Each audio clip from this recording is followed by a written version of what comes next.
Welcome back to God Jack Joan, the home of epic adventures, powerful heroes, and stories. We will see second part. Harry Potter and Severus Snape were forced to spend Christmas together. Here is short summary. When Harry stays at Hogwarts over Christmas, he unexpectedly finds himself under Snape's watch. What begins as tension soon unravels years of misunderstanding, and changes both their lives forever. Before we begin, don't forget to like the video, subscribe to the channel, and turn on notifications so you never miss another adventure. Now, grab your wand, prepare for the unexpected, and let's dive into today's story. Harry spent the next few days catching up with his schoolwork and adjusting to his new schedule. It had made an enormous difference dropping 2 subjects, and the extra reading he had done over the holidays had prevented him falling too far behind. He set up the first few classes for Severus and was delighted when the potions master commented on how helpful it had been and would Harry mind helping him before each of his classes. Harry had hidden his grin and wondered if Snape realized he had been manipulated. If so, he made no mention of it. Harry had too busy to catch up with his friends any further, but each evening's dinner had become a bit of a work meeting where DA members reported back on the classes they had taught and how things were going. Neville and Harry moved around each of the house tables for this, depending on who had been teaching that day. No one batted an eye anymore when the Gryffindors appeared at their table, and Harry had noticed that others were starting to move about a bit more as well. Harry had been ticking off each day with anticipation, waiting for Monday when he could use the resurrection stone again and speak to his parents. Waiting a week as they had requested was proving hard. He found himself constantly fingering the small leather pouch on his neck, feeling the shape of the stone below. When Saturday morning came, he had woken in Gryffindor Tower with a groan. Despite not actually casting any magic for days, he was still pretty tired. Ron had practically dragged him from his bed and forced him into the shower. Harry leant against the wall, his face buried against the stone tiles, and tried to ignore the laughs of his housemates through the rushing water pounding on his back. "Bloody hell, Harry," Seamus laughed. "Anyone would think you'd been up all night." Harry pushed himself off the wall and reached for his soap, throwing a scowl at his roommate. "I know, this tiredness is driving me mad. You would think I would be over it by now."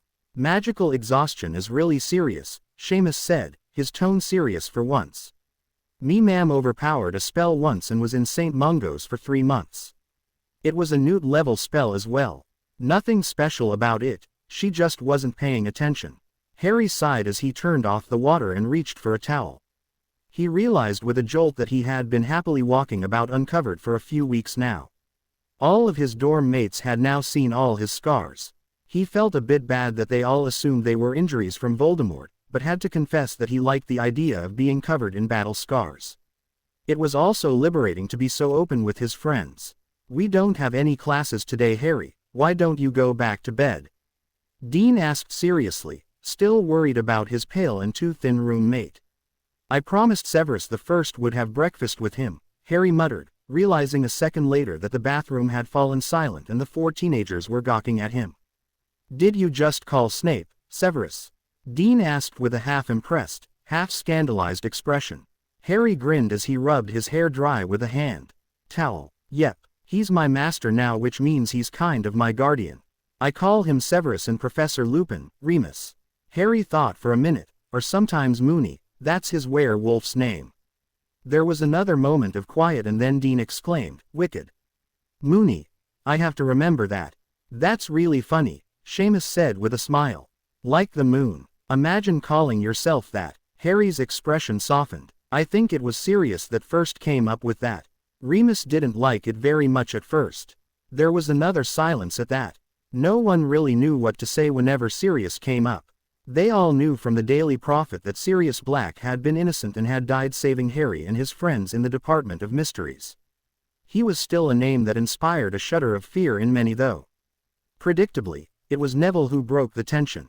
"You'd better get going then, Harry, or Snape will have you scrubbing cauldrons for being late." Harry grinned and bounded out of the bathroom. He was relieved there were no classes or lessons today. He dressed quickly in some of his new clothes and piled all his homework into his book bag before heading down to the dungeons.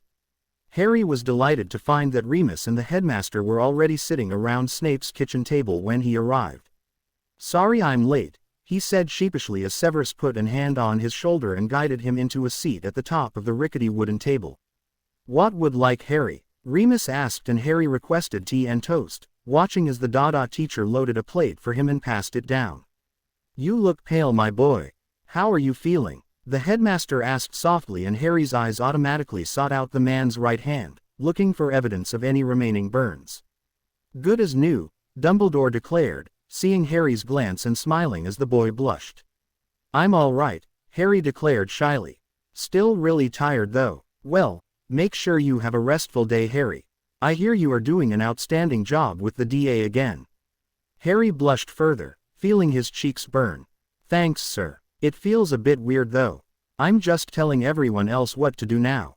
I'm not really doing anything. The mark of a true leader is the ability to inspire others, Harry, the headmaster said warmly. You have a large group of students performing at an impressively high level just now, and every one of them will be getting extra credit for it in their exam scores. Harry smiled at that, pleased to think that Neville and the others would be rewarded for all their hard work. Well, I must take my leave, the headmaster declared happily as he stood and straightened his lime green robes. Thank you for the breakfast, Severus. It was lovely to catch up with you. Severus nodded as the man strode away and disappeared in a flash of green flames through the school flow. The tall potions master sat beside Harry as he cradled his coffee and regarded the pale boy. You look exhausted, Harry. Did you not sleep? Harry shrugged as he reached for his tea. I think I slept okay. It's just really hard to get up now and not to. Harry trailed off and looked down at his plate. He drew a deep breath as Severus's hand came to settle on his back, and the two older men exchanged concerned glances. Talk to us, Harry, Remus said softly. What's going on for you just now? Harry shrugged helplessly as a lump grew in his throat. I don't know. I mean, things are great, really great. I'm loving school and the extra stuff you two have me doing, and we got rid of 3 Horcruxes, and I don't have to live with the Dursleys anymore, and Harry drew a deep shuddery breath before continuing. And I got to see Sirius and my mom and dad. And, shush, Harry, stop, Severus said sharply, drawing the boy into his side on the bench. Take a few breaths, child, before you pass out. Harry paused and reached for his tea, taking a deep gulp from it and burning his throat in the process. I don't know what's wrong with me, he whispered softly, and Remus leant across the table to take one of the teenager's hands in his. There's nothing wrong with you, Harry, the man said firmly, his voice full of concern. You have been through so much this year. It's a miracle you are still functioning. He paused and exchanged a glance with his colleague before continuing.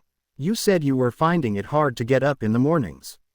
Harry looked at his two guardians, both watching him with so much concern, and felt himself disintegrating.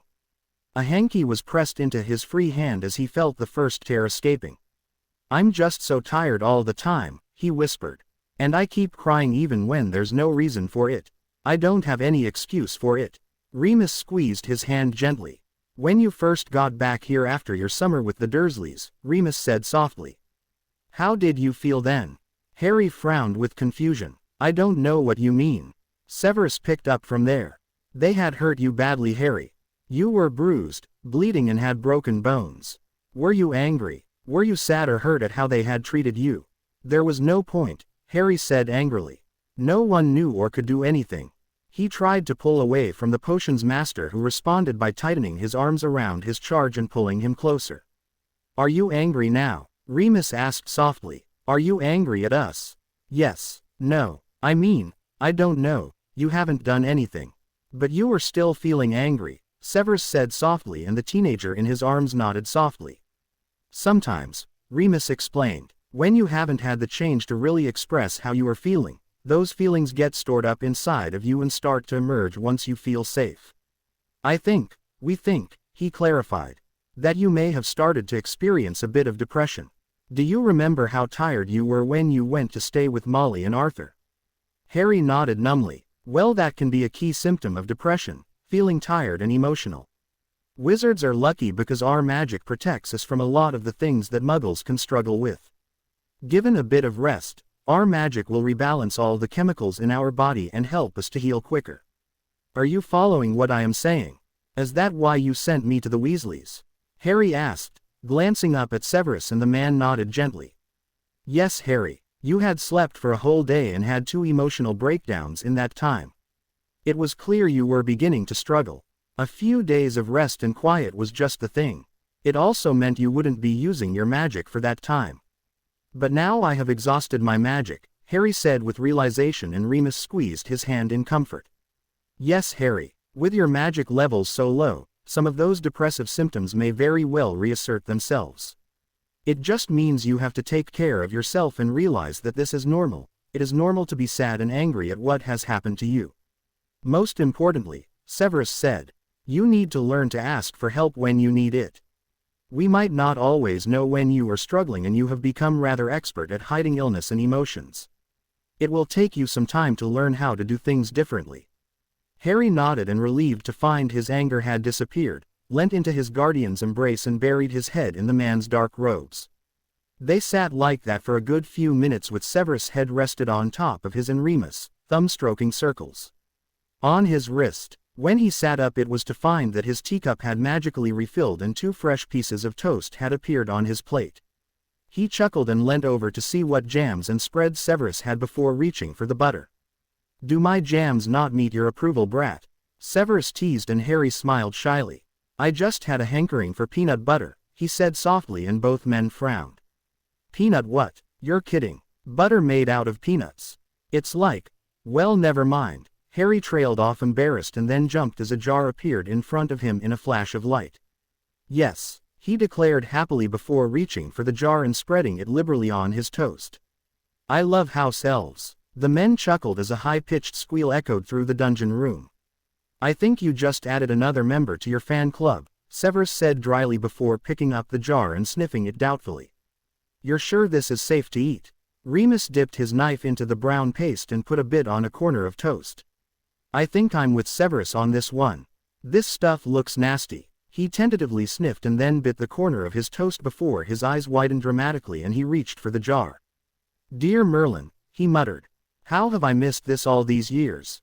Harry smiled appreciatively as both men made a point of fighting over the jar and sending a few barbed comments at each other in the process. He knew it was a bit of a distraction for his benefit, and he slowly worked through a few bits of toast while watching the performance. He found himself unconsciously leaning into Severus's side as he cradled the hot tea mug to his chest, and the potion's master shifted slightly to accommodate his weight. Is there anything else you like food-wise? The man asked quietly. I'm happy to add things to my weekly list, and as you have seen, the house elves enjoy accommodating individual tastes.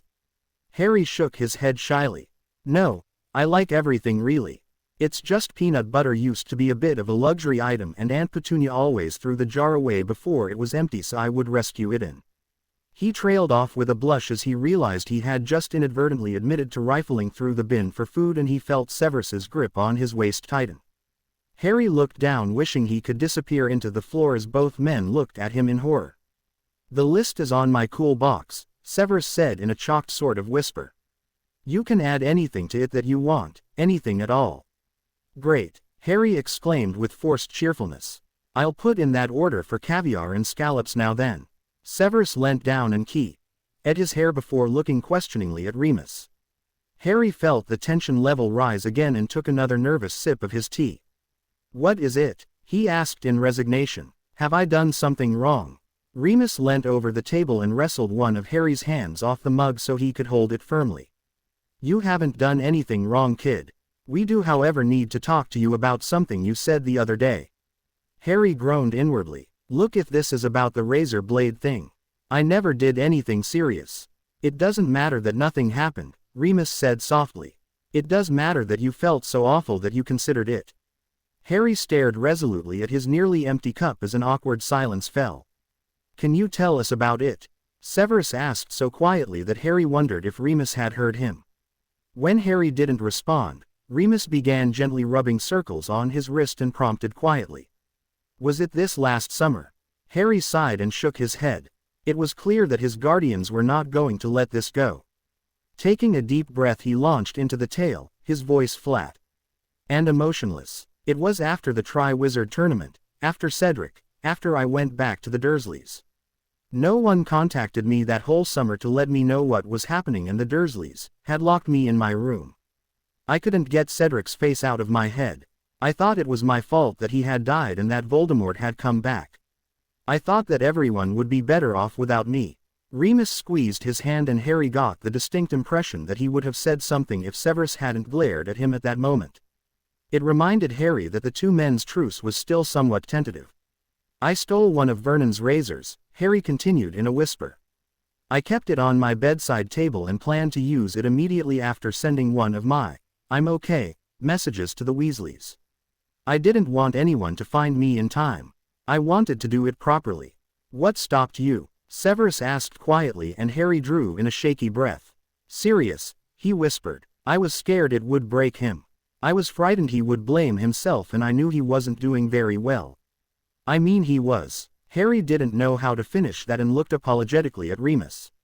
You knew he was mentally unstable, Remus finished for him kindly and Harry nodded, brushing at a tear that had escaped without his notice. Did it occur to you that I would miss you too? Remus asked gently and Harry found a pocket of rage that he hadn't known was there burst to the surface. When you disappeared from my life for a whole year. He snapped and Remus winced, his grip tightening on Harry's and refusing to let go when Harry tried to pull away. I have no excuse for that, Remus stated candidly. Nor for all the years before that. I can only say I indulged in a great deal of self-pity. I convinced myself that you were better off, safer without me. Remus sighed deeply. It's okay to be angry with me for that, Harry. I'm here now, he added softly and Harry nodded, sending an apologetic smile the werewolf's way to excuse his temper. I think this is something we should talk about in the future, when you're ready. Harry nodded again at the gentleman's words, thankful that he wasn't pressing the issue just now. Did you ever act on your feelings? Severus asked and Harry unconsciously pulled his hand out of Remus and clamped his fingers over his left wrist. Oh Harry, Remus exclaimed whilst Severus wrenched his fingers away and stared in silent rage at the thin white line that crossed his ward's wrist. What were you thinking? Severus hissed as his colleague threw him a warning look. I was trying not to. Harry shot back, pulling his hand out of his guardian's grip. How did we not know about this? Remus asked quietly, attempting to calm things down and Harry sighed, burying his face in his hands for a moment. He straightened after a few moments and made eye contact with Remus for the first time. It's actually not that easy to kill yourself, he said wryly. I managed to make a mess but not really cause enough damage to, well, you know. Just this helped though, he said softly, tracing the line thoughtfully. I felt better after I'd done it. That scared me a bit, he admitted. Severus let out a shaky breath and squeezed the boy. It's not an uncommon coping technique, he added dryly and Harry risked a glance upwards. To try and kill yourself? Harry asked in confusion and Severus frowned sadly. No Harry, to cut or harm the body in some way. Many adolescents find it helps relieve distress. Have you ever done this again?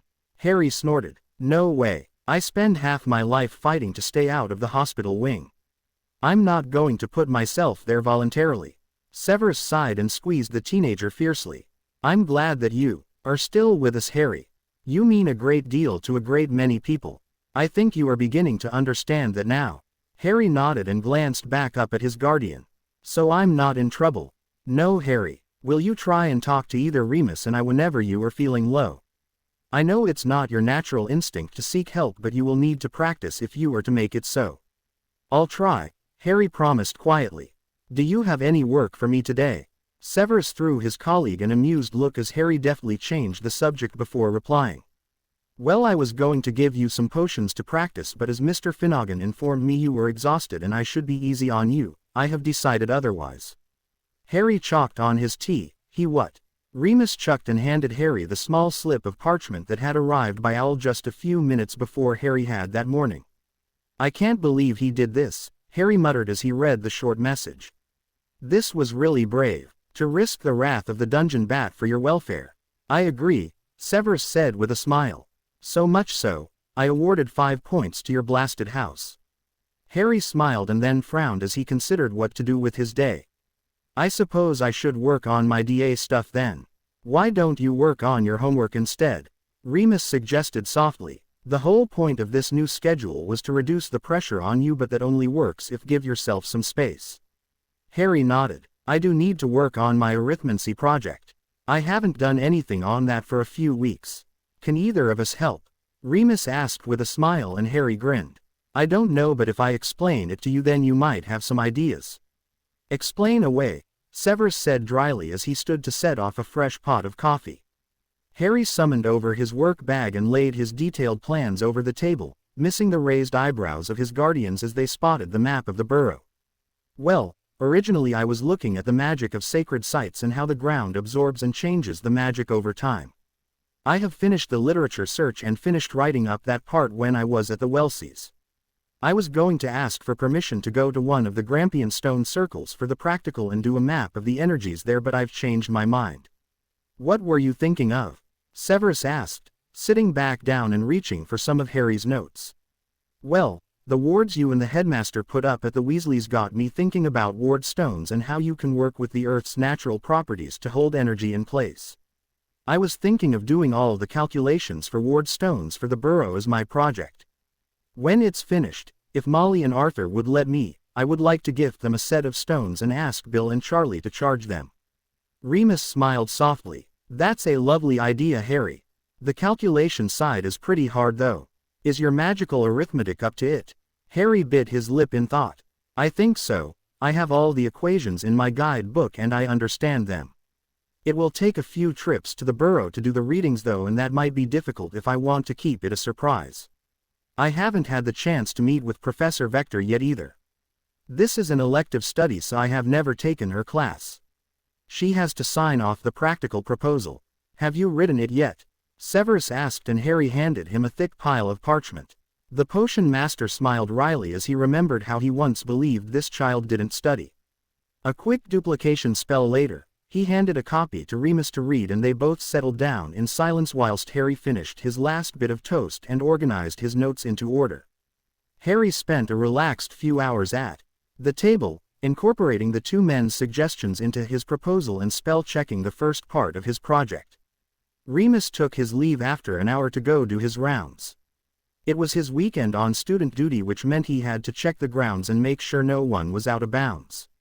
With the beginnings of spring in the air, the braver students would be trying to sneak off to Hogsmeade at the first opportunity. Harry was pleased with how much work he got done and excited at the thought of helping out the Molly and Arthur.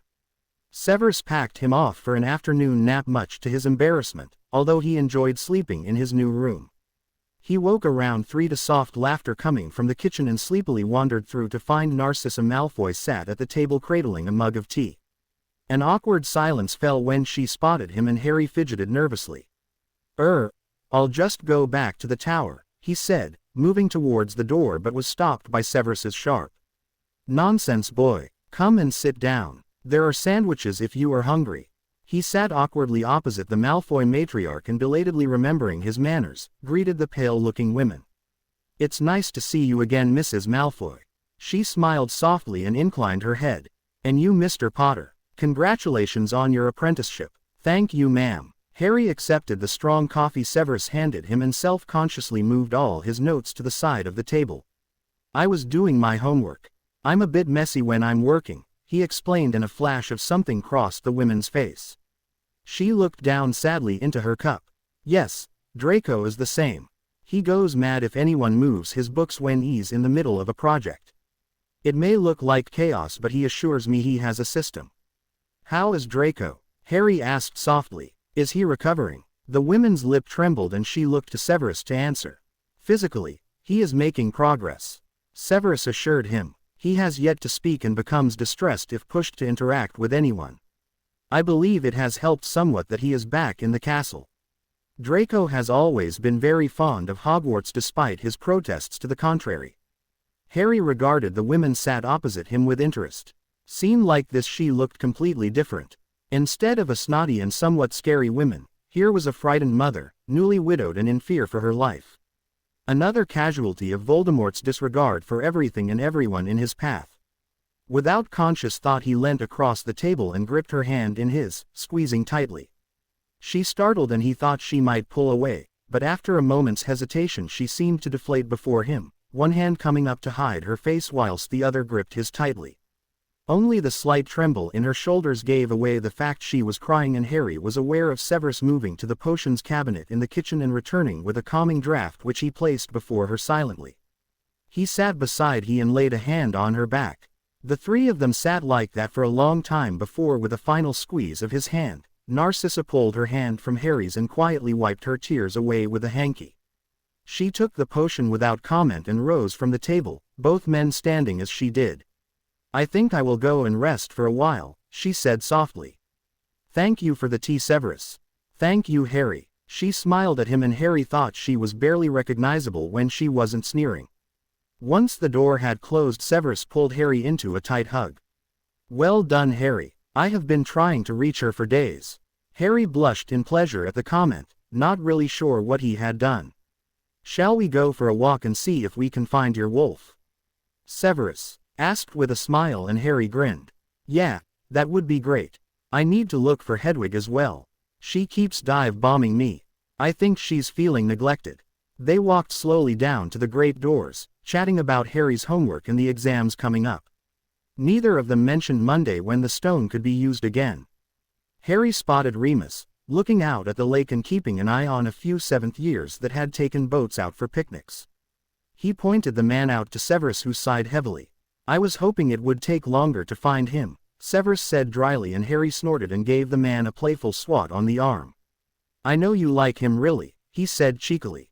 "You don't scowl when he talks anymore, and you two have some really interesting conversations." Harry grinned to himself and then added, as if in conversation with himself, "I can't make my mind up which one of you is the mum, though." Severus rose an eyebrow at him and muttered quietly, "Detention, Mr. Potter." Harry laughed. "You've been looking for an excuse for that all day. On what do you base that accusation, brat?" Harry slipped his arm into his guardian's. "On the fact that you have 100 pots of brew salve to make before Tuesday. You could just ask me for help, you know. I don't mind." Severus placed his hand on Harry's arm, snaked through his. "I would appreciate that, Harry," he said softly before gently pulling away as a group of students approached. Harry smiled as he recognized members from all 4 houses in the small group as they passed. It was something that would have been unthinkable a year ago. A shiver of pride crept up his spine. He had helped achieve that, he and the DA. They walked down the last slope to join Remus, and Harry climbed up onto a large boulder where he could sit with his legs dangling over the water. "It's still a bit cold, isn't it?" he mentioned to Remus, who smiled at him indulgently. "I never really feel the cold. I think it has something to do with my metabolism." "A side effect of Mooney?" Harry asked with interest, and Remus nodded. "I think so, yes." "Did you have a nice nap?" Harry scowled. He hated that word. It made him sound like a toddler. "He slept the sleep of the dead," Severus answered dryly. "I thought he would sleep all afternoon." Remus climbed up to sit next to him on the rock. "I was thinking about your project." Harry glanced sideways. "Did you have more suggestions?" "I was thinking that maybe we could pack you off to the Weasleys one weekend a month for the rest of the year so that you can take your readings." Remus said this with a questioning tone, looking to Severus for agreement. "Wouldn't that make it obvious what I am doing?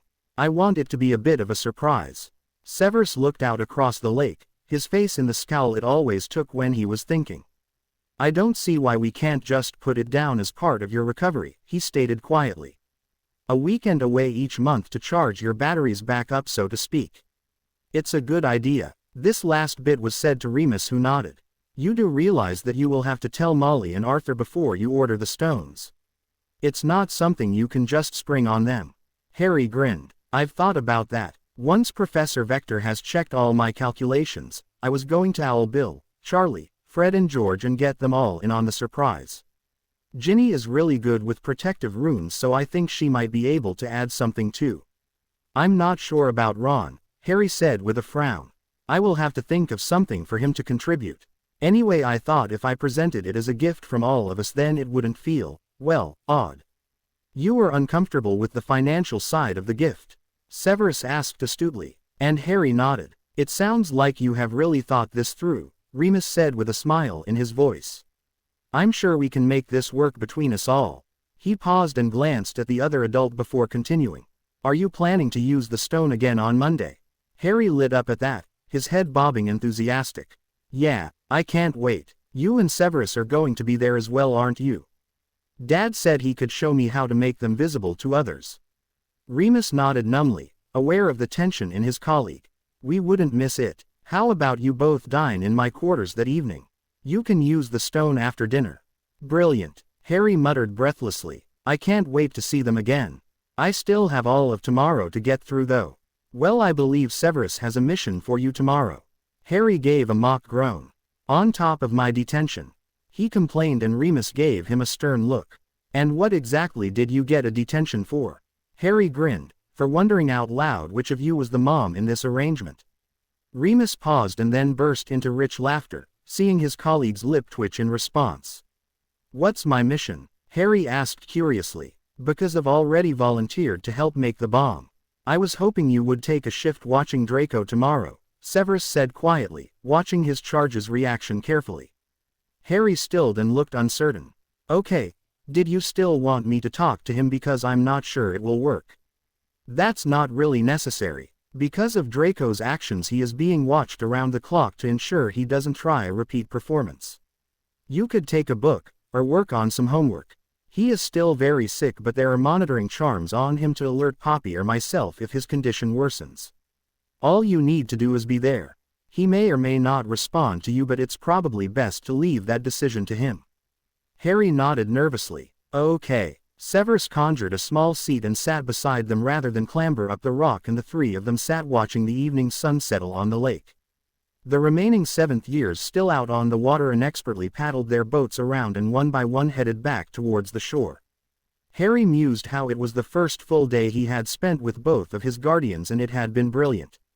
He tried hard not to think about facing the youngest Malfoy the next day or using the stone the day after that. One day at a time, he thought to himself. One day at a time.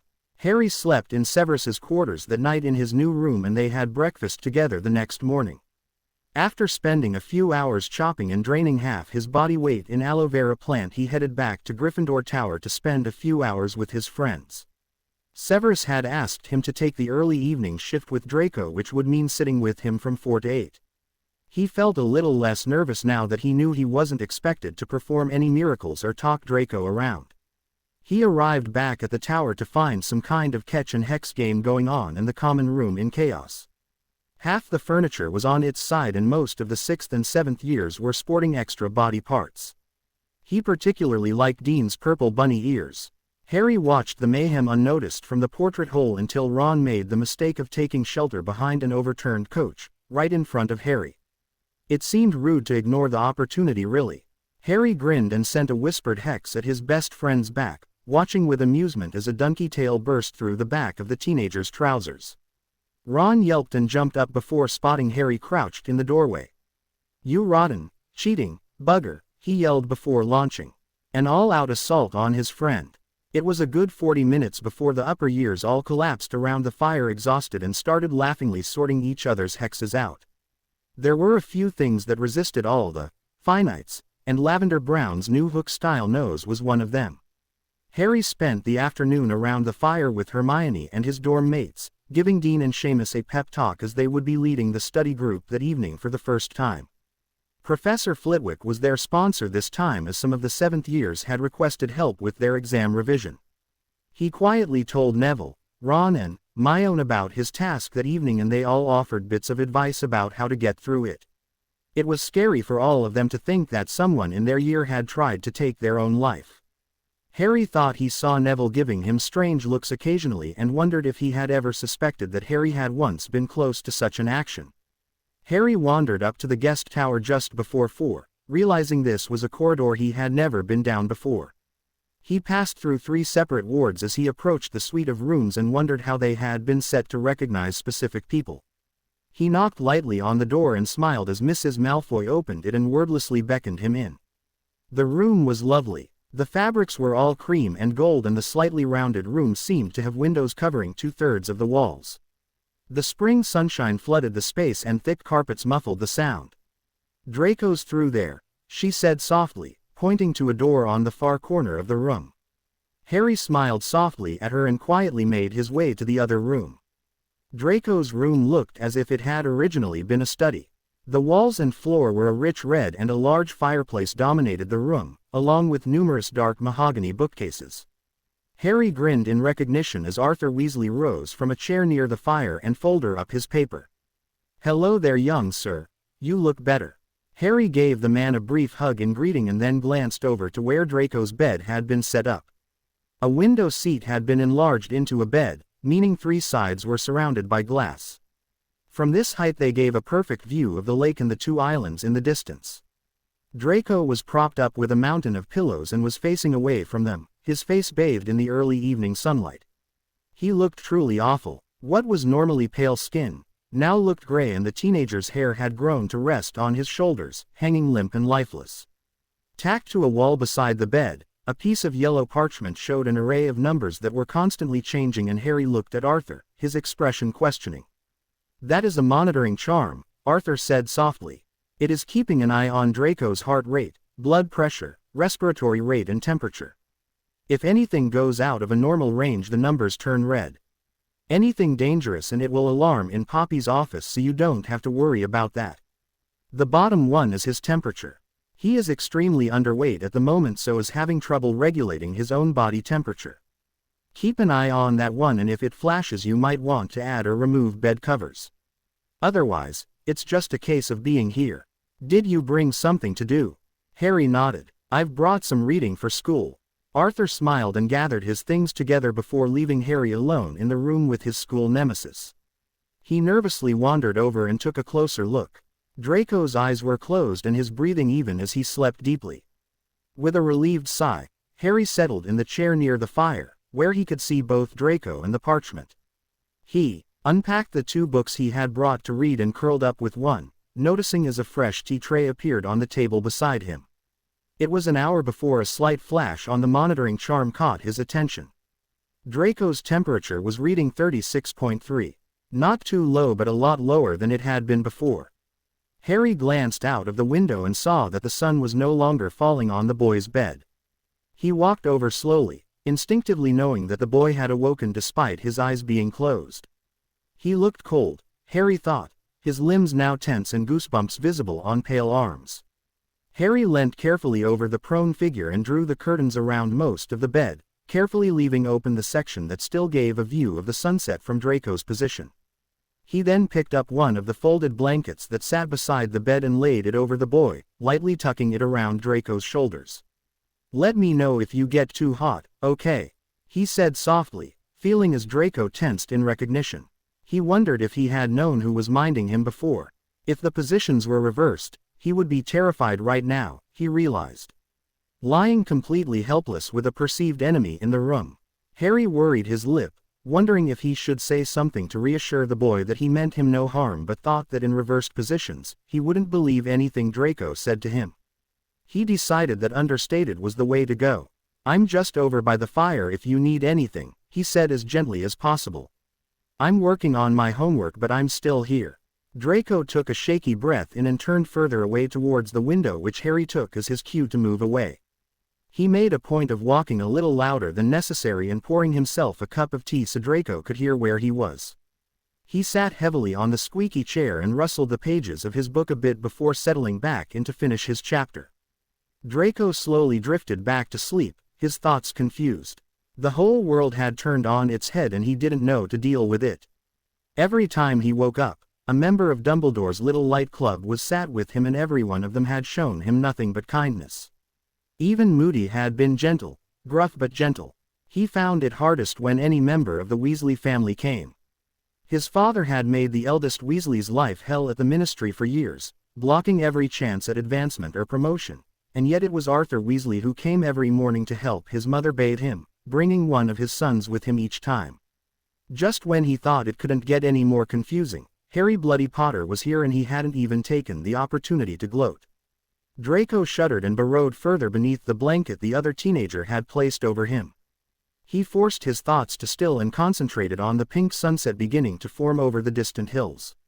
He really couldn't think about all these people now, it was just too much.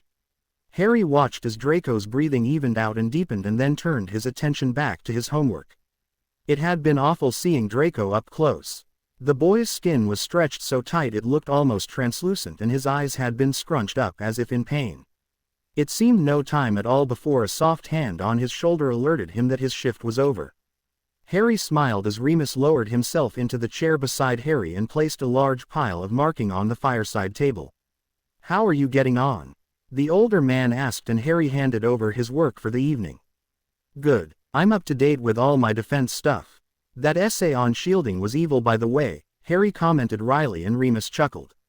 "I would not have asked you to do it if I didn't have confidence in you. Tonight's study group went very well, by the way. I just passed a group of students in the hall enthusing about it." Harry nodded with a pleased smile.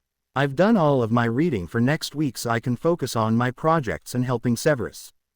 "Good. You are managing well, Harry. 2 weeks to go and then the spring holiday will be upon us. Have you thought about what you would like to do?" Harry frowned, aware of Draco moving slightly in the bed. It looked as though the teenager was trying to appear asleep, but the tension in his body gave him away. "I'm not sure what I want to do. The headmaster said I could spend a weekend with Ron at the Burrow, but I think I would like to spend most of it with Severus. It will be our first holiday together. He normally stays here, doesn't he?" Remus poured them both a cup of tea.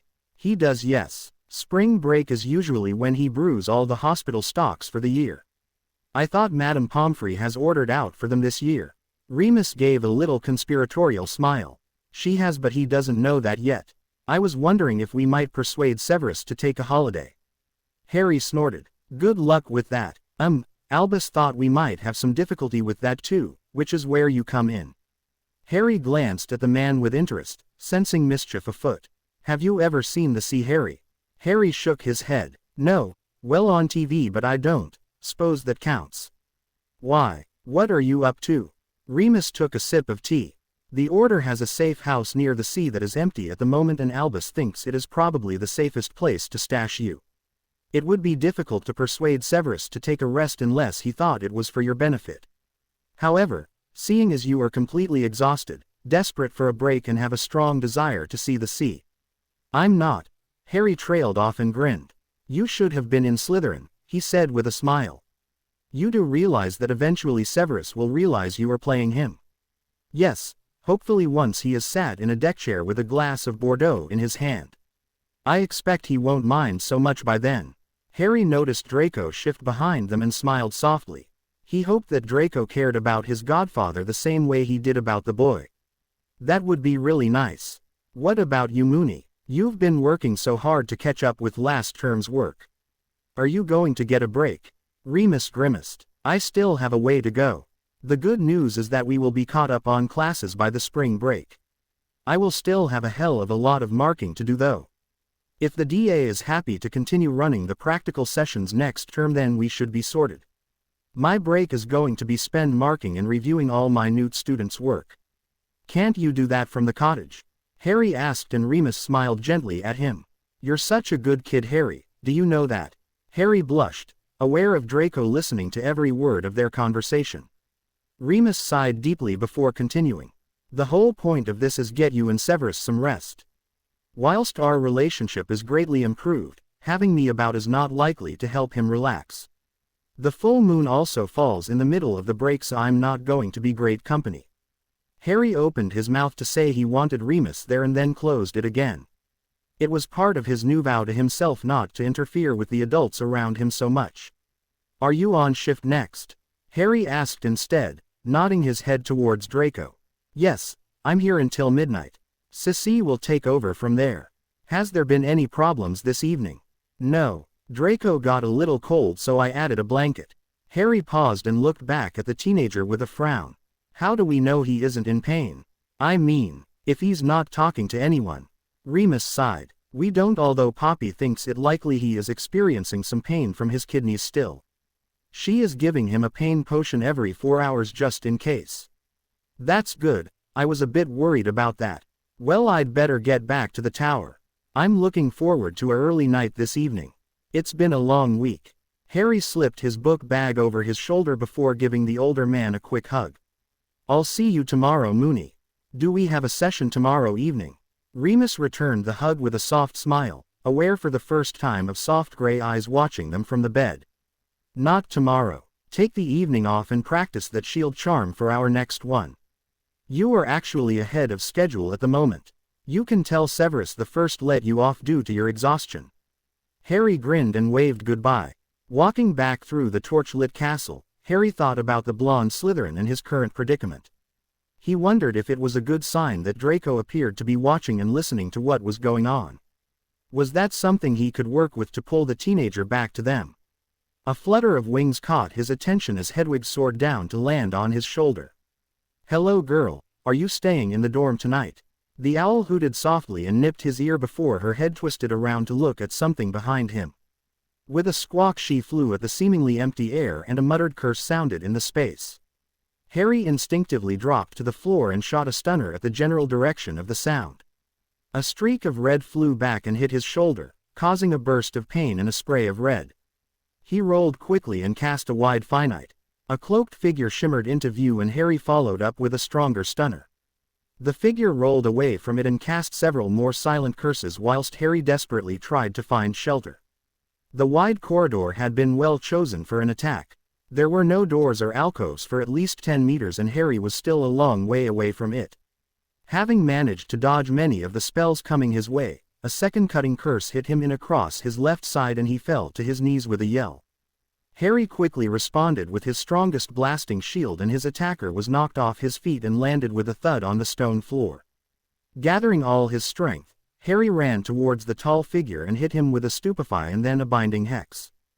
Thick ropes surrounded the unconscious figure and Harry noticed with satisfaction the scratches down the teenager's face.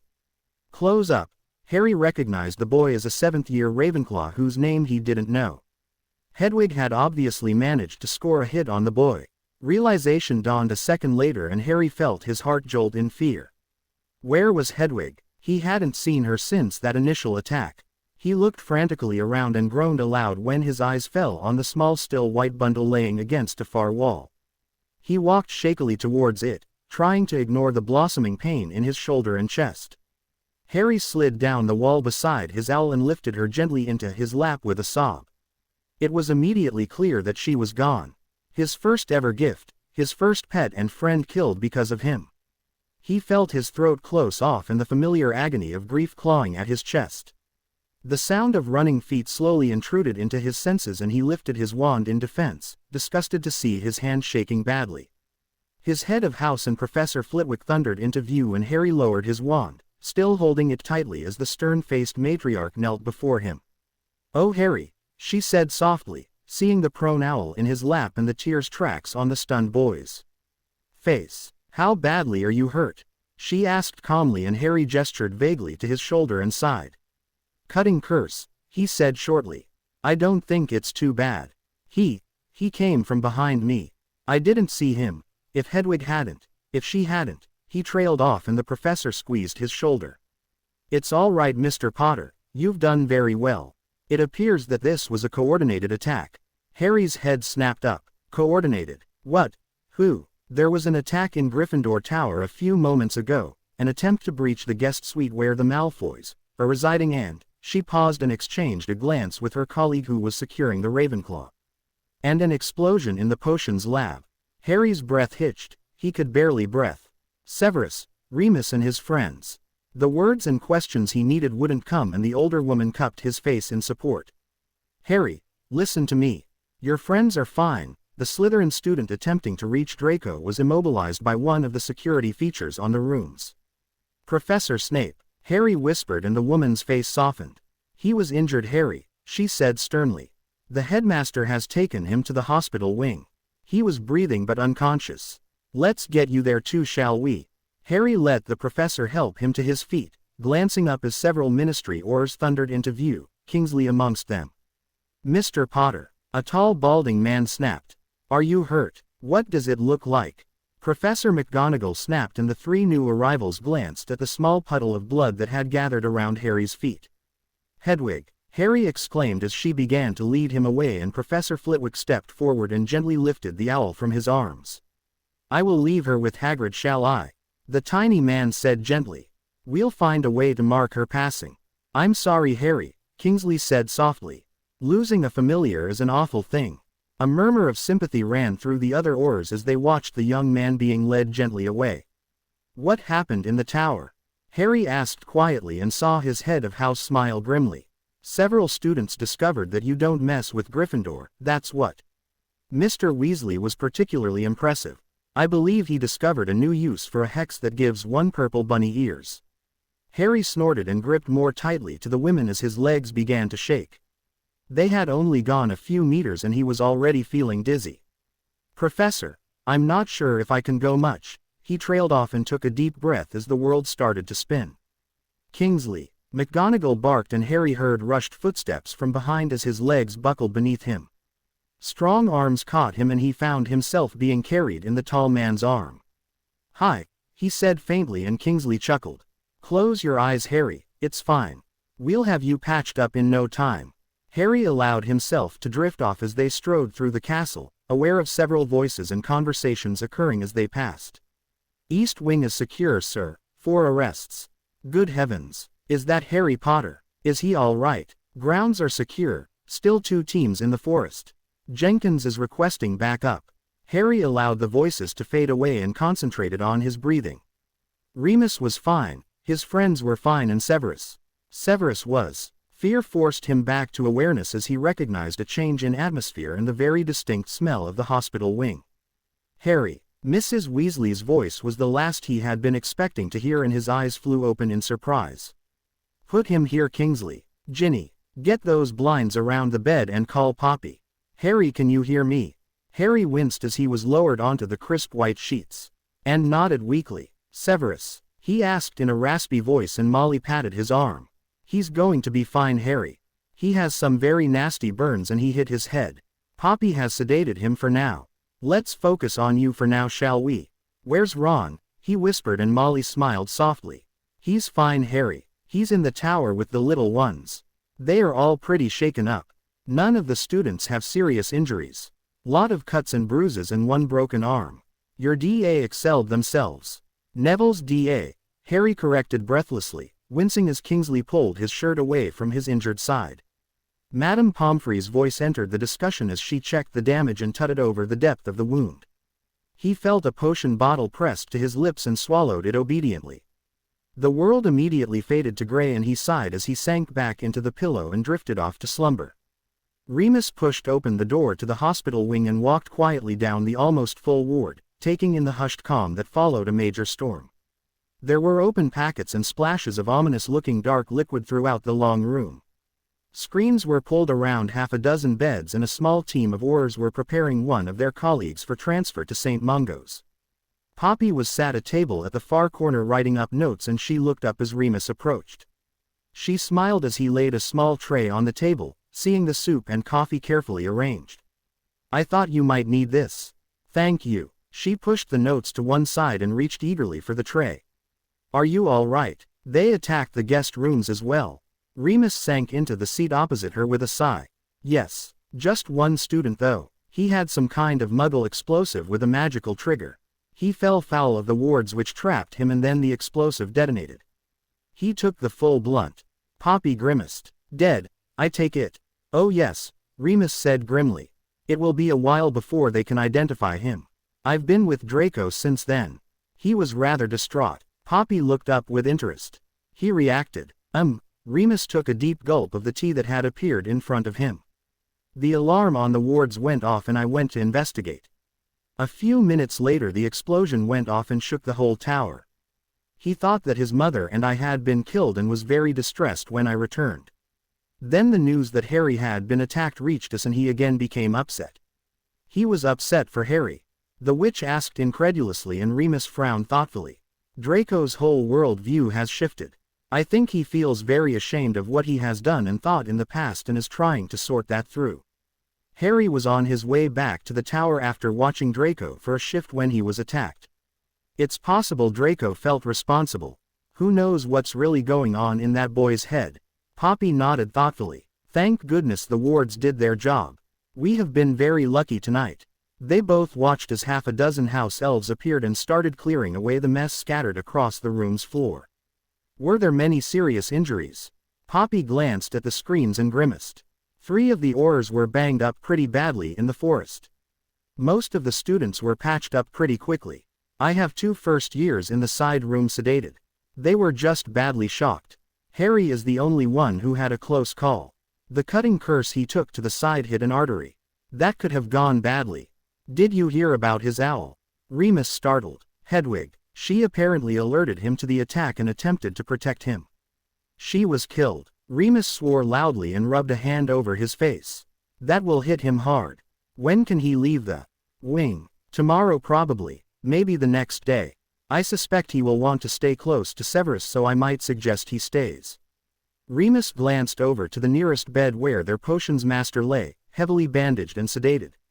He was lucky. I'm surprised anyone got close enough to launch an attack like that.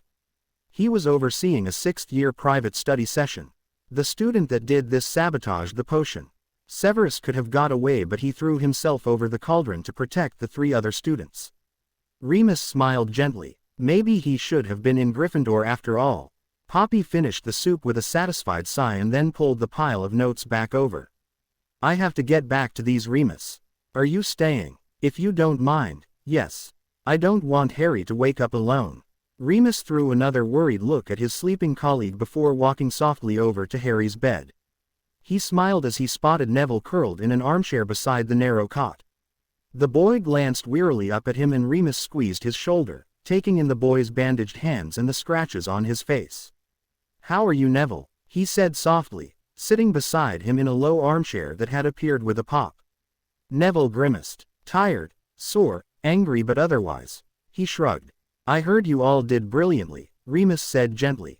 You should be very proud of yourself. That didn't help Harry though, did it? The boy said bitterly, and Remus frowned in concern. Harry did just fine. He disarmed and bound his attacker and his injuries will heal.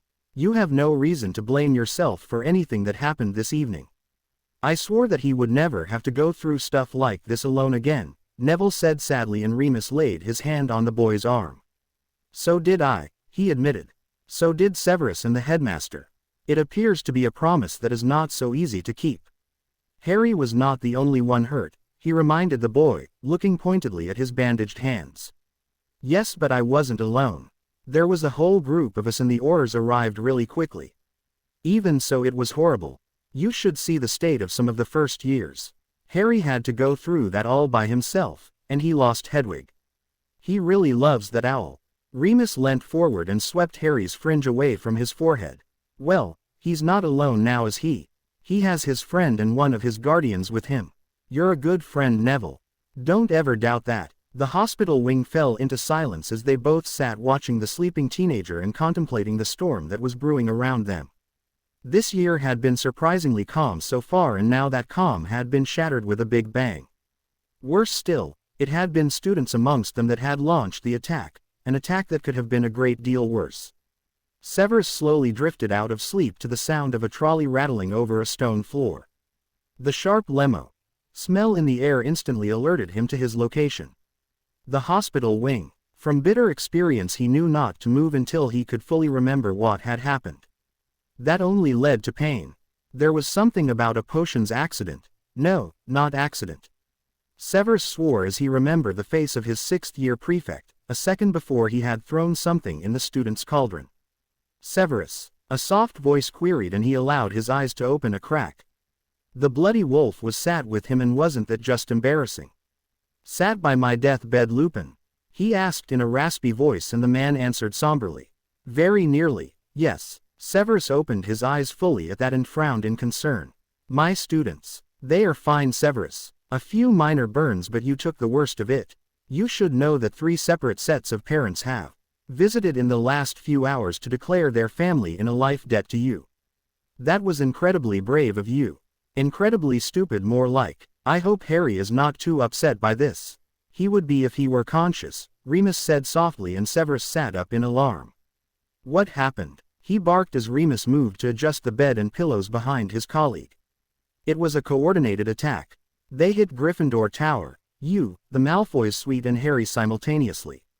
Severus paled, his breath catching in his throat. He's fine, Severus. A student ambushed him in the hallway. The boy was under instructions from Voldemort to inflict as much damage as possible. He got in a couple of nasty cutting curses before Harry disabled him. Harry lost a lot of blood, but he will be fine. Draco got a bit of a fright and we have some minor injuries amongst the other students. I can give you a full update once you've eaten and been checked over by Poppy again."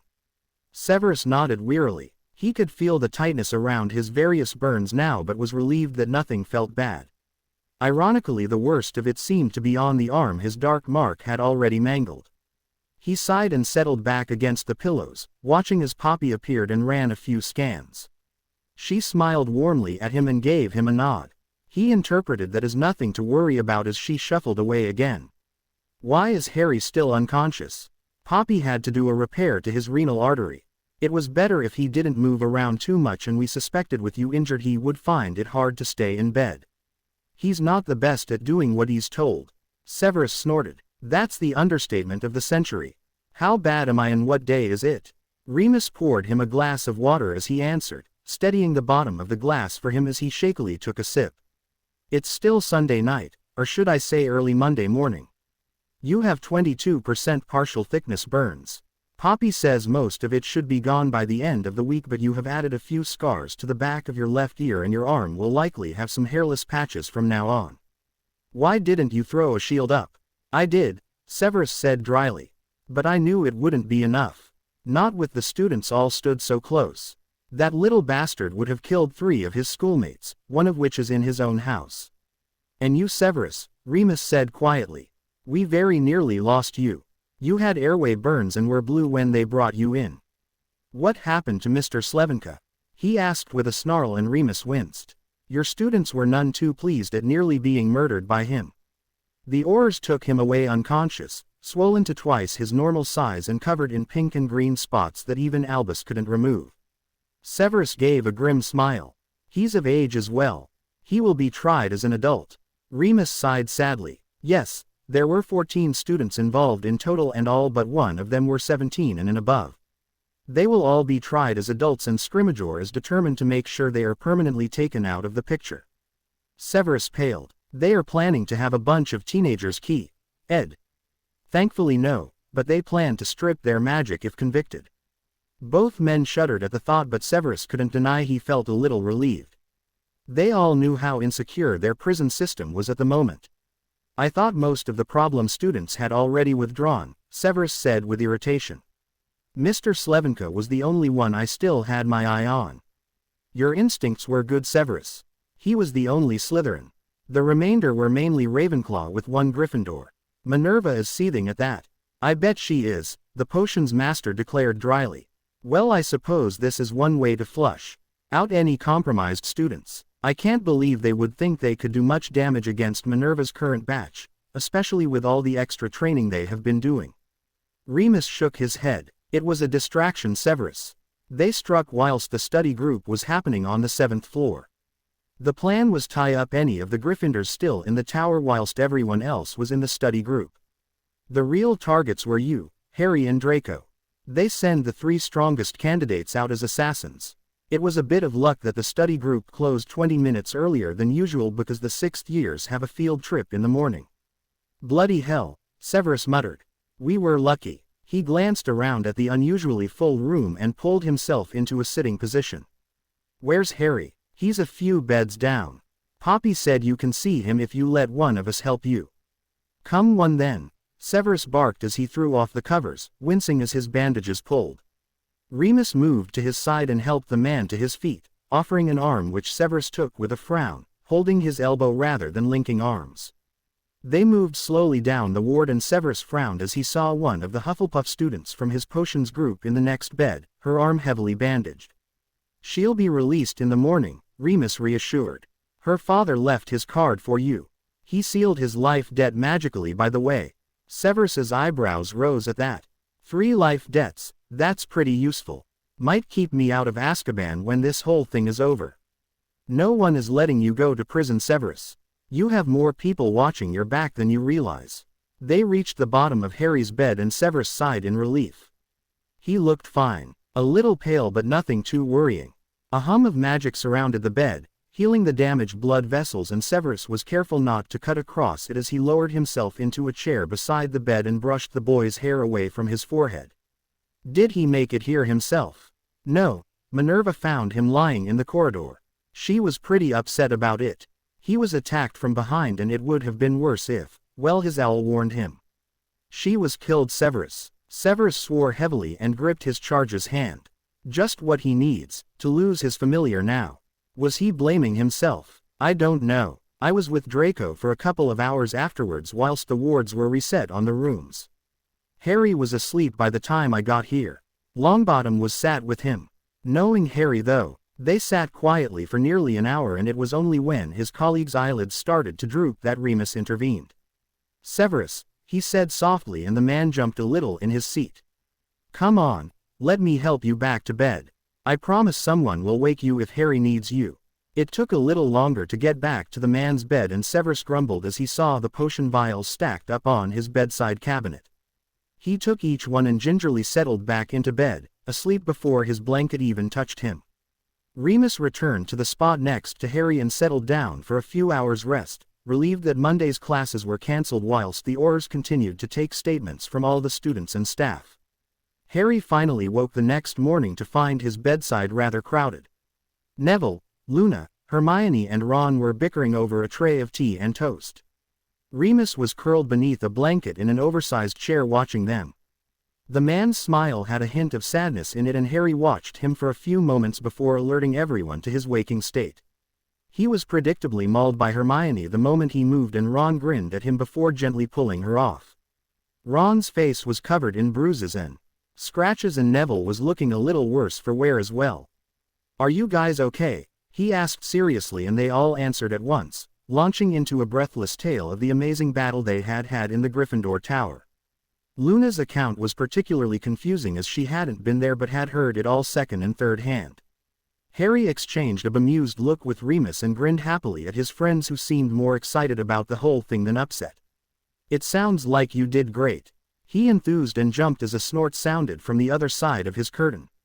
As that's supposed to be English, Mr. Potter, did great, is not a particularly eloquent response. Harry grinned and before anyone could respond had thrown back his covers and jumped out of bed. He rushed around the curtain to where his guardian had been moved and seeing the man sat up, immediately flew to his side. Severus was startled as the thin teenager half fell across his bed and threw his arms around him and would have dropped his water glass, had a quick levitation charm from Lupin not caught it in midair. After a moment's hesitation he returned the embrace, pulling the boy into his chest and holding him tightly. I'm all right, Harry, there is nothing to panic about, he said a little awkwardly. You nearly died, the boy muffled into his shoulder and he tightened his embrace in response. So did you, and yet here we both are. Harry's head bobbed once in reply and he shifted his weight so that he was sat more comfortably on the side of the bed.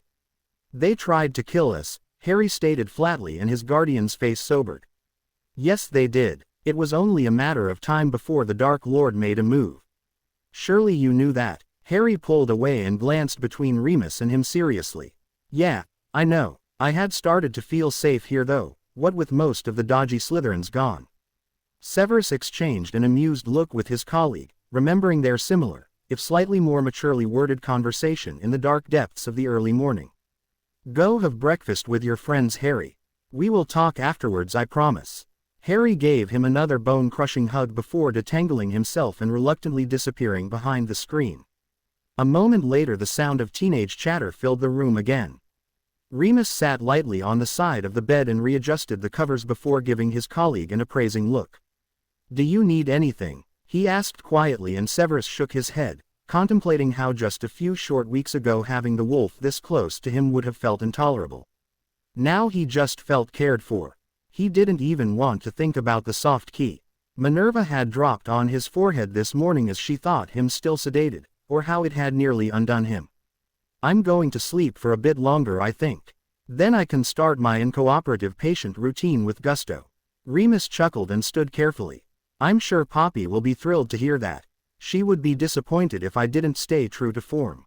No, Severus, she wouldn't, Remus said quietly, his expression turning serious.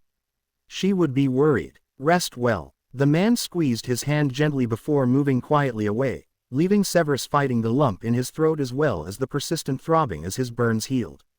A female voice drifted down the ward, with Lupin replies too quiet to hear. A small smile caught on Severus's face. The little Auror was still around then. He wondered what color her hair was today. It was usually purple when she was flirting, and that was without doubt her flirty voice. Remus sat with Tonks at the far end of the wing and watched Harry interacting with his friends and picking one-handed at his breakfast.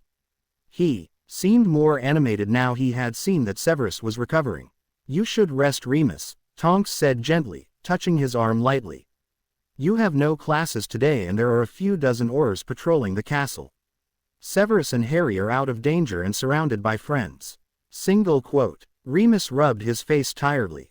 "I feel I should be with the students. They must all be unsettled. Their head of houses have kept everyone in the common rooms this morning for house meetings. They thought it would be a good way to calm everyone down." Remus frowned, glancing back at his bedridden colleague. "Severus is here, so who is taking care of the Slytherins?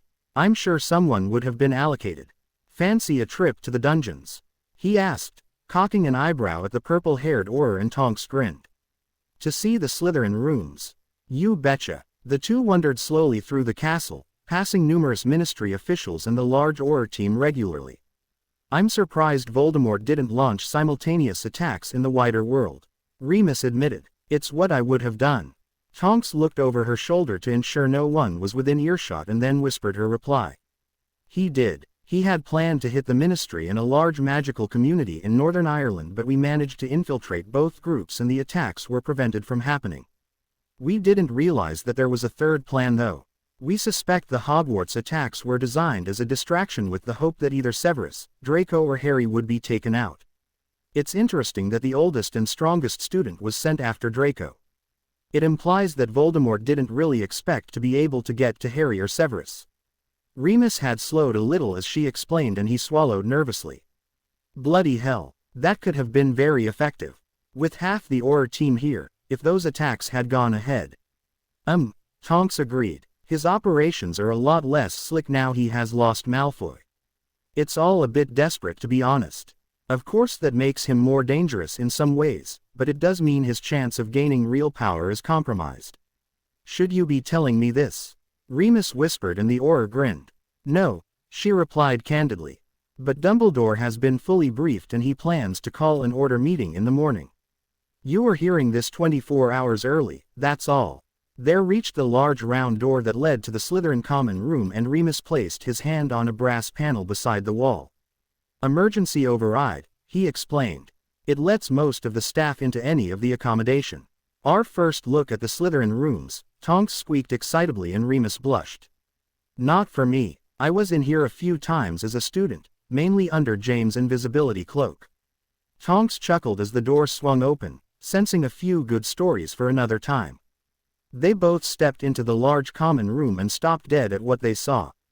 The students were all sat in semicircles around the large roaring fire, the first years at the front and then in ascending order back to the large sofas. On these the entire 6th and 7th years were squashed in together. Every student had a mug of hot chocolate and sat crossed-legged in front of the fire. Commanding the attention of every eye was the headmaster. The man glanced up at them with a smile as Remus admired the headmaster's deep green robes with silver trim. "Ah, Professor Lupin and Auror Tonks, welcome." The man spread his arms wide. "Now I know you won't turn down a hot chocolate and some marshmallows." Remus smiled bemusedly as a green love seat appeared on the outer edge of the circle and elbowed its way between two sofas, causing the students to squeal and laugh as they had to hold on to stop from falling off.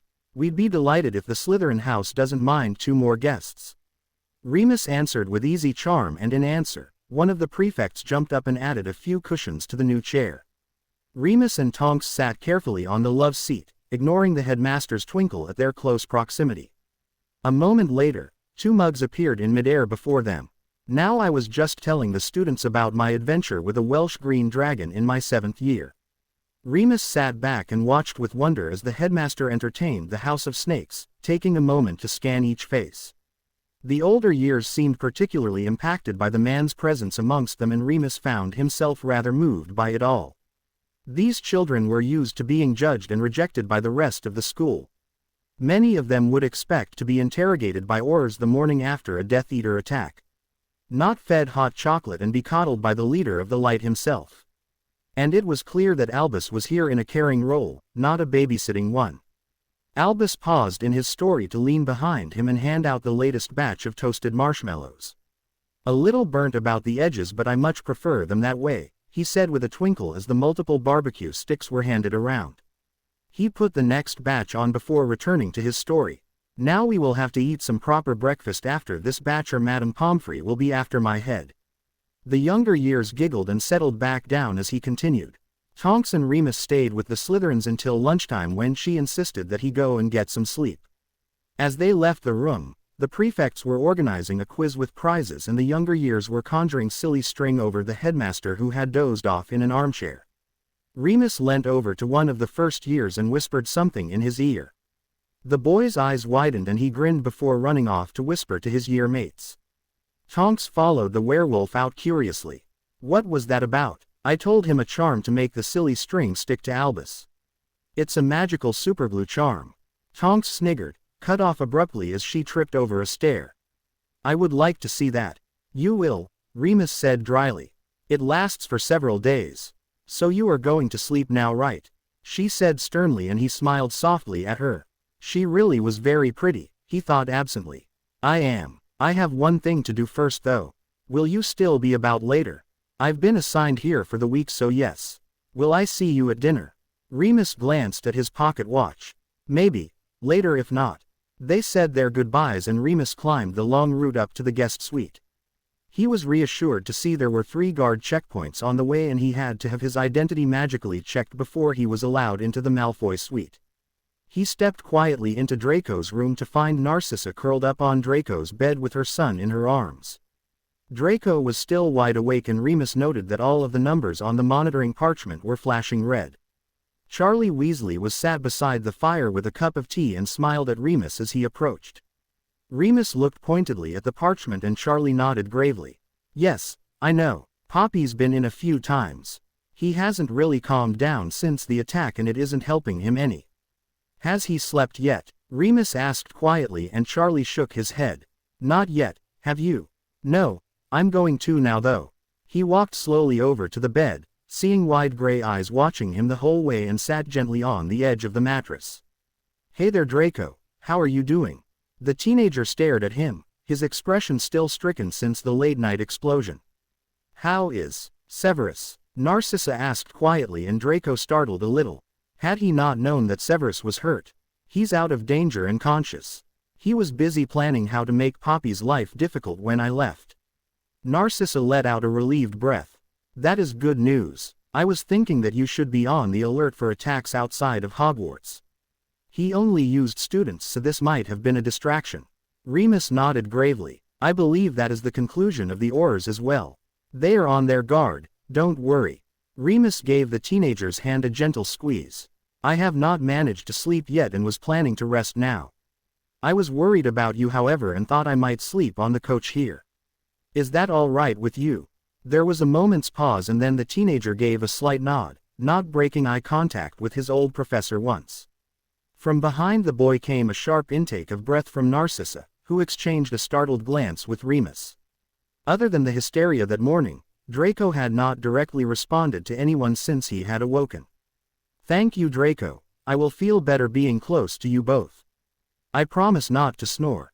He smiled softly at Narcissa, who had tearfully buried her face in her son's hair and moved away to the sofa. Charlie, who had heard the exchange, had already widened the sofa and acquired a pillow and quilt for his fellow Order member. Remus settled down with a grateful smile and watched from his position near the fire as Draco's eyes drifted closed and the numbers on the parchment slowly turned one by to orange and then green. He fell asleep, thinking of all the Slytherins, who were coming into his life and how much richer his life was because of it. The castle had a hushed air of expectancy about it the whole day, and when the students were released from their common rooms in the early evening, the entire DA assembled in the room of requirement without anyone having called them. After comparing all their stories of the attacks, the students broke into small groups to practice any charms or hexes that hadn't worked as well as they would have liked. Hermione stayed very close to Ron the whole time. The ferocity of the battle had shaken her, as had the rather severe injuries that Ron and Neville had sustained. It had made her realize how awful a real battle was and the fact that the Death Eaters in the Department of Mysteries had clearly not been trying to hurt them. It had shaken her confidence somewhat. Ron, aware of his friend's unusual quietness, made a point of reassuring touches every so often. They both wished Harry was there, with his reassuring presence and natural skill at defense. Ron wondered if his friend had any idea of the influence he held. Knowing Harry, probably not.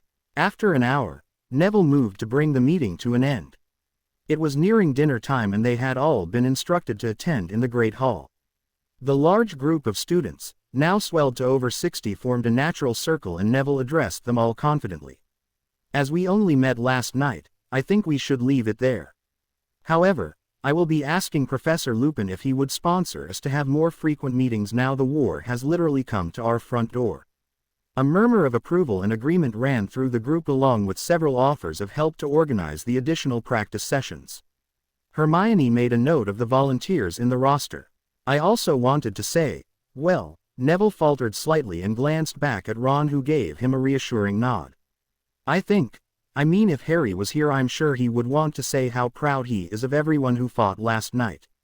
I know I am. Here, said the head boy to general smiles of amusement. Everyone knew how annoyed Eric had been to miss all the excitement. The room gave a spontaneous round of applause and the Gryffindor students blushed bright red. I think we gave a clear message to Voldemort last night, that Hogwarts isn't and never will be his.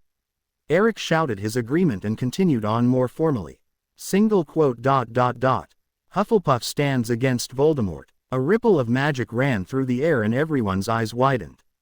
Catching on quickly, Luna Lovegood stepped forward.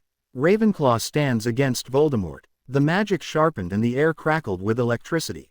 Hermione gave Ron a shove in the back and he shook himself before adding.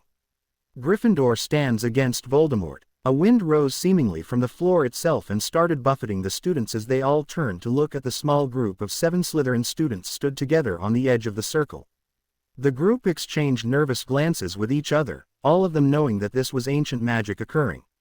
Ancient and possibly binding for generations to come. The tallest of the group took a deep breath and a step forward before declaring forcefully. Slytherin stands against Voldemort. There was a flash of light and the wind roared before instantly dissipating. There was a moment's silence as everyone glanced around at each other and laughed nervously. In the center of the room a stone plinth had appeared and one by one each eye was drawn to it as it shimmered magically. As they watched, a small wooden bench appeared and then a long sword on its surface. The Gryffindors exchanged glances as the head boy gasped. Is that the sword of Gryffindor? A few whispered answers and nods confirmed this was the case before the air shimmered again and an ornate crown appeared on the top of the plinth, resting on red cushion. What is that? Ron asked loudly and it was Luna who replied, her voice curiously absent of its normal dreamy quality. In fact she sounded angry. That, she said firmly. As Rowena Ravenclaw's diadem. The large group of students gathered in the room of requirements fell silent as Luna's words echoed around the stone walls. I thought that was lost.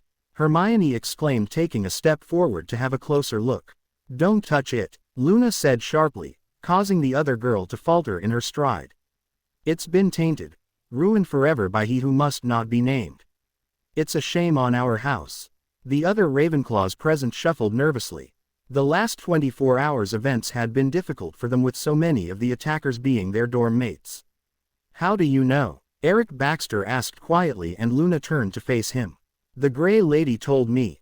She has been hoping someone would destroy the diadem for centuries. It was already a dangerous artifact before you know who used it for a horrible ritual. Now it helps keeps him alive somehow. You don't think? Ron trailed off as he looked at the other Gryffindors who knew about the Horcruxes and Neville nodded seriously. I do, he said quietly. It would explain why the room gave us the sword of Gryffindor. Didn't Harry use that to destroy the other one? The students murmured amongst themselves, confusion evident on the other houses' faces. Neville stepped forward and took control of the room. There have been lots of good people out looking for all the different ways Voldemort has managed to extend his life. If this is what we think it is, then we can destroy it with the sword. None of you can tell anyone about this. If it was get back to Voldemort what we have done, it could be really bad. Hermione nodded at Neville's calm words and added. We will need an unbreakable vow from everyone in the room that they will not repeat to anyone else what has happened here with the exception of Harry and Professor Dumbledore. The students quickly agreed and the Gryffindors spread out taking the vows from each student in turn. Once that was done they formed a circle again and Neville stepped cautiously forward, eyeing the sword with unease. Do we just whack it then? A few in the room sniggered nervously at that. None of them were exactly experienced with a sword. Can I suggest something? One of the Slytherin's sixth years said quietly and everyone's attention shifted to her. At Neville's encouraging nod she continued. Well, it seems as if it was the fact that all of the houses united here that caused Hogwarts to reveal this. If that's the case then I think Baxter should do it.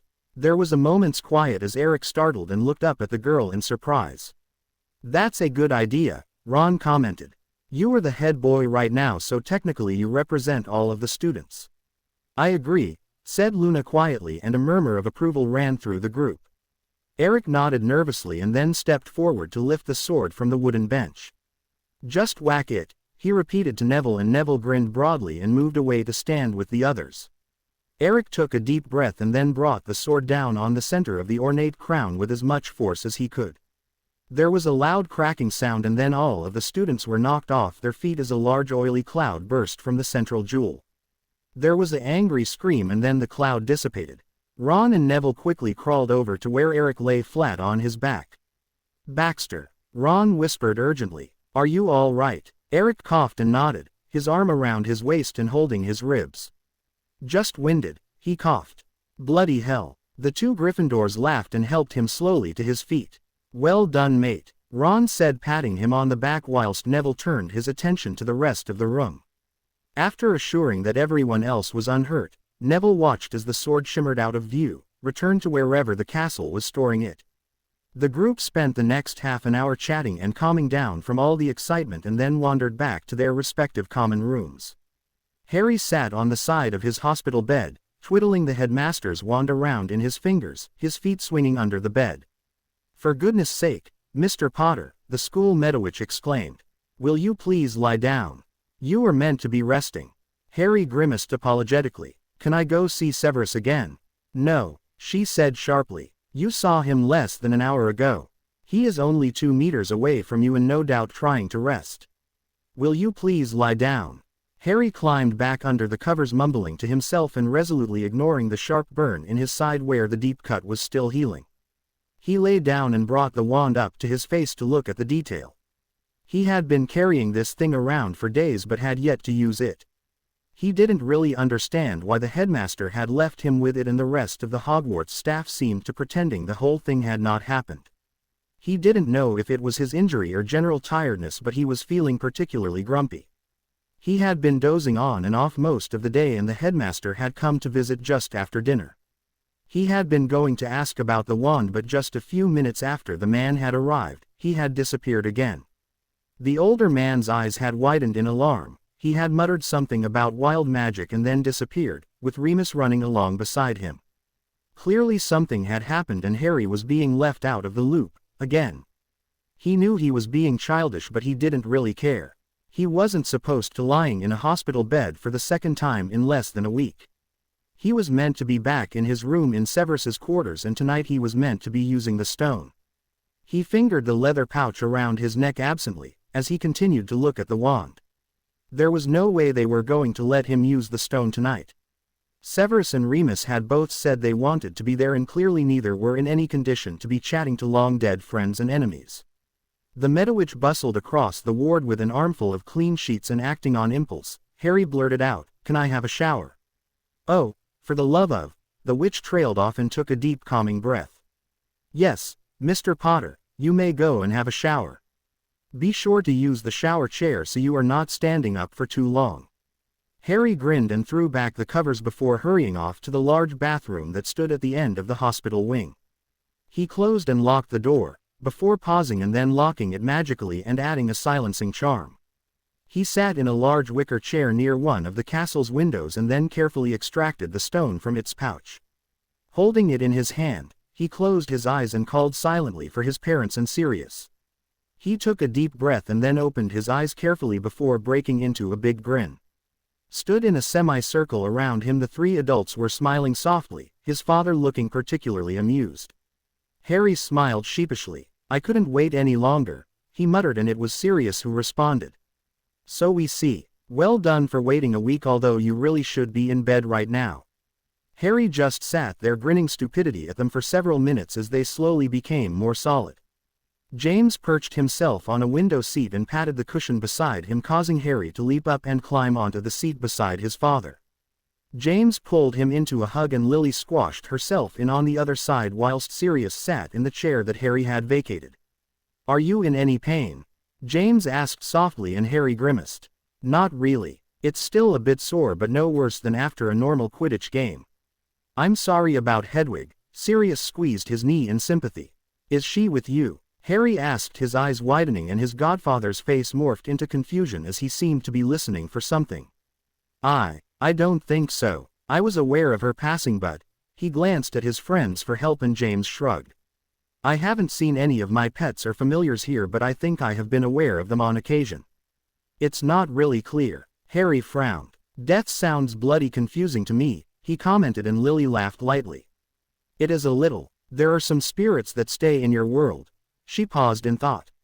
I don't just mean the ghosts, sometimes animals and other creatures kind of recycle. Harry's eyes widened. You mean like reincarnation? Lily smiled at him. Not exactly. It's hard to explain. Harry laughed. I guess I'm not meant to really understand death, being alive and all. James' arms tightened around him and he dropped his head to bury his face in Harry's hair. You very nearly joined us last night, again. Harry smiled sheepishly. I don't mean to keep getting into trouble, you know, and I did fight him off. He blushed self-consciously under the three adults' warm gazes. You said you would tell me how to allow others to see you. He asked shyly, and Sirius grinned at him as he lounged back into the wicker chair. That's easy. You just put a finger on the stone and imagine drawing the person into the conversation. They will see who you want them to see. Sirius paused and his face took on a thoughtful expression. No one has talked to you about the headmaster's wand yet, have they? No, and that's weird. Why would Dumbledore give me his wand? You disarmed him, Harry, James answered quietly. And some wands consider that they have been won if they are taken away from their wizard. Or which? Lily interjected, and James smiled at her. Or which, of course. So. Harry pulled the wand out of his sleeve and turned it over in his hand. This is mine now. Yep. One super powerful wand now in your possession. Sirius grinned and, anticipating Harry's next question, added, not all of a wizard's power comes from his core. Some wands can enhance and channel your magic in a very powerful way. You have acquired some unusual gifts recently.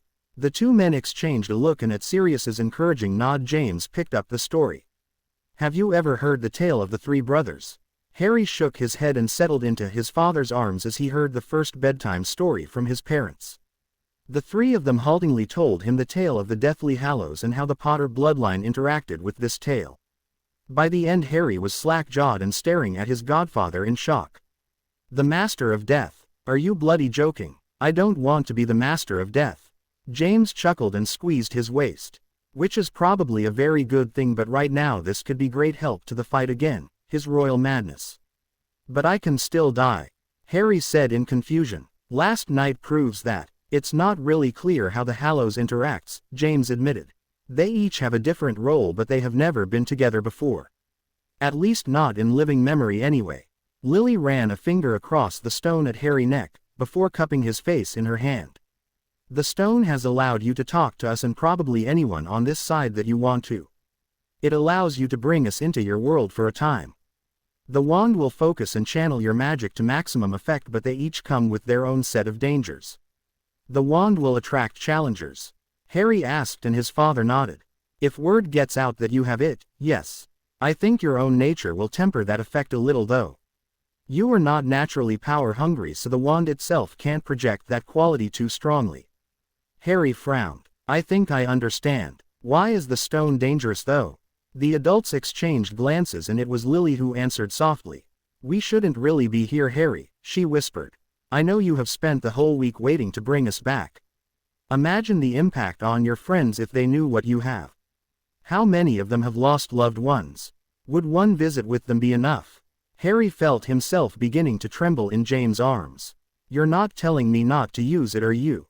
he asked fearfully, and Lily leant forward and keyed at his face. "My dear boy," she whispered, "you are not going to be able to use this stone for long without sending all of us into madness, yourself included." "We are not telling you no though," James added. "Not yet at least. We are here with you until this fight is finished, at which point either you will leave with us or go on to live your life," Sirius continued. "And leave us beyond the veil where we belong." Harry sighed and leant forward into his mother's arms. He was beginning to understand the temptation of the stone and just how difficult it was going to be to let it go when the time came. He also had to resist the urge to find a way to join them now. "The cloak is the one we are unsure of," James added, rubbing his back gently. "The legend says you are literally hidden from death whilst wearing it, but we don't know if that's true. And we don't understand how the three artifacts react when combined. You have all three now, Harry, and should probably make sure you have them on you at all times." Harry nodded against Lily's shoulder, stifling a yawn. "You should have your shower and go back to bed, Harry," she said softly, and Harry groaned. "I don't want you to go," he muttered, and Lily gently pushed him upright again. "Severus is stirring," she said with a smile, "and the headmaster is on his way back up to talk to you. They will all start fretting if you are in here too long." Harry hugged each of the adults in turn, smiling when he squeezed hard enough to slide straight through Sirius. With a regretful sigh, he tied the leather circlet around the stone and watched them fade from view. He lifted the silencing spell from the room and quickly showered and cleaned his teeth. He stepped out of the shower cubicle to find his pajamas had gone and a fresh pair appeared. He winced at the sharp pain that struck his side as he climbed into the pajama bottoms, admitting to himself that he probably should be back in bed. He left the shower room to find Remus, and the headmaster sat beside his empty bed enjoying a pot of tea. Remus smiled tiredly at him, and Harry pushed down a wave of guilt that he had spoken to his parents and Sirius without the man. Remus turned down the bed for him and Harry climbed in, allowing Remus to magically lift the back of the bed so he was sat up supported by a mountain of pillows. As soon as he was settled, a tray of food appeared and Harry grimaced. Every time he had sat up today, he had been fed. He helped himself to a glass of pumpkin juice and turned to the headmaster. "What happened earlier?" he asked a little grumpily. Remus smiled. "I'm sorry we abandoned you. For a moment we feared there was another attack." Harry looked between the two men with alarm. "Was there?" "No, Harry. There was an unexplained charge of power to the wards which I haven't gotten to the bottom of yet." The headmaster frowned tiredly. "After yesterday's events we are all being a little cautious." Harry's attention shifted as Severus shuffled into view, tying a belt around his dark navy dressing gown. He gave Harry a piercing look, taking in his pallor and slightly disgruntled expression before conjuring a leather armchair and sitting beside his colleague. "Do we know how Draco is?" he asked hoarsely, and Remus smiled.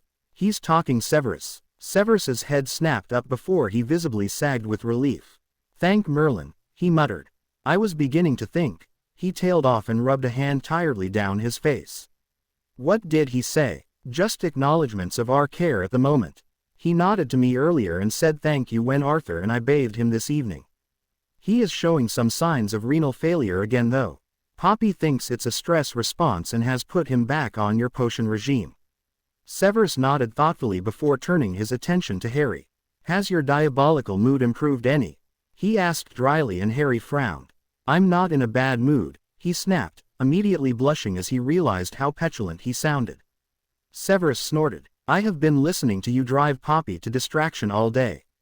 I had a host of irritating behavior planned but then didn't have the heart to do any of it. I was concerned she might slaughter me in a fit of misplaced anger." The headmaster and Remus laughed as Harry turned beetroot red under their gaze. "I was bored," he whined. "I'm not even tired. I don't need to be here." Severus glared at him sternly and he looked down in embarrassment.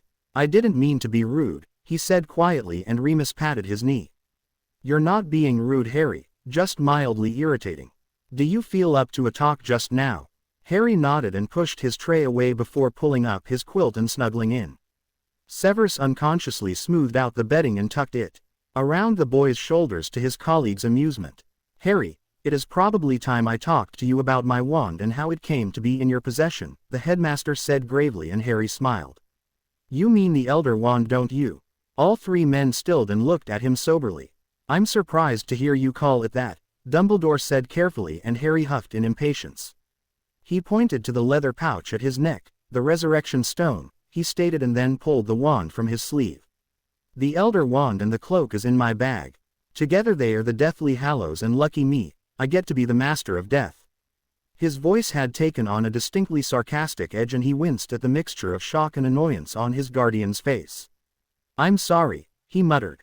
I don't know what's wrong with me today. It's just I'm stuck here and none of you were telling me anything again, and I don't want to be the bloody Master of Death. I just want to be caught up with my schoolwork for once. There was a moment of loaded silence, and then the headmaster spoke gently into the tension that stretched between Harry and his masters. May I ask how you came to have this information, Harry? Harry glanced down guiltily. My mum and dad told me, he admitted, and Remus took a shaky breath. Whilst you were trapped with them, Harry? The headmaster asked, and Harry nodded gently, his insides squirming. He really didn't want to admit to using the stone without supervision. So you have known all this time, Harry, Severus stated heavily, his hand coming to lay on Harry's leg in support. Harry felt his guilt level increase at his guardian's concern. Is that all you were wanting to talk to me about? He asked quietly, and Severus sighed. Yes, Harry, it was, and we do need to talk about this further. I'm sure you must be worried about what it means. Harry shrugged. It's better than having a chunk of Voldemort's soul in me, and from what my dad said, we couldn't have removed it without the Elder Wand, so, he shrugged again and closed his eyes tiredly. Why don't we leave you to rest, Harry, and we can talk about this again another time? My office is always open to you. The older man stood and straightened his robes before smiling gently at his two colleagues. Harry frowned at the headmaster, turned away, and a mess of strange-looking string came into view, stuck the man's robes. Remus smiled at Harry's questioning look. The headmaster got pranked by the Slytherin first years, Remus said softly. Magical silly string, and he hasn't been able to get all of it off. Harry smiled and leant back against his pillows, allowing the tension to slide out of his shoulders. That's funny, he admitted quietly, and Remus chuckled. Yes, it is, especially seeing as Albus has had 2 meetings at the ministry today. The three of them grinned at that, and Harry allowed Severus to pull the blanket back over his knees and fill up a mug of tea. It hadn't passed the two men's attention that Harry had yet to eat anything. Severus leant back into his chair carefully and sighed. The man still looked horrendously pale, which did not suit him at all. What's happening with the classes? Harry asked, and it was Remus who answered. There will none tomorrow, as the Aurors haven't finished with everyone yet, and there are some new security measures being implemented in the school. The Potions Guild are sending someone to take Severus's classes for the rest of the term. We should be back to normal by Wednesday otherwise. He paused and smiled at Harry warmly. The DA have been amazing today, Harry. They have had every year in practical classes in the houses. Harry's eyebrows rose. Really? Severus absently patted the boy's hand and didn't seem to notice that he didn't let it go afterwards. He answered without even opening his eyes. The Aurors were talking about it earlier. They apparently separated everyone into year groups and used the dorm rooms as makeshift classrooms. I believe one of the reasons it has taken so long for them to take all the statements today is because they kept stopping to watch. They had to pull students out one at a time as they needed them. So has that stopped you getting behind again, Remus? Harry concentrated on his Dada master to stop himself blushing. Severus's hand was now gripping his warmly, his thumb absently rubbing circles on Harry's wrist. Remus nodded enthusiastically. They have done more than that, Harry. They took regular breaks but kept the students at it most of the day. They have covered all of the practical work for the rest of the term and even started on their holiday work. The only house that didn't is Slytherin. There weren't enough DA members to cover all the years, but the Owl and Newt year students managed to do their work. Neville, Ron and Hermione are going to work with the younger years next weekend to finish up. Harry grinned. He was so proud of the DA. They were really helping Remus. He glanced sideways at Severus, who still sat with his eyes closed, and thought this might be a good time to try and confirm their holiday plans. Have you decided what you are doing for the holidays, Remus? He asked quietly, and the older man frowned.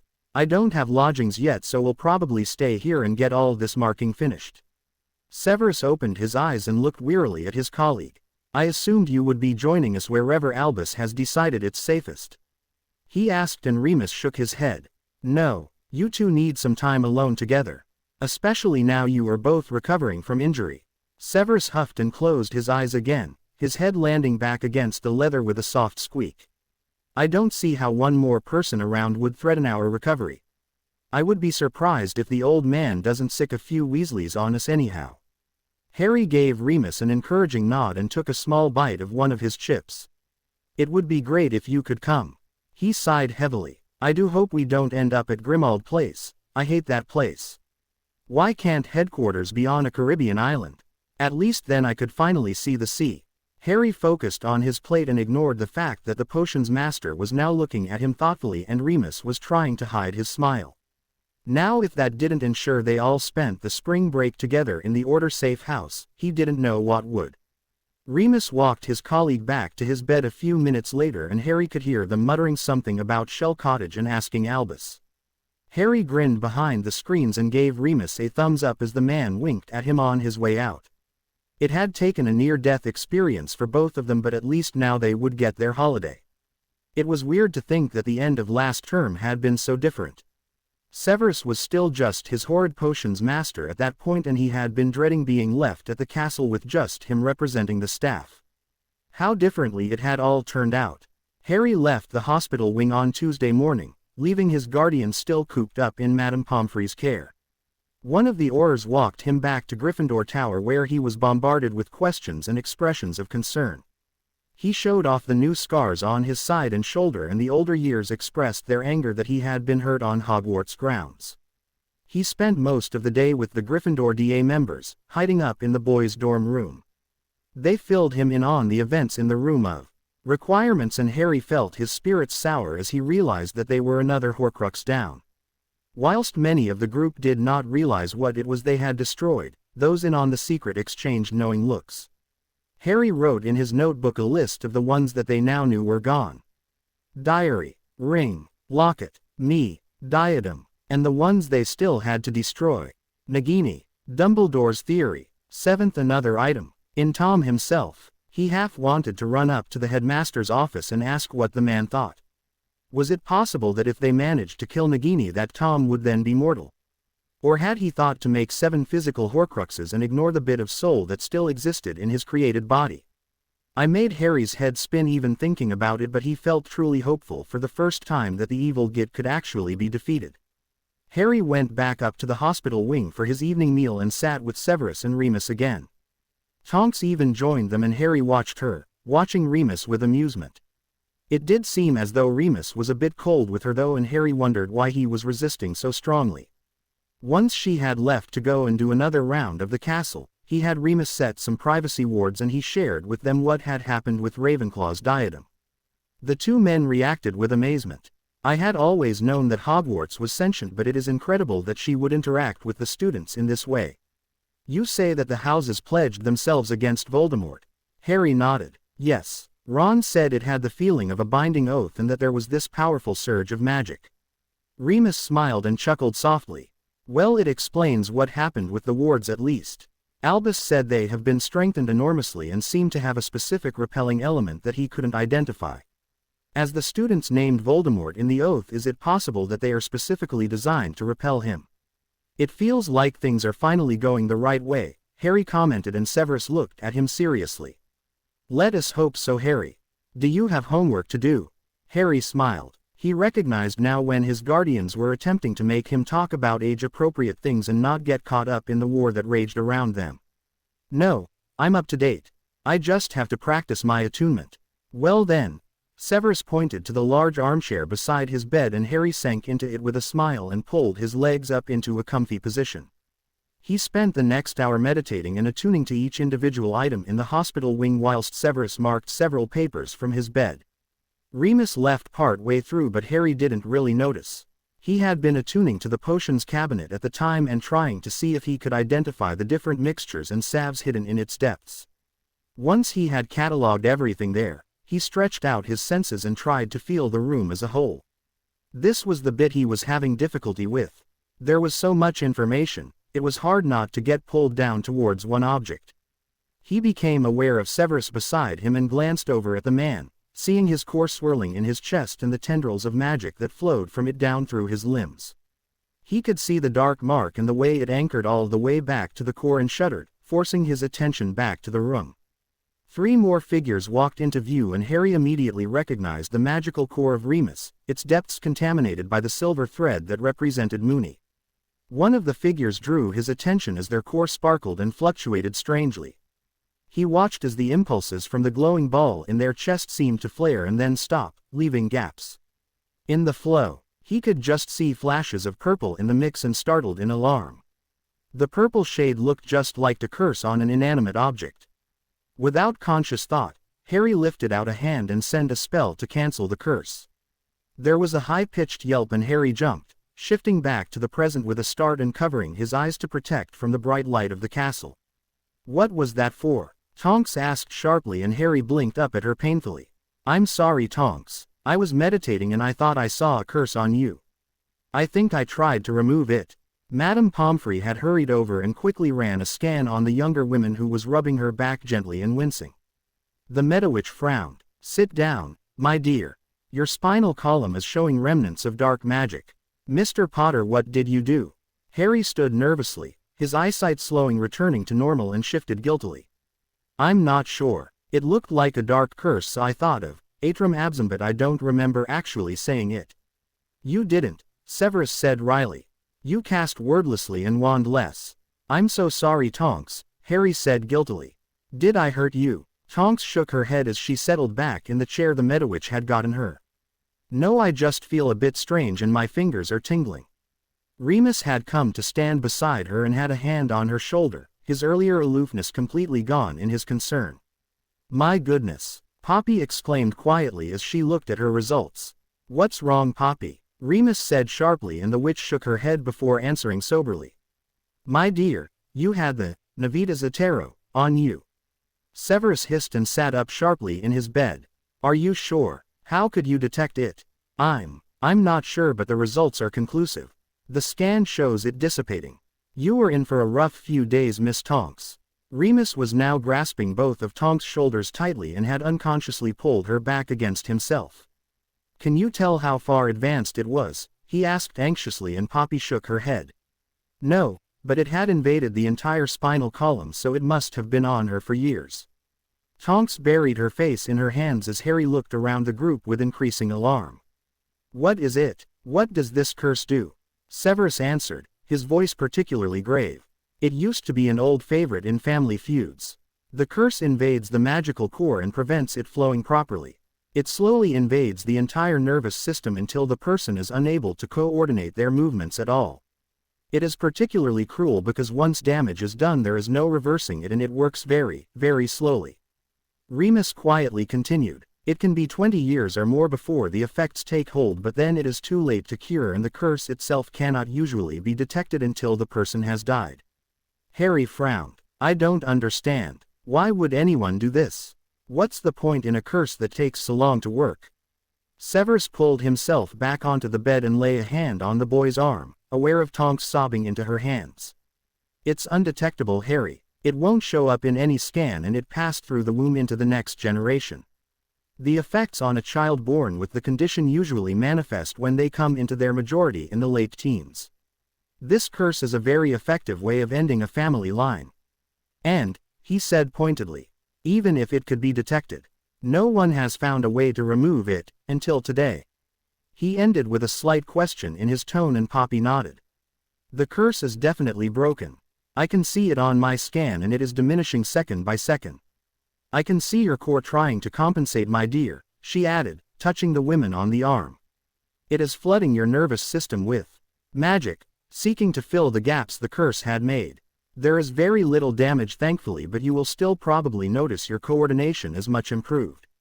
Tonks lifted tear-streaked cheeks then and stared incredulously at the women. "You mean, the reason I'm so clumsy?" She trailed off, and the Meadowitch smiled and nodded. "Yes, dear. I always wondered when that kicked in. You were quite the athlete in school.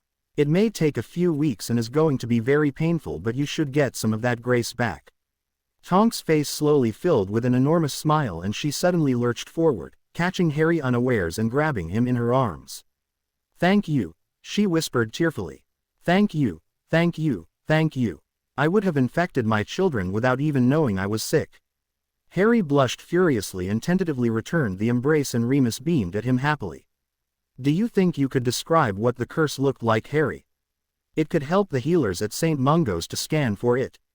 Harry extracted himself gently from the crying woman. "Yeah, I think so. I will write it up this evening." Remus led Tonks over to a nearby man and helped get her settled in, whilst Poppy went to inform the Auror office that she would be staying with them overnight. "Good work, Harry, although you need to be more mindful of what you are doing. You had no way of knowing what the effect of trying to remove a curse could be." Harry turned scared eyes to his guardian. "I know. I don't even remember making the decision. It was more instinctual." Severus's expression softened at his ward's obvious distress. "You saved her life, Harry, and that of her future children. It would have been 20 years before we knew anything was wrong, and then it would have been too late for any of them." Harry sat down heavily in his chair. "This term has been too much," he muttered, and Severus took the hand nearest him gently. "Yes, it has, Harry. It's time for a rest, for all of us." Severus drifted awake in the early hours of the morning, unsure as to what had woken him. He shifted slightly in his bed, wincing at the flare of pain in his arm and neck. The burns were healing well, but the nerve damage was going to take some time. The magic in his dark mark was not helping matters either. A whimper of pain drew his attention, followed by a slow murmured reply. He glanced across the hospital wing, allowing his eyes to slowly focus on the huddled couple there. Tonks lay shivering in a far bed, her normally bright hair a mousy brown. Lupin sat in a chair beside her bed, his arms wrapped protectively around the Auror as he murmured reassurances in her ear. Even from this distance, Severus could see her limbs trembling and guessed her pain levels must be incredible. A third figure walked in view at the bottom of the bed, and for a moment Severus's heart stalled and he nearly jumped from his bed. It took that long to realize it was not Bellatrix Lestrange walking free in the Hogwarts infirmary. Despite the similarities, this woman was softer in every way and walked with an easy grace that Bellatrix could never have aspired to. He had never met Mrs. Tonks before, but had heard much about her from both sides of the current conflict. The woman sat carefully on the bottom of the Auror's bed and ran her hand gently up and down her daughter's leg. Severus allowed his eyes to close and sighed softly. Seeing a family scene like that had always provoked a bitter reaction in the past, reminding him of what he'd never have. Now he just felt resigned. His life wasn't so bad now, even if he'd never have a family of own. As if in answer into his thoughts, a hand slipped into his and squeezed gently, causing him to startle. His eyes flew open and he smiled softly. As a messy head of black hair came into view, a flash of shame flew through him at his previous thoughts. No family. Did the ritual mark you as his father or not, Severus? He winced at that thought and squeezed the hand in return before pulling his snarky persona back into play with extreme effort. "Mr. Potter, you may think indulging in sentimentality will excuse you from your homework, but I am not that easily fooled. I distinctly heard Madame Pomfrey order you to eat, rest and do your homework." "Order." He took a deep breath. "And yet you appear to be doing none of those things currently." "Yes, sir. Sorry, sir," Harry muttered softly, with a trace of a smile in his voice. "I will go and start on my homework now." The teen squeezed his hand once more and then completely disarmed him by dropping a key on his professor's cheek before moving away. Severus watched deadpan as the boy disappeared around one of screens, not missing the slight limp or the way he favored his right leg. He looked across to see Lupin watching the interaction fondly, Tonks practically curled in the man's lap as he rocked her gently. He closed his eyes and feigned sleep to avoid the knowing smile on his colleague's face and the blatantly calculating one on the elder Tonks. At this rate his reputation would be in tatters, he thought. Strangely, that didn't distress him as much as he thought it should. The next few days of classes were frantic as everyone tried to catch up with their work. Each of the professors were running an evening class after dinner, so everyone was exhausted by the time the weekend arrived. When Professor McGonagall announced at dinner that the last Quidditch match of the term was cancelled to allow everyone to recover, it was the first time Harry could remember everyone sighing with relief. Normally a match cancellation was greeted with groans from all the fanatics in the room. Not this time. It also had the added bonus of giving Harry more time to recover. He was determined to get in at least one game this year, and his weight had started to drop off again with the last few weeks' excitement. Friday saw Severus's release from the hospital wing, and Harry found the tension in his shoulders improved enormously by that simple fact. He ran down to the potions master's quarters that evening, determined to spend the evening with him, and was pleased to find Remus and Narcissa already there. The Malfoy matriarch looked dreadful. She had lost weight in the weeks since Harry had last seen her, and her skin was so white it seemed almost translucent. Harry greeted her warmly and gave Remus a hug before dropping down next to his guardian on the coach. "I'm so glad you are out of the hospital wing," he said breathlessly, and the potions master smiled. "As am I, Harry. I detest that place as much as you, despite Poppy's excellent care." "Are you eating down here this evening?" Harry nodded. "If that's okay. I wanted to catch up with you both." "Your timing is impeccable, Harry," Remus said as he joined them around the fire and filled a small bone china teacup for Narcissa. "We had intended to call you down this evening to discuss what we will be doing for the Easter break." "I'm guessing Jamaica's out," Harry said dryly, and Remus chuckled. "Nowhere quite that exotic, I'm afraid, but I think you will like the alternative. The Order has a safe house that we use from time to time, and thought it would be a good place for you and Severus to recover properly." Harry frowned. "You're coming too, aren't you?" Remus smiled softly at the young teenager who was still so worried about everyone else. "Yes, Harry, I will be joining you, as will Tonks, and if you are okay with it, Draco and Narcissa." Harry's eyebrows rose in surprise at that, and just when the adults thought he might object, he surprised them all again. "A regular sick house, Do you have to have been injured or attacked to be allowed in the door?" Severus snorted into his tea in amusement before replying dryly.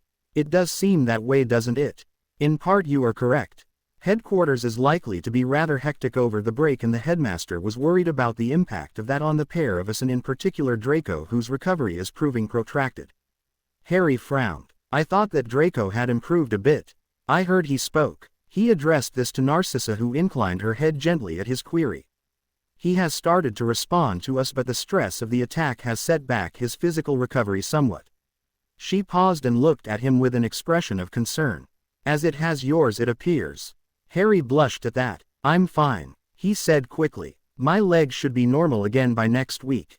Remus looked his honorary nephew up and down, seeing the slightly pinched look that had returned to Harry's face and complexion. "You need rest, Harry," he said softly. "We all do. This is going to be a very quiet holiday." The hopeful look that came across the teenager's face made Severus's heart ache. "Do you promise?" Harry said dryly, and a murmur of amusement ran around the room. All their attempts to keep this child from harm and danger had proven unsuccessful so far. It was no wonder the boy was skeptical there was anywhere safe for him. Severus pulled the boy into his side, in lieu of an answer, and squeezed his arm fiercely. There were a few moments of quiet before Harry interrupted with a whispered enquiry. "Is Tonks okay?" Remus nodded. "She's doing very well, Harry, and her mother has no signs of nerve damage, so we know that the curse was placed on Dora rather than transmitted through the womb. She's resting at home now, and will have to have a lot more tests at St. Mungo's once the effects have fully dispersed." "That's good news," Harry said with relief. He didn't think he would have handled it well if he had done permanent damage to the witch. Remus exchanged a glance with his colleague, and Severus picked up the thread of the conversation smoothly. "A healer from St. Mungo's would like to interview you this weekend if you have no objections. They would like to talk to you about how you detected the curse in the first place. That's not something that has been documented before and could help a lot of people if they could replicate it in their clinics."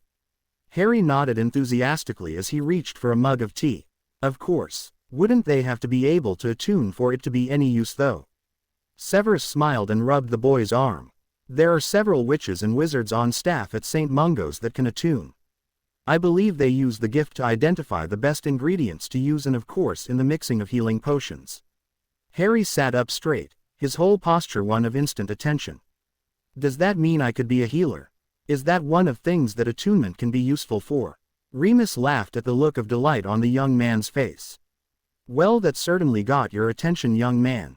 I didn't know you had an interest in healing." "I don't. I mean, I hadn't ever thought of it before.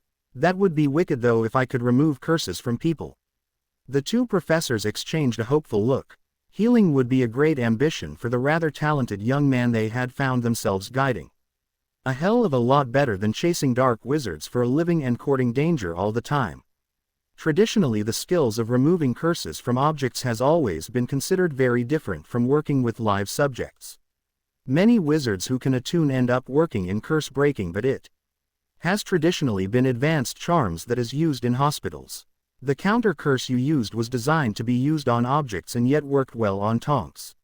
It is possible there may be a new field of study there that you could work on. A perfect project for your apprenticeship actually.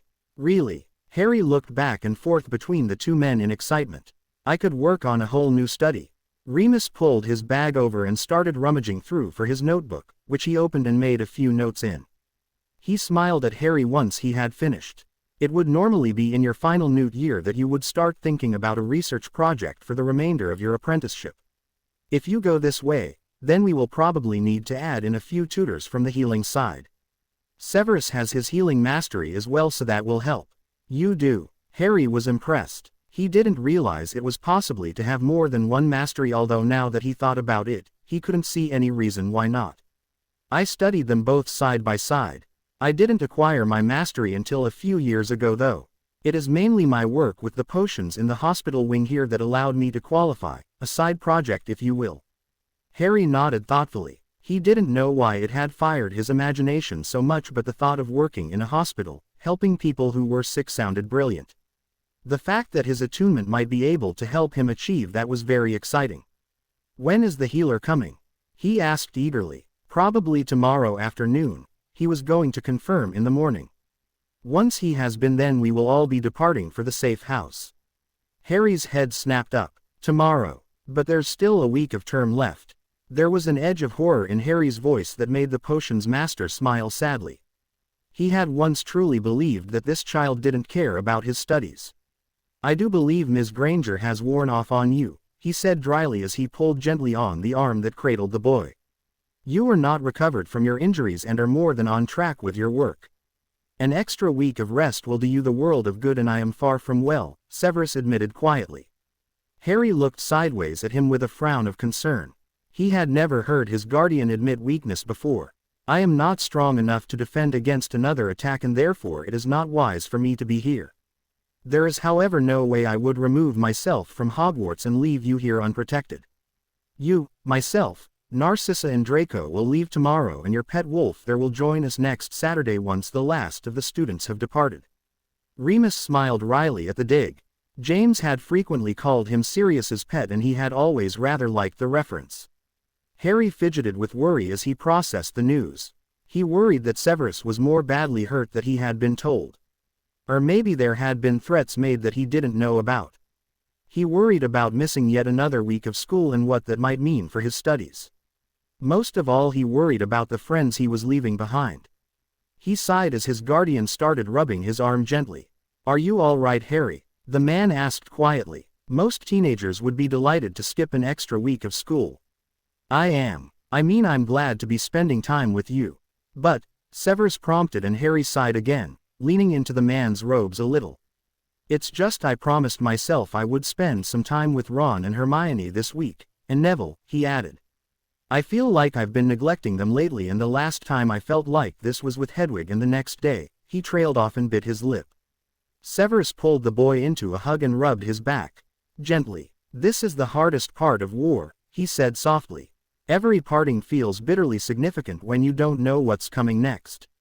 The thing to remember is that today's events don't necessarily influence what tomorrow brings. Harry frowned up at the serious expression on his guardian's face. I don't understand. Remus was the one who answered.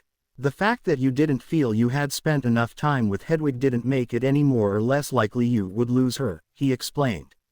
It makes the guilt feel more acute but didn't have any influence on the outcome. Harry nodded cautiously as he processed the older man's words. It's just that leaving things till later just feels like, well, tempting fate. Remus asked, and Harry frowned. Yeah, I guess it does. Severus loosened his hold on the boy and brought one hand up to cardle his raven hair. I wonder if that explains your anxiety about keeping up with your studies, despite the fact you have been consistently ahead with your work all term. An impressive feat, I might add, considering what you have faced this year." Harry gazed into the fire as he thought about what the two professors had said. He was very anxious about his work, and maybe that was more about the things he couldn't influence. Things like where would be attacked next and who would be the next person to die. He had been shocked to find that the student who had died attacking Remus and the Malfoys had been on one of the school Quidditch teams. He had shaken hands with Harry and always been pretty friendly, both on and off the pitch. How long had he been working for the other side? Had he known he would die in the attempt to kill Draco? It just seemed crazy that kids his age were involved in such things. It was crazy that he had been out destroying parts of a crazed wizard's soul. Harry closed his eyes and leant his forehead against Severus's shoulder, allowing the man's hand in his hair to lull him into a relaxed state. What Remus had said was true, he thought to himself. Hedwig would still have died, even if he had been spending more time with her. She would still have tried to protect him. The bit that was hurting was that he had missed that time with her. It was a selfish pain that had nothing to do with her. The more he thought about it, the more tired he realized he was. The grown-ups were right, he really did need this rest. He had come close to death twice in the last few weeks, and he could still feel the pull on his magical core whenever he cast. That meant his core wasn't recovered yet either, and he couldn't protect his friends when he was in this condition. He sat there with his eyes closed, allowing his limbs to turn to jelly and completely unaware of the tear that had escaped and slid down his cheek or the worried looks from the three others gathered around the fire. All Harry was conscious of was the exhaustion seeping through his body, the crackle of fire in the background, and his guardian's hand stroking through his tangled hair. He drifted to sleep, leant into Severus's side, not even waking when Remus tucked a blanket around him or when Narcissa quietly left an hour later. Severus sat quietly, watching the flames burn down to embers and trying not to disturb the teenager breathing softly beside him. "My son," he thought softly as he looked down at the sleeping child. Relaxed, Harry looked so small and so very young. Dark lashes sat softly against the boy's skin, framed by dark shadows that had no place on the face of one so young. Severus dropped his face into the boy's hair and breathed deeply. This time was so precious, he realized. None of them could guarantee that they would survive the storm that was coming, and even if they did miraculously make it, Harry would soon be grown. He would be legally an adult in just a few short months. It was no wonder Harry was desperate to spend every moment he could spare with his friends. Maybe they could arrange a visit with the kids to Shell Cottage. That would give the youngsters some time together. In fact, maybe he should see about inviting them for a week or two. He sat contemplating the various ways he could reduce Harry's stress levels as the fire lulled him slowly to sleep beside his charge. Harry's meeting with the healer from St. Mungo's was nothing like he had expected. The elderly wizard who had come to meet him had been bouncing on his heels with excitement. He had not been told the name of the student he was meeting. Just that the child could attune and had been able to detect one of the worst curses that existed in their world. He had been beside himself in anticipation and chattered non-stop as Professor Lupin escorted him down the long corridors that led to the dungeons. He had looked around the cozy quarters he was led into with interest. Master Snape was legendary in the healer's circles, his potions having revolutionized the treatment of many magical illnesses. He happily surrendered his wand to the Dada teacher and smiled warmly as he was introduced to Severus Snape. The small teenager stood beside them didn't immediately draw his attention, and even when Remus stepped forward and introduced them, it didn't register who it was. "Healer Brunswick, this is Harry. He is the student you will be talking with today." Of course," the man said affably, shaking Harry's hand and then dropping into a chair to pull out several notebooks and a quill. The two professors exchanged bemused looks as Harry sat himself in a chair beside the healer. Severus and Remus positioned themselves on the sofa, close enough to keep an eye on things but not be too intrusive. "No then, sorry, was it Harry?" the man said absently as he sharpened his quill and turned to the boy with a smile. "Now somehow you were able to detect the man's voice trailed off as he looked properly at the student for the first time. "And here it comes," Severus whispered quietly so only his colleague could hear. "Good heavens, Mr. Potter, what I mean, it's an honor truly." The man blustered into silence as he stared open-mouthed at the boy who lived. Harry glanced shyly down as Severus and Remus sniggered quietly in a corner. It's nice to meet you too, sir. Shall I describe what happened and then you can ask any questions you have? Yes, yes, of course, that would be, please continue. The three men listened quietly as Harry described the attunement exercise he had been engaged in when Tonks had walked into his field of view. Single quote. I first noticed it because the color was very dark, similar to some of the curses I have seen put on objects for class. It looked like multiple threads that were wrapped around Tonks' magical core. It also had spread out down her back and was wrapped around the bones. I could see her core wasn't flowing normally but looked more like it was pulsing. The pulses were erratic and sometimes seemed to stop completely. Harry paused and reached for a cup of water. I really shouldn't have done what I did. It's just that I was teaching the first years a few weeks ago how to remove curses from inanimate objects and the spell just jumped into my mind. It broke immediately and just floated away. Amazing, amazing, the man muttered as he scribbled furiously on his notebook.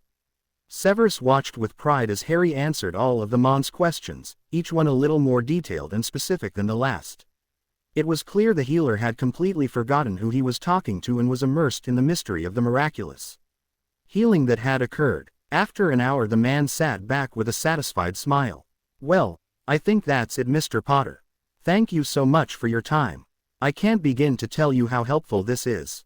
We have several healers on staff who can attune and your description gives us a way to scan our patients for this curse. He shook hands with Harry and each of the men before Remus escorted him from the room. Harry smiled happily and Severus knew it was the thought that he might have helped some people. Are you packed, Harry? Severus asked quietly and the boy nodded. I'm all ready to go. I have all my school assignments as well. Can I go say goodbye to everyone? Severus smiled. Why don't you go and have lunch with your friends and I will meet you in the hallway in an hour. I will have Dobby bring your things. Okay. Harry gave him a hug and ran from the room, his feet carrying him at high speed to the great hall where there should still be pancakes from brunch left if he was quick. He ran past Remus and the healer in the corridor and shouted over his shoulder. Goodbye, Healer Brunswick. It was nice to meet you. The healer smiled in bemusement at the typical teenage boy that flew past, his laces undone and shirt hanging out. A far cry from the serious and detailed discussion of a few moments ago.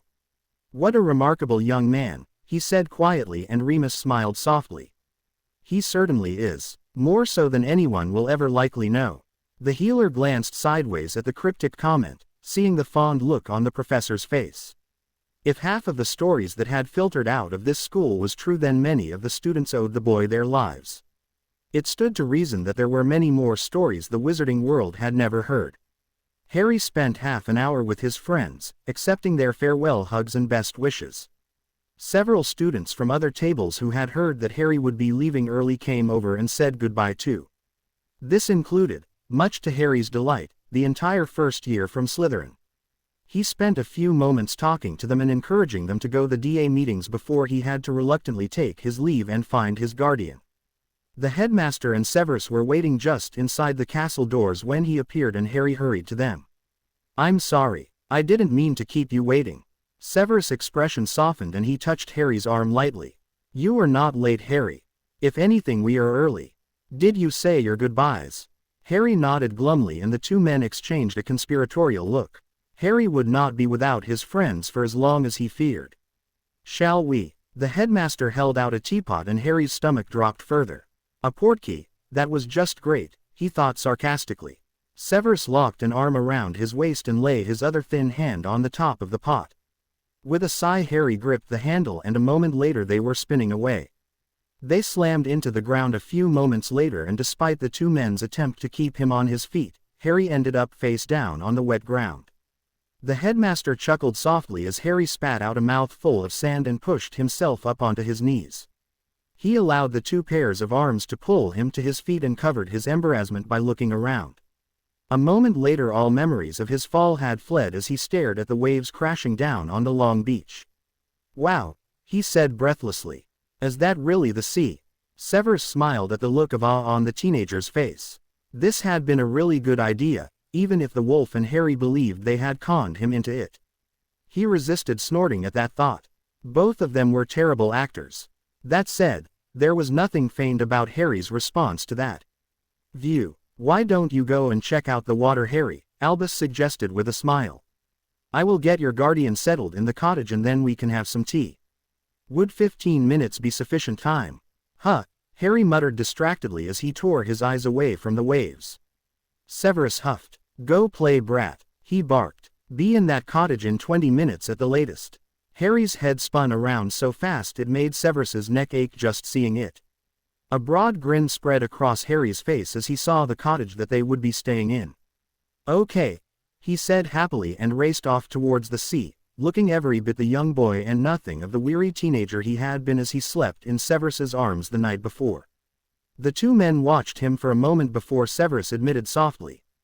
This was a fine idea, Albus, thank you. It was Minerva and Remus actually.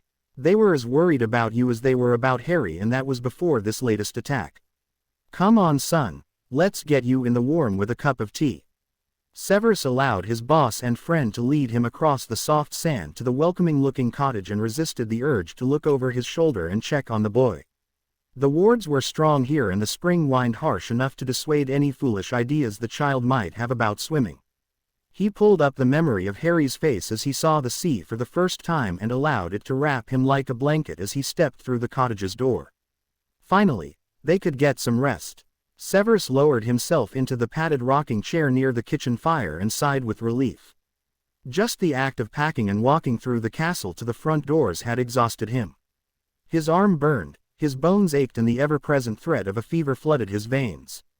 He watched through hooded eyes as Albus prepared a pot of tea and arranged jam and scones on a tray, doing the whole thing without magic. Dobby appeared after a few moments and exchanged a few words with the older man before popping away again. I hope you don't object, but I have asked Dobby to stay and serve you for the duration of your stay here. Albus laid the tray on the table next to his colleague's chair and poured them both a cup of tea, taking Severus's silence as tacit approval. I'm hoping that now that Draco is improving, Dobby may be able to cover some of the shifts watching the child. It will allow you all to rest. The two men sat quietly near the fire and watched the flames flicker. Severus's thoughts on his godson and the headmaster's on Harry, who he was tracking magically through the stone wall of the cottage. Albus chuckled as a strong wave caught the teenager by surprise and knocked him off his feet. He kept an alert eye as Harry struggled to his feet and out of the water, picking up his robe from the sand and starting the short trek back to the cottage. Well, I think it's time I got back and left you both in peace. He waved his hand and a large fluffy bath towel appeared and draped itself over a rail near the fire. I wish you all a relaxing spring break, Severus. I will attempt to keep all in any order business as far from your door as possible. Severus sat and watched as the older man adjusted his robes, glancing at the towel with a frown. What was that about? He wondered to himself. Albus waited a few seconds and then opened the front door, stepping aside to let the grinning and completely drenched teenager through the door. Harry shuffled in, leaving a trail of salty water behind him, and as Albus stepped out and closed the door, the last thing he heard was a acerbic-toned exclamation echo through the house. Oh, for the love of all things! Harry stood sheepishly in front of his master as the man struggled to his feet and threw the towel at him in disgust, his lip curled up in exasperation. What are you thinking, boy? It's still less than 5 degrees out there. Are you trying to commit suicide? Harry grimaced. I was only paddling, he grumbled. I didn't expect the waves to be so big. I guess I should learn to swim while I'm here. You were lucky you weren't. Severus trailed off as the boy's words sunk in. You can't even swim, but the second task. Gillyweed, Harry said cheerfully, running the towel through his dripping hair. Doesn't matter if you can't swim if you have gills and fins. Severus sat back down heavily in the chair and closed his eyes. This holiday was going to kill him, he decided bleakly. Never mind the Dark Lord and convalescence, keeping an eye on the boy who was determined to die was going to finish the job. The first week saw both Harry and Severus sleeping close to 15 hours a day. They both awoke early, had breakfast, did a few hours of work, or in Harry's case homework, before going for a nap. Then there was lunch, Poppy's check-up visits, and then another nap.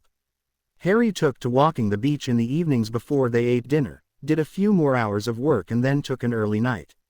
By the second Tuesday morning, Severus was feeling almost human again and Harry was started to catch a bit of the sun. Poppy removed the last of all their various bandages and plasters and gave them both a stern lecture about continuing to rest. She would not be visiting again unless there was a problem, so both of them submitted meekly to her rather long speech and nodded in all the appropriate places. Remus arrived with several trunks worth of paperwork an hour later and after a brief greeting, immediately collapsed into his bed. He had been delayed arriving by 2 days, but neither Severus or Harry had been informed why, and it was niggling at Harry. He knew the order were under strict instructions to leave them in peace, but surely that didn't mean they should stop telling them what was happening. Severus seemed completely unconcerned, and that was annoying Harry too. He knew better than to nag though, and decided to just wait it out and see what was emerged. Harry stood from his spot on the couch and stretched, padding into the kitchen where Dobby was already starting on the evening's meal.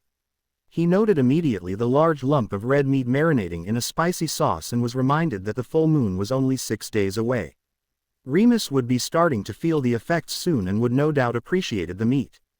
He dropped into a seat at the kitchen table and automatically reached for one of the carrots the elf had dumped in the middle of the table and a peeler. Dobby had been very tolerant of Harry helping in the kitchen after he had explained that chopping things helped him practice for potions. The elf clicked his fingers and one of the carrots fell apart into long strips, stir-fry style, and Harry nodded to show he had understood what Dobby wanted. They sat quietly at the table for an hour as Harry worked through the pile of carrots and then moved on to chopped peppers, small red chilies and several large potatoes. Severus wandered through every so often to refill his tea mug or collect something from the bookcase, and each time he passed, his hand would rest briefly on the boy's shoulder. Harry worked hard to concentrate on his work and suppress the pleased blush that stole through him. This was the first time he had experienced a family holiday. This was what his schoolmates went home to each summer, he realized. The kitchen was quickly becoming his favorite place.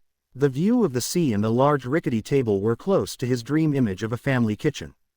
The fact that Remus would be sat with them this evening made it perfect. Tomorrow Draco and Mrs. Malfoy would arrive, and Harry was a little nervous about that. The small cottage would be full, and Draco had improved a great deal according to Poppy. Originally, Draco was going to be staying in the same room as Narcissa, but Harry had found himself volunteering to share a room with the other boy. He had immediately regretted it, but seeing the pleased and proud look on his guardian's face had not withdrawn the offer. So now he would be sharing a room with the ferret for the rest of the holidays. Part of him was happy to help and hoping the boy would recover, but a deeper, more spiteful part of him was tempted to say, "I told you so," to the spoilt brat.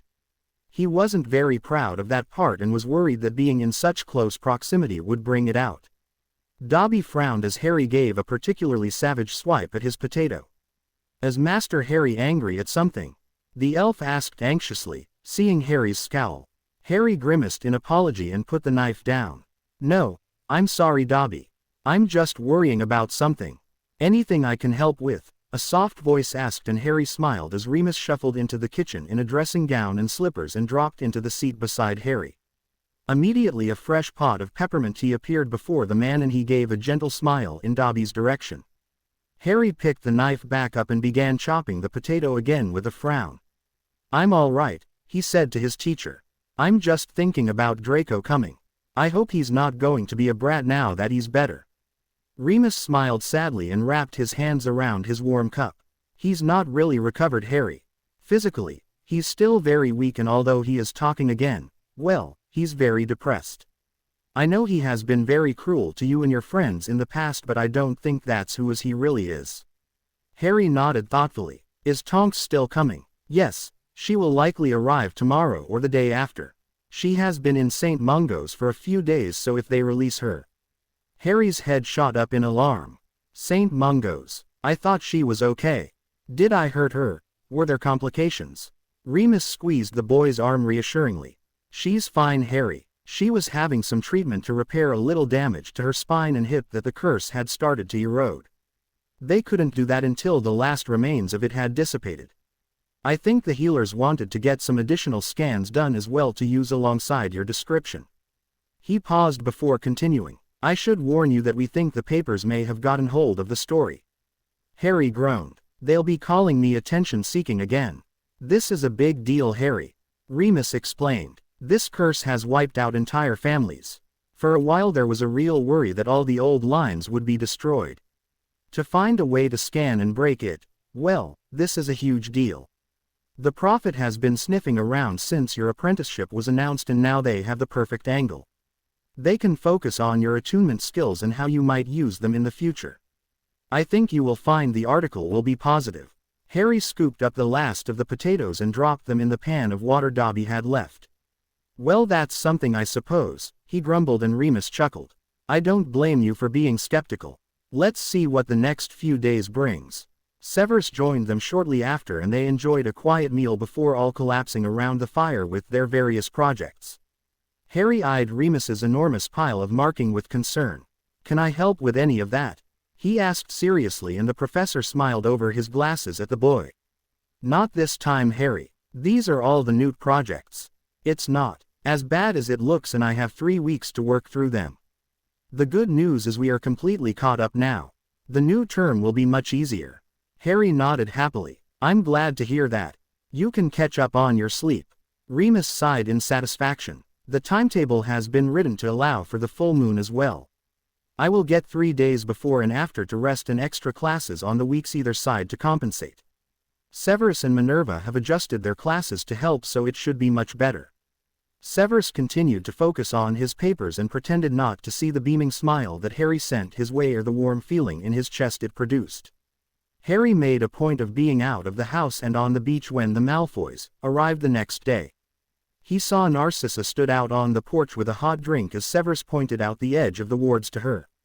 He built a sandcastle and was starting on a moat when he became aware of his new guardian walking slowly across the beach towards him. Are you all right, Harry? Severus asked quietly when the teenager didn't acknowledge his presence immediately. Harry sat back on his knees with a sigh. Yeah, I'm okay. It's just been so perfect, and now, he trailed off and absently drew a line in the sand.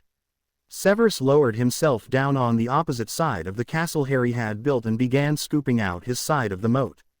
If there are any problems, then I can easily transfigure another bed for you in my room, or Remus's if you'd prefer. I don't want you stressed about this, Harry. You are still recovering yourself. My magic's almost back to normal, Harry said with a smile.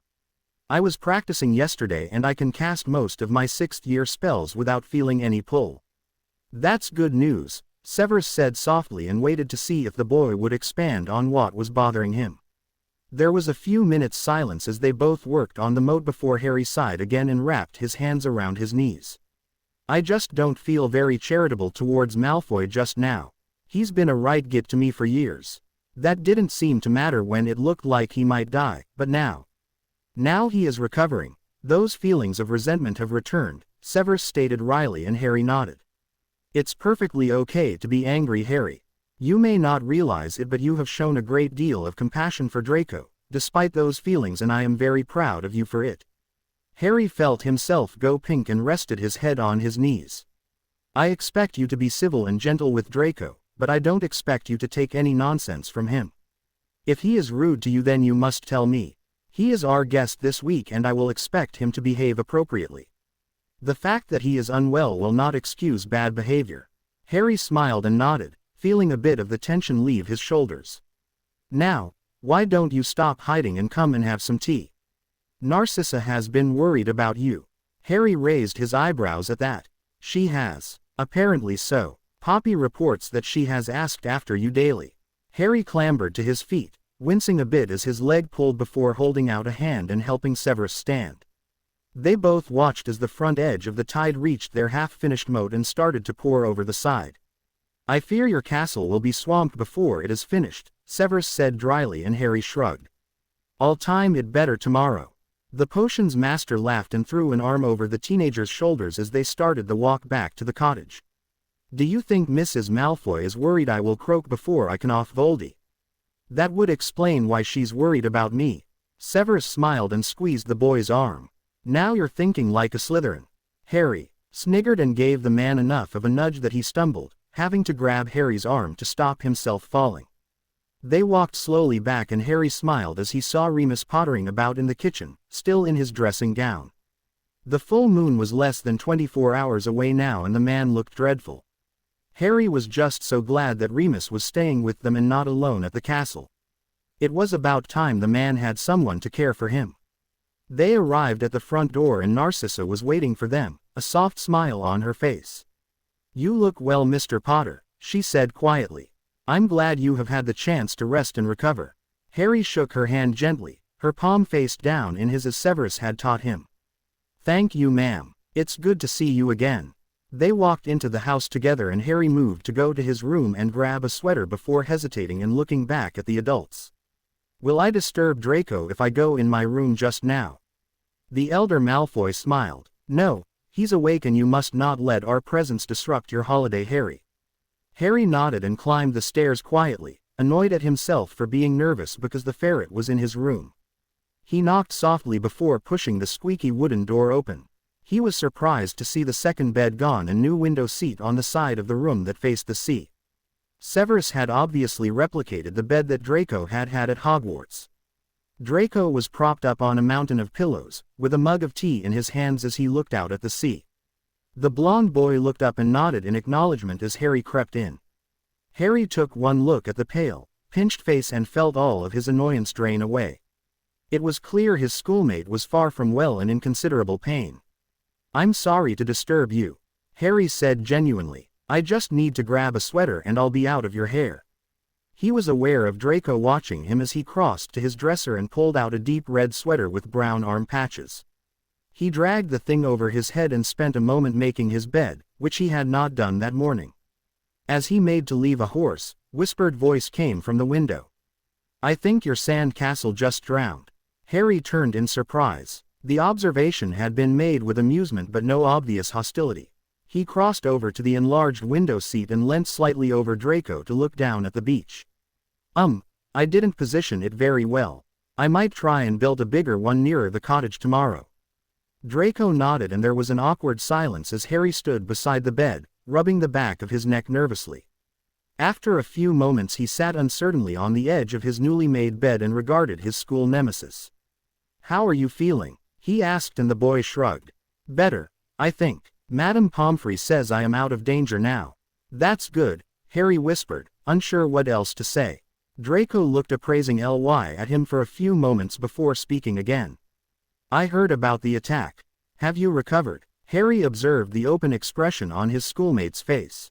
He did seem to be genuinely asking. Mostly, he answered eventually. A muscle in my side got cut through. It's been healed but is still really tight. I have a bit of a limp first thing in the morning but it's almost sorted. Is Uncle Sev, I mean Professor Snape, okay? Harry smiled. Yeah, he's okay. He had a close call but is all healed up now. We are still both on Poppy's diet and rest regimes though. Draco snorted. Yeah, I know all about them. She's a tyrant. You too, huh? The blond boy nodded. She still won't let me out of bed. I've been pretty bored this last week. It's nice to have a new view though.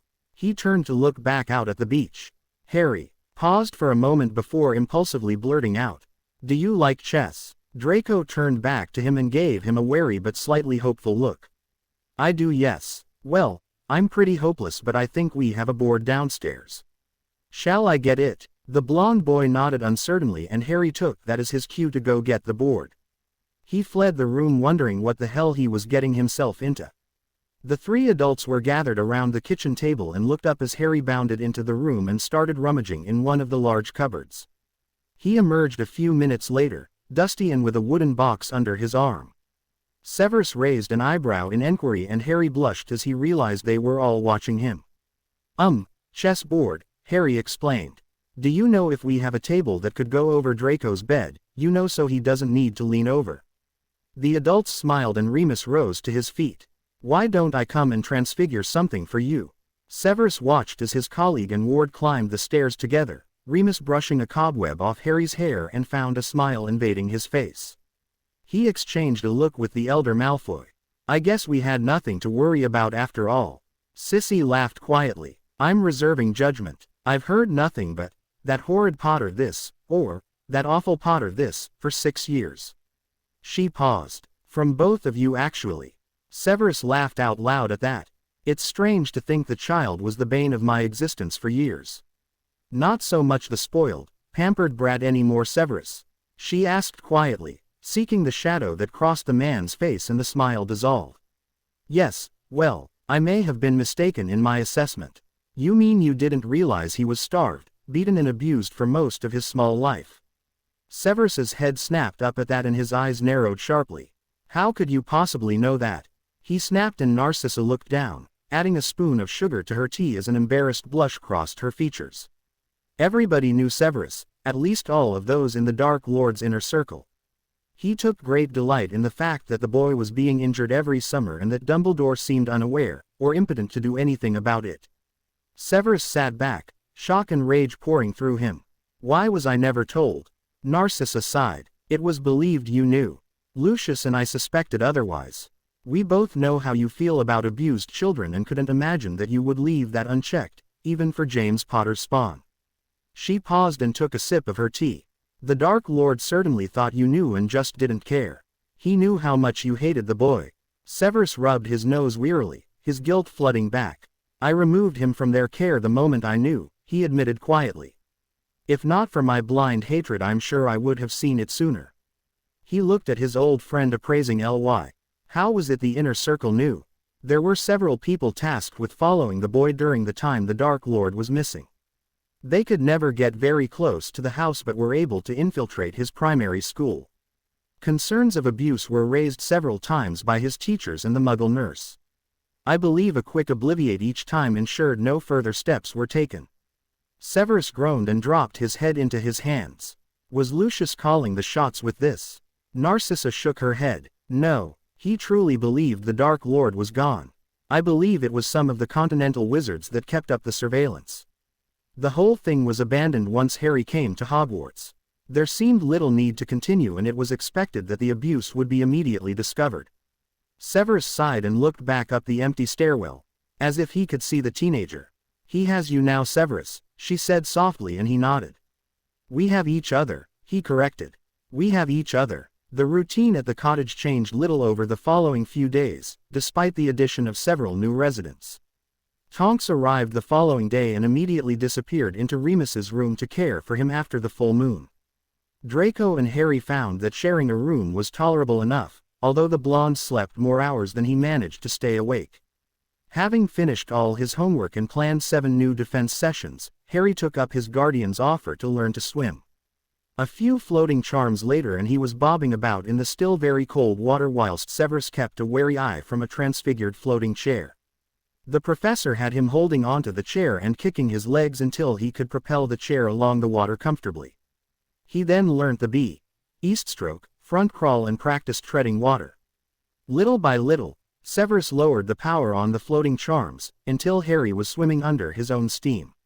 When the boy started to look tired, he called him over and pulled him up onto the floating chair. Together they propelled the thing back toward the shore, enjoying the evening sun and companionship. That's a lot harder than it looks, Harry admitted, and his guardian sniggered. You need to practice treading water. You are sinking if you stop moving, so it will be a bit tiring to start with. Once you have mastered it, floating in the water is almost effortless. He frowned down at his charge. I don't want you trying any of that without supervision until you are more proficient. Harry agreed readily. He had no desire to risk drowning.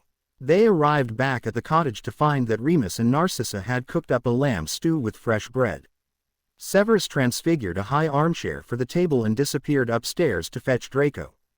It was the first time the teenager had been out of his bed in several months, and the blonde looked excited to be joining them. Harry automatically plonked himself down in the seat next to the boy and began talking about the calculations on his project. Draco had been fascinated when he had seen the small-scale model that Harry had created of the burrow and its grounds. Designed to check his calculations for the ward stones, it allowed him to enter the equations and see how the wards were affected. Draco had offered suggestions to make them stronger and had a much better grasp of the theory, so he had been a great help.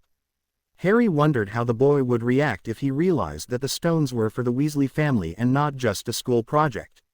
He had made the model of the burrow into a plain square house that was not recognizable, so unless Draco knew the qualities of the land in that area, he would be unlikely to recognize the place. That weekend, there was a bit of excitement when Severus and Narcissa locked themselves in the study for a few hours on order business. Harry felt the rush of magic that accompanied the flow on several occasions, so he knew there was something happening. Nothing was said that evening and Harry didn't ask.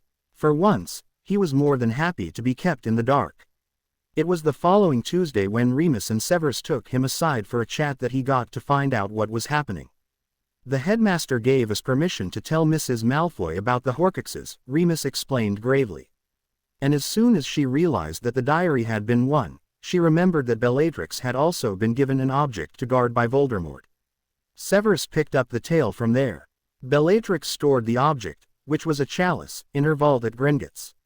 As her listed next of kin, Narcissa is able to access that vault since Bellatrix is still a convicted felon. She could get the chalice? Harry asked excitably, and the two men exchanged a smile. She can, and she did, last Saturday evening, Severus explained. Albus confirmed this morning that the cup has been destroyed, so we are one more Horcrux down. Harry grinned broadly. That's brilliant, so it's just the snake and him now. We think so, yes, Remus replied. As Nagini never leaves his side these days, we will have to try and get them both together. The smile slid off Harry's face then.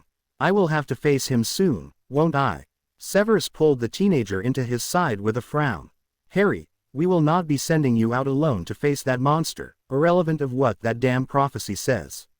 It may very well be that you end up facing him again, but do not under any circumstances think you have to go looking for him.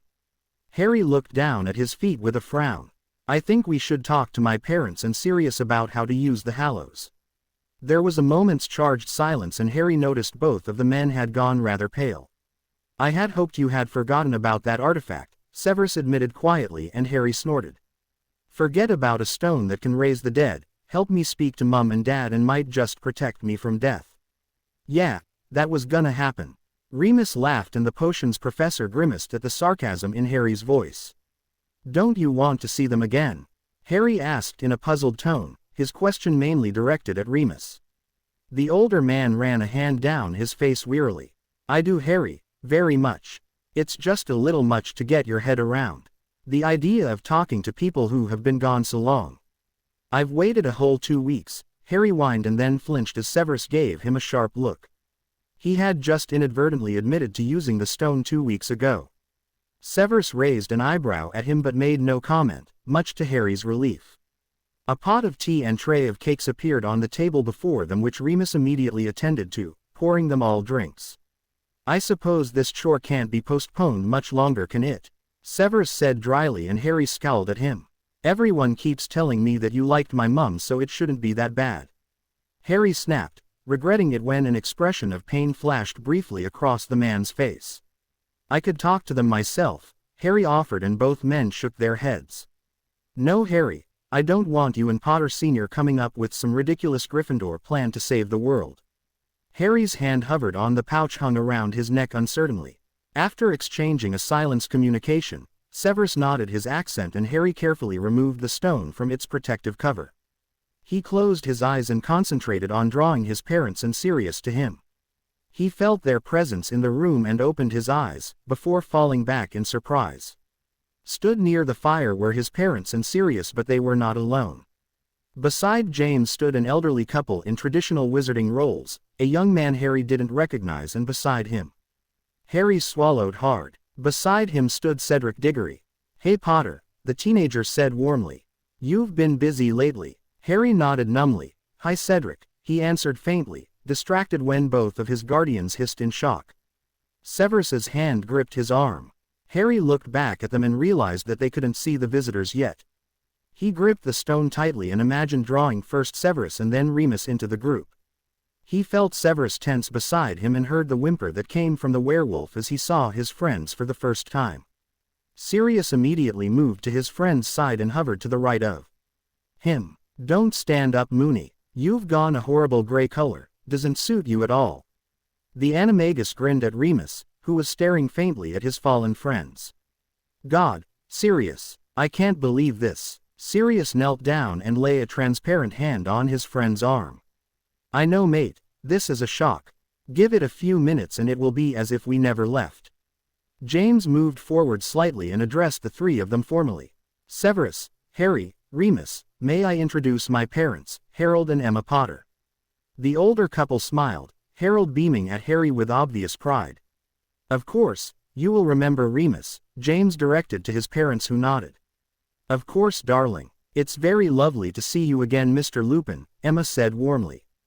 James smiled sadly at his friend who seemed unable to answer. May I also introduce Regulus Black, Sirius's brother, who has a few interesting things to tell you. I believe you all know Mr. Diggory. Lily had been smiling gently at a very pale and silent Severus since she had first appeared. She moved to kneel in front of him and took a trembling hand in hers. Hi Sev, she whispered, and the man swallowed before answering in a whisper. Lily. Well, shall we sit? Harold asked, and 7 new armchairs instantly appeared around the fire. Thanks, Dobby, Harry muttered automatically, and nearly all of the adults present smiled at him. How you turned out so polite in Petunia's care is a mystery to me, Harry, James said dryly. Yeah, you're lucky, Harry directed his comments to Severus. I could have turned out like Dudley. Several of those present shuddered at the thought of that before seating themselves in the circle that had been formed. With Severus, Remus and Harry, there were now 10 in the gathering. Severus was strongly reminded of a war council, and the thought sobered him. In a way, that was exactly what this was. He noted that all of their visitors appeared more solid than they had a few moments before. It was like watching them being formed in front of his eyes. He turned his attention to Potter and Black. Potter looked nothing like he remembered him. The swagger and showy posture were missing, his face more serious than Severus had ever seen. James was staring at Harry, a look of such deep affection on his face that it caused a lump to form in Severus's throat. This man had given his life to keep his son safe, and for the first time, Severus was able to add that knowledge to his overall impression of James. Harry noticed the scrutiny and smiled back shyly, his cheeks blushing a bright red. James grinned and winked at his son before turning his attention to Severus. Thank you, Severus, he said simply. There are too few words in the English language to properly thank you for what you've done, for removing Harry from the Dursleys' care. Severus nodded but didn't reply. Emma stood gracefully and moved over to Harry's side. I believe I am corporeal enough now to give my grandson a much overdue hug. Harry stood and tentatively embraced his grandmother, aware of Harold moving over to get in line for the next one. When they had both greeted him, Harry moved to sit, but was beckoned over by Lily instead. He grinned and went to sit on the arm of her chair. The chair instantly enlarged and changed shape until he was seated beside her. Her hand found his and gripped tightly. James smiled fondly at his wife and son before turning his attention back to the room. Okay then, let's get started before we dead folk get too comfortable here and don't want to leave. He threw a gentle smile in Remus's direction. The man had been staring at his friends but had made no move to greet them. He looked too shocked to really do anything. You are now in a position to move against Riddle directly. His power base is undermined. More so than you realize, and more importantly, more than he realizes. He has lost a great deal of his financial and political backing and is physically weakened by the loss of his soul fragments. The bad news, Harold interjected, is that he now knows that his Horcruxes have been tampered with. Even now, he is traveling the country checking on them one by one. He is enraged and will likely retaliate. Your best strategy will be to attack first, or perhaps draw him out. James gave Harry a stern look. That comment was not directed at you, he said wryly. Riddle will certainly do everything he can to find you, but you are not to use yourself as bait. Harry blushed as all the adult gave him a fond and knowing smile. Was he that predictable? Where you can help, James continued, is by using the Hallows. Remus spoke for the first time, his voice hoarse and filled with emotion. How can we allow Harry to be involved without putting him at risk? The cloak, James said simply. Under that, with the stone and wand, we believe he is protected from most magics. And he can call us to assist, Sirius interjected. The man sat forward and lifted the teapot into his hand. As you can see, after a while on this plane, we can move things around. But importantly, James explained, no one else can see us until Harry wants them to. We could be a pretty effective distraction in the middle of a battle, especially if we appear before Death Eaters who will recognize who they are facing. Remus chuckled at that. I can imagine that would be a bit disconcerting. Severus leant forward, his expression severe. If we are to make the first move, it will have to be soon and on ground that favors us. Hogwarts, Harry asked. If we could draw him onto the grounds before term starts again, then we could avoid innocent casualties. The adults considered that, and Severus's expression softened as he regarded his charge, who was now sitting arm in arm with his mother. Exactly where he should be, thought Severus with a sense of sadness. That could work well, Remus said hoarsely. We could let it slip out that the wards will be down for maintenance for the next week. That may tempt Riddle to make an attempt on the castle. It would have to be on the edge of the forest, outside of the wards, Severus added. Since Harry's defense club cast their little bit of magic, then it has been extremely painful to pass through the wards with the dark mark. I highly suspect that if the castle had not already known me, I would have been unable to get onto the grounds. Harry shifted in his seat, his expression worried. He hadn't known that the professor's mark had been worse since the houses declared their unity against Voldemort. He wished for the 100th time that he could see a way to remove the bloody thing without killing his guardian. Harry leant into his mother's side and listened to the adults plotting as he tried to get the knot in his stomach to unclench. This holiday had been so peaceful and restful that the thought of returning back to the outside world was pretty daunting. Remus slowly joined the conversation as his shock wore off and Sirius sat on the arm of the man's chair with a hand resting on his friend's back. Harry smiled softly at the interaction. It was so great to see Moony surrounded by his pack again. The stone hummed happily against his skin, its magic seeming to seep into his very bones. He wondered if this is what Muggle drugs felt like. He could get used to the buzz of power but was also a little frightened by it. As ever, the temptation to keep his parents and Sirius by his side forever was strong. Once the adults had finished plotting, the group broke up into smaller units. James and Sirius sat around their old friend chatting, and Lily had left Harry's side to go and sit beside Severus. She had a hand laid across his arm and was talking softly to him, too softly for anyone else to hear. The potions professor was white-faced, listening to her, nodding occasionally in response. Harry found himself squashed on the sofa between his grandparents with Cedric balanced on the edge of the coffee table before him. Cedric chatted happily away, giving his observations of the latest dramas at Hogwarts. "I'm so sorry," Harry eventually blurted out, interrupting the other boy in mid-sentence. Cedric frowned and leant forward. "You're not still blaming yourself for my death, are you? I thought you had got past that nonsense." Harry swallowed past the lump in his throat. "I was the one who persuaded you to take the cup with me. If I hadn't, there is no way to know what may or may not have happened," Cedric said pragmatically. "Pettigrew killed me, not you. All you did was show fair play in a school tournament. A tournament that should have been safe. If anyone's to blame, it is the organizers that were meant to be keeping the grounds secure. As we know, there were several of them with ulterior motives. Besides," the boy added, "death's not so bad. I'm sad to have hurt my parents, but this is where we are all meant to end up. It really doesn't matter if we get here early or not." Harry sagged in his seat a little. Cedric really didn't blame him. Both of his grandparents claimed one of his hands and held on tightly. Harry glanced around the room in contentment. He was surrounded by friends and family, exactly as he had always dreamed and wished for. It was a little overwhelming. It wasn't long, however, before James detached himself from his friends, having to practically pry Moony's hand off his and walked over to Harry.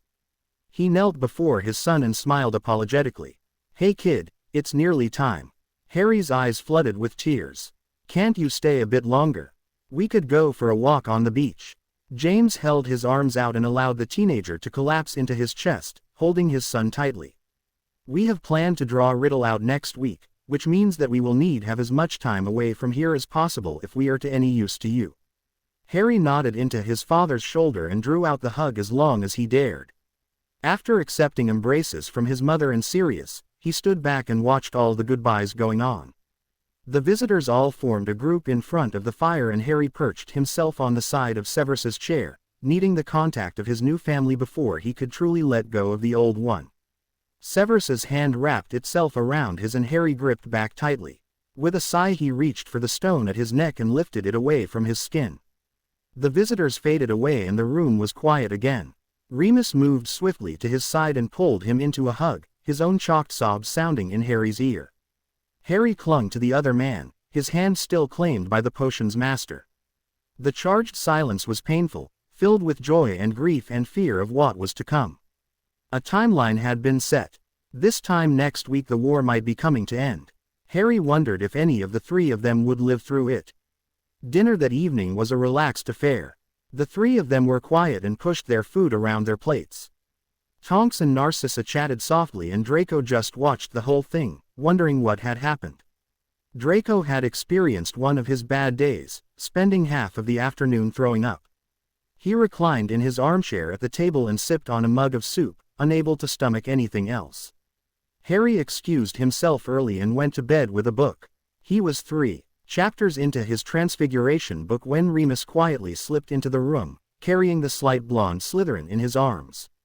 Harry smiled in welcome and watched as Remus and Narcissa tucked Draco into his bed and helped him drink his evening potions.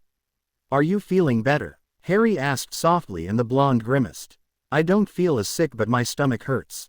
It used to be like this all the time though, so once every few weeks is a bit improvement." "I'm glad you're doing better," Harry answered honestly. The two adults left, replaced almost immediately by Severus, who was carrying 2 steaming mugs in one hand. He handed Draco one and placed the second on Harry's beside table. "Yours is just warm milk, Draco. I wasn't sure chocolate would sit very well with you this evening." Draco smiled warmly up at his godfather. "This is great, thanks." Severus ran a hand fondly through his godson's hair and then moved to sit on the edge of Harry's bed. He picked up the book that had been placed face down on the covers and read the title. "This is a book for next year, Harry. Aren't you putting yourself under enough pressure without reading so far ahead?" Harry shrugged and sipped at his hot chocolate. "I like reading ahead. It gives me an idea of the stuff I might struggle with later." Severus commented, regarding his charge critically. "Are you unsettled by earlier?" Harry glanced at his roommate who was listening curiously. The three of them had decided not to tell their houseguests about the Hallows. Other than the headmaster and McGonagall, none of the order had been informed either. "I'm okay," he answered quietly. "It just makes me sad to know what I've missed." Severus nodded soberly and lightly touched his charge's arm. "I can understand that. Will you talk to me if you are struggling with this?" Harry smiled. "I will, I promise." "Good. Well, you two had better get a good night's sleep tonight. You have guests tomorrow." Draco's head snapped up. "We do." The potions master stood and stretched before tucking the blankets around Harry and reaching to turn out one of the lamps. "You do. The Weasley brats, Granger girl and that whore known as Longbottom are coming for the day." Harry beamed a grin at his guardian. "That's great. Why didn't you tell me?" "I believe I just did," the man answered wryly before slipping out of the room. Harry finished his chocolate and then cuddled down in his blankets, watching as Draco quietly sipped his drink and stared out of his window at the moon setting over the sea. "Poor Draco," he said quietly. "About to be surrounded by Gryffindors. I hope you're not allergic." Harry was rewarded by a pillow in the face and chuckled softly. "You will have to play a game of chess with Ron. He's really good, much better than me." "Everyone's better than you, Potter," the boy answered dryly before giving him a hopeful expression. "You really think he's worth playing?" "Oh yeah, he's seriously skilled." Both teenagers settled down and Draco switched off his light, plunging the room into darkness. "Night, Scarhead. Night, Ferret." Harry could almost feel Draco's grin on the other side of the room. He rolled over and imagined his parents and grandparents surrounding him, wondering if in that other place they really were. The chaos of the next few days were a sharp contrast to the peaceful air that had surrounded the cottage previously. Harry was aware of Snape's expression becoming increasingly fixed and tight as the hours went by. Molly had decided to accompany her children so she could ensure that Severus, Harry and Tonks were truly recovering. She was still a little more reticent with Draco, but Harry saw her fussing over his bedding on a few occasions. Harry spent the whole of the first day swimming with Ron and Neville, while the girls lounged on the beach. Severus had taught Hermione the floating charm so she could keep an eye on Harry, and Ron taught him several floating techniques that helped make the whole thing less exhausting. It was great fun, and Harry saw his tan shift from a golden glow to a deep brown. Added to his weight gain, he for once looked less like the scrawny nephew of the Dursleys, and more like his father's son. That evening, with a little prompting from Harry, Draco and the youngest Weasley son set up a chess board near the fire.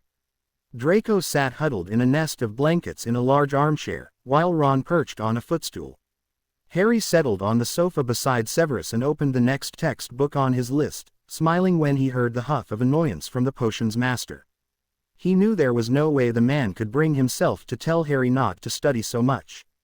The professor in him would probably explode if he tried. Harry read through the advanced text slowly, keeping one eye on his best friend and the Slytherin. The game was still going 2 hours later, which pleased Harry no end. He had promised Draco a challenge and it seemed Ron had not disappointed. Remus appeared near midnight and quietly lifted the sleeping blonde from his chair. Ron and Harry both started in surprise. Neither of them had noticed the frail boy drifting off. Remus shot Ron a warm, reassuring surprise and tucked the blankets more securely around the sleeping boy before carrying him effortlessly up the rickety stairs. At a pointed look from Severus, both the teenagers followed quickly behind. Ron was sleeping on a mattress in the boys' room and a fourth mattress lay stacked against the wall, ready for Neville's arrival the next day. The two changed quickly, aware of Remus settling Draco into bed and resetting all the monitoring charms. "He looks bloody awful," Ron whispered and Harry nodded gravely. "He's much better than he was, but still." Harry trailed off and the redhead nodded meaningfully, understanding what had been left unsaid. Neville was already at the breakfast table when Harry patted down the next morning and he spent the first hour filling the boy in on all his news. Ginny and Hermione appeared shortly afterwards and they all headed out to mess around on the beach. Ron didn't appear until nearly lunchtime and informed them all solemnly that Draco was ill today and wouldn't be leaving his bed. That silenced them for a while and Ginny scowled darkly. Out of all them, she was the one who was struggling the most with the Malfoys, staying at the cottage. Considering the family's history with the Weasleys, Harry couldn't say he blamed her.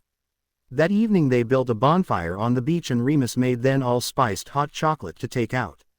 Wrapped in blankets, they sat around the fire and Harry told them all about the plan to try and lure Riddle to Hogwarts. The youngsters were quiet after that. Everyone felt as if the rush towards the final battle was gathering pace. Harry didn't even want to think about what might happen if they lost.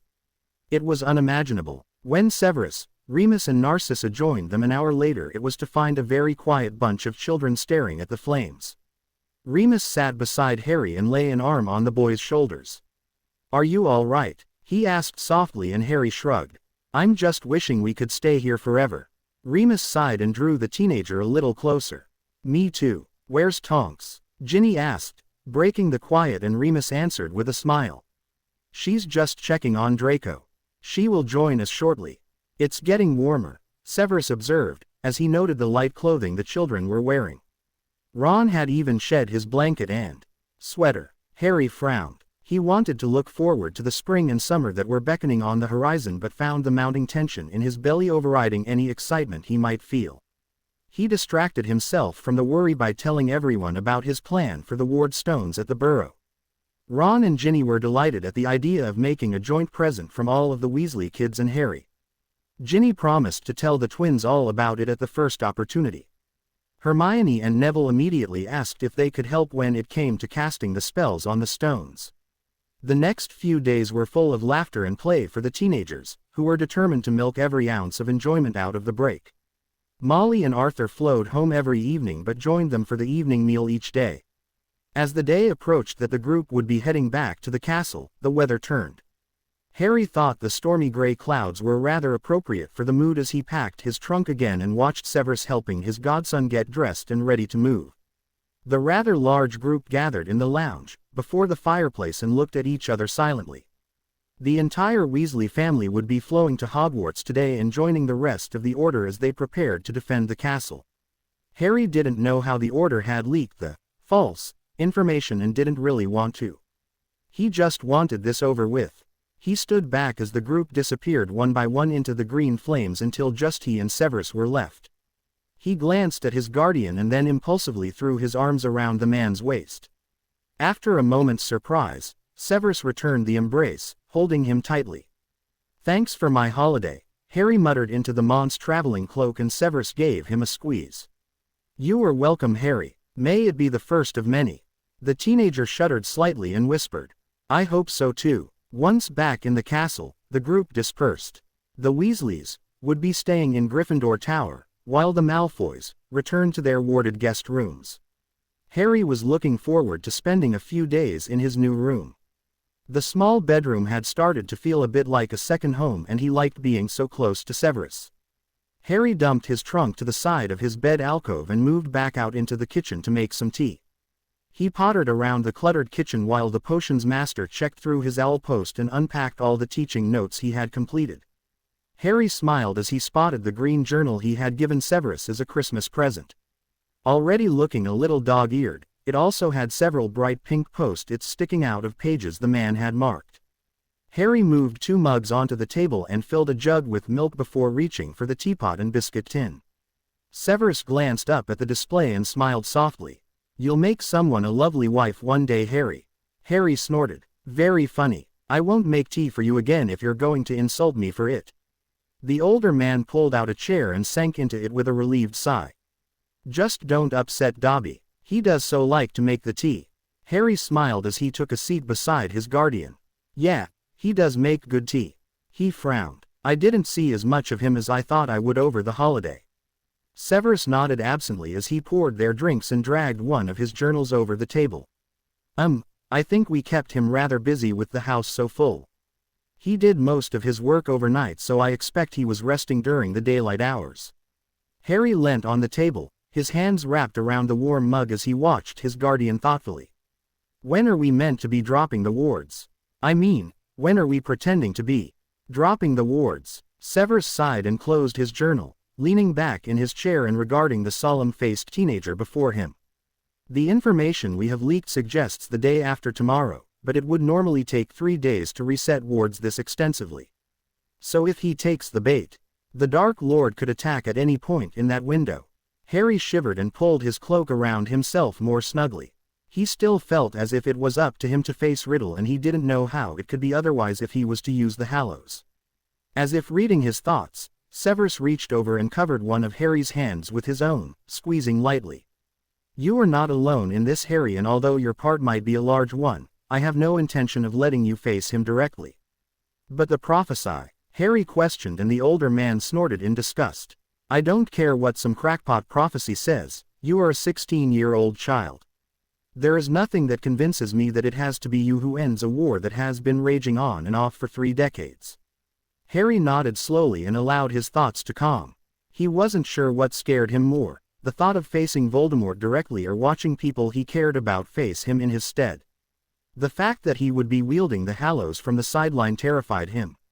What if it didn't work and everyone he cared about was killed? The two of them sat quietly for a while, Severus's hand still resting on his. Harry thought his guardian looked rather pale and wondered how recovered the man truly was. "Did it hurt to come through the wards?" he asked quietly, and the man grimaced. "It wasn't pleasant, but it is actually easier through the flow system. I think the fact that I'm already keyed into it means the castle recognizes me. Walking through the outer wards is a different story," he added wryly. "That should help us a lot, shouldn't it? I mean, if the Death Eaters come." Severus smiled. "Yes, it should. Particularly if they are expecting no wards at all. Albus has speculated that it may even be fatal for someone with the mark to attempt to come through." Harry's eyes widened. "The wards have really changed that much?" Severus chuckled and took a sip of his tea. Whatever your DA did with their oath, it has strengthened them tenfold. The amusing thing is, that if we had purposely set wards this way, then the caster could be charged with illegal magic. The fact that Hogwarts herself interpreted the oath means we are all off the hook, so to speak.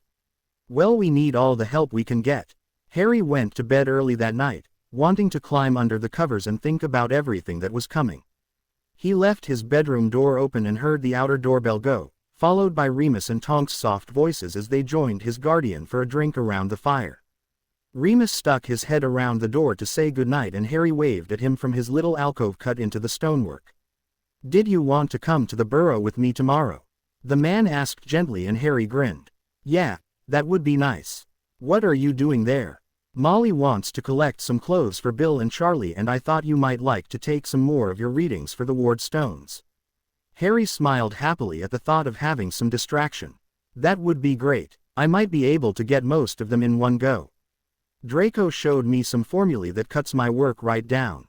I will pick you up after lunch then," Remus said softly. "Sleep well, Harry." Remus quietly left, pulling the door almost to but leaving a small sliver of light shining through. Harry turned off his lamp and snuggled down, letting the soft murmur of the adults' voices lull him to slumber. He rose early the next day and spent the entire morning at the kitchen table, studying and preparing his project so that he was ready to collect the calculations. It was also a rather effective way of distracting himself from the order meeting that he knew was going on in the headmaster's office. Severus had promised to tell him what was said but was adamant that he didn't want Harry knowing every little detail of their plans. "You've enough pressure on your shoulders," he had said fiercely, and Harry had felt a warm flush in his belly at the man's protectiveness. For once he didn't mind being a little out of the loop. Remus had joined them for lunch and then they had flowed to the burrow with Molly, Arthur and the twins. Harry spent an hour taking his measurements and readings, while the twins distracted their parents. He walked back into the kitchen as Arthur was closing the last trunk. "Oh, there you are, dear," Molly said with a flustered smile as she pulled the strap of a large bag over her shoulder. "I thought you'd gotten lost out there." Harry plastered on his most innocent expression, whilst the twins exchanged a smirk. They were both rather excited with Harry's project and had already started researching additional protective charms that could be cast on the ward stones. Fred had spoken with his two older brothers the previous evening and they had been equally intrigued at the idea. Bill thought that he could source the stones through one of his contacts and the four of them thought they could cover the cost between them. It would mean that Harry wouldn't have to lay out any money. His gift would be the work that he had done on the calculations. Even Ron had a few ideas about creating which bottles to bury in the foundations under each stone. He and Ginny had been poring over old charm books for the last few days of the holiday, finding appropriate recipes. They all returned to Hogwarts together and after dumping his things, Harry raced off to the tower to spend the evening with his friends. They all carefully avoided any discussion of what may become over the next few days, instead playing games and practicing some of their charms. Harry spent some time sitting with Bill and Charlie and getting to know the only members of the family he really didn't know. Molly and Arthur had accepted an invitation to dine with Narcissa in her rooms and this had provoked a great deal of discussion within the younger members of the family. The older pair and Ron thought it was great that a centuries-old feud was being challenged whilst Ginny and the twins were outraged that their parents were even speaking to Narcissa after everything the Malfoys had done to sabotage their dad's career. Harry and Hermione sat back and watched with increasing amusement as what was a sensible discussion descended into a sibling brawl.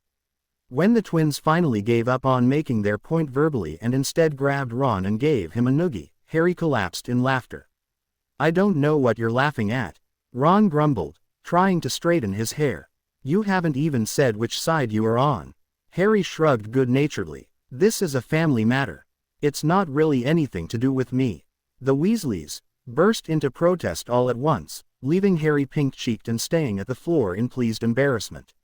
"From what I hear," Bill said with a smile, "our folks tried extremely hard to adopt you this year. If that doesn't make you family then I don't know what does." "Yeah, so fess up," Fred said. "What's your position on Malfoy Gate?" Everyone laughed at Fred's description while Harry pretended to consider the matter carefully. "Well," he said with a heavy pause as he scratched his chin, "I guess I could fall on either side of this argument." He frowned heavily. "Although it would be a shame to have to keep my two best male friends separate." There was a puzzled silence in the room and Harry waited for a moment before explaining.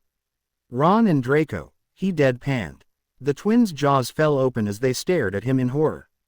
"Draco, the ferret, are you barking?" Harry kept his face neutral for as long as possible, until he accidentally made eye contact with Ron and the two of them collapsed in laughter. Fred fell back dramatically in his seat, his hand resting atop his heart. "Of God, Harry, don't do that to me." Bill and Charlie laughed in appreciation, while Ginny just scowled. She wasn't at the place yet where truces with the Malfoys could even be suggested jokingly. "Seriously though," Harry added once everyone had settled down, "Draco's been okay this last few weeks and he's still really sick. I wouldn't want to do anything to make life more difficult for him right now." The others considered that quietly and George answered, "Fair enough, Harry, but he's still a bloody ferret. Who brings a damn good game of chess?" Ron added grudgingly, and with that the discussion moved on to chess and who was the better player, a title that Bill immediately claimed. Harry relaxed back into his chair and watched his friends banter back and forth with satisfaction. This is what they were fighting for, he thought to himself. The right to disagree and hold different views, the right for safety for his family and friends and perhaps for the Malfoys, a chance to escape their past mistakes. He wondered if this time tomorrow the world would look very different. Harry was shaken awake by George Weasley the following morning and blinked sleepily. What was George doing in his room? Remembrance flooded back in a rush. Today was the first day in the 3-day window they had created. Voldemort might attack today. Harry felt his heart race as the adrenaline kicked in. Did he come? He rasped as he sat up abruptly and George frowned in confusion before answering. No, hell no. Sorry Harry, I didn't mean to startle you. Everything's fine. Bill flowed this morning. He has sourced 13 ward stones and the goblins can deliver them this afternoon if you're ready. Harry stared blankly at him for a moment before his brain caught up with the words and he swung his legs over the edge of the bed. He was in Gryffindor Tower, back in his dorm. The ward stones were ready. That was unexpected. I guess I am, Harry answered slowly, his mind racing. But I haven't got my project signed off by Professor Vector yet and I haven't asked your mum and dad if they are okay with it. George nodded soberly. I realize you have exam marks hanging on this and I hate to rush you but, he grimaced and spread his hands helplessly. We could be attacked today and if the burrow is secure, well it could make all the difference. Harry swore quietly and jumped up to start dressing. You're right, I should have thought of that. It's much more important than my exam. Within an hour the younger generation of Weasleys and Harry were in the Great Hall with all of Harry's notes spread across the Gryffindor table. Remus and Professor Vector checked through his calculations while he paced nervously. He had not expected this to happen so quickly and was really worried about Molly and Arthur's reactions to his gift. Ron interrupted his musings with a tap on the shoulder as he shuffled awkwardly. Mate, I need you to complete this witch bottle. Ron shoved a small clear glass bottle into his hands and Harry frowned at its confusion. I don't know what I'm meant to do with this, Harry admitted and Ron blushed bright red. Harry was aware of the two professors giving them an amused look. Ginny plopped down on the bench beside them and took the bottle from Harry's hand before pointing at the red specks in the bottom. A witch bottle is an ancient way of protecting a property, she explained softly. You fill it with things that represent a defense of some kind. People often use rusty nails or broken glass but we've used chili flakes because Fred and George like the idea of someone's feet burning if they try and get past them. Harry snorted at that. So we are going to put these in the foundations under the stones. Yep, Ginny confirmed. Each of us has completed one. By putting something of yourself in it then you identify yourself as a resident of the property which will automatically allow you past any wards that we put up. Your family so, she trailed off with a shrug as Harry blushed. So what do I put in it? Harry asked and Ron coughed and shuffled again. Oh honesty Ronikins, you're such a prude, Ginny scoffed as she turned to explain. It should be bodily fluid, she stated calmly and Harry frowned. You mean blood, Ginny shrugged. Blood, urine, semen, whatever you like. Semen is the most powerful as it contains your family magic but if that's uncomfortable, Harry blushed furiously and glanced at his best mate who was busy staring at the table. Okay then. I will think about that. He took the tiny bottle back and shoved it in his pocket. Mr. Potter. Professor Vector's stern voice called him back to the end of the table where he hurried in relief. She looked up as he approached and gave him a rare smile. This is truly excellent work. I'm very impressed with the earth-based approach you have taken. If you don't mind, I would like to submit the theory to the ministry once all this is over. Harry smiled, his cheeks burning as he took in her praise. Draco helped me quite a bit, he admitted. He helped me adapt the equations to fit the model I was using. Professor Vector nodded thoughtfully. Perhaps the two of you could write a joint paper once he has recovered. Yeah, that would be great, Harry agreed, smiling as Severus appeared in the corner of his vision. The potion master's hand settled on Harry's shoulder and gave a light squeeze. Molly and Arthur are here, he said quietly. Perhaps now would be a good time to make your presentation. Is it ready? Harry asked the two professors and they both nodded. Harry swallowed nervously and gestured to Ron and Hermione to come down to his end of the table. A word from Ron had the rest of the Weasley clan coming to join them. Bill and Charlie sat down on the bench facing their parents and Bill pulled Ginny onto his lap. Ron climbed up to sit on the table, with Hermione sliding in beside him and the twins perching themselves behind their older brothers. Only Percy was missing from the gang. The three professors stood to one side and watched as Harry turned nervously to face the two older Weasleys. "What's all this then?" Arthur asked jovially as he saw the expectant and excited looks on his children's faces. "The brats have been scheming again," Severus said dryly, and Harry threw him a dirty look. "We have not," he said petulantly, and the potions master chuckled. "My, this looks busy." The headmaster's voice interrupted as he appeared seemingly from nowhere. "Is this connected to your request for an outing to the Burrow today?" he asked of Remus, who nodded. "It is, headmaster," I believe Harry was about to explain. Harry swallowed as the headmaster conjured an armchair and sat down expectantly. Molly and Arthur were looking a little worried, so he launched into the tale a little breathlessly.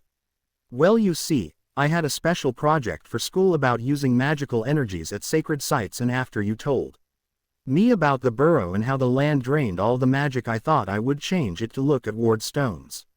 Harry stopped and took a deep breath, glancing over at the Weasley children for moral support. Charlie rescued him, standing up and coming to stand next to him. "Harry has worked out all the spells and calculations for a full set of ward stones for the Burrow," he explained, "and the rest of us thought we would like to make a gift of them to you." Arthur blushed red. "That's very kind of you boys, but really unnecessary." Charlie interrupted. "We want to do this, Dad. Bill has managed to get some really awesome stones from the goblins, and he and I and the Terror Twins have split the cost between us." Ron jumped in. "And Ginny and I have worked out the runes for the stones and made witch bottles." Hermione helped, he added quickly. Molly sniffed loudly, reaching for a handkerchief as she took in her children's excited faces. "It would be lovely not to have to cast the house spells every week," she admitted, and Arthur frowned heavily. "Boys, stones like this are really expensive." "We can manage it, Dad," Fred said soberly, and the impact of two serious-faced twins broke through much of Arthur's objections. Arthur glanced at Harry's nervous face and smiled softly. "This is very nice of all you," he said quietly. "You wanted to do this today." The teenagers all burst into chatter at once, and the headmaster's chuckle could be heard in the background. "Marvelous," he said, spreading his hands wide and silencing the noise. "After lunch then, I will set some monitoring spells so we are all recalled to the castle should we have any unexpected guests." He turned to Molly and Arthur. "May I presume to help with the casting?" Molly beamed in excitement. Having the most powerful wizard of their age casting the family ward stones would increase their standing in the wizarding world greatly. "We'd be honored," Arthur said hoarsely, and Dumbledore smiled serenely before walking away, humming to himself. Harry practically sagged in relief, leaning into Severus's touch as the man rubbed his back briefly. "You worry about the most ridiculous things," Severus muttered, and Harry shrugged. "I'm a teenager, we're unpredictable." That's one word for it," the older man said, pulling the boy back towards the table. "Tidy your notes up and make sure you have everything packed. We will need to leave promptly after lunch." Harry nodded and hurried back over to his friends. He was pretty excited about being involved in such a complicated bit of magic. The fact that it would keep his friends safe and make their lives better was an added bonus. A few hours later found Harry and the rest of the Gryffindor students staring in awe as a group of goblins maneuvered the enormous stones into position.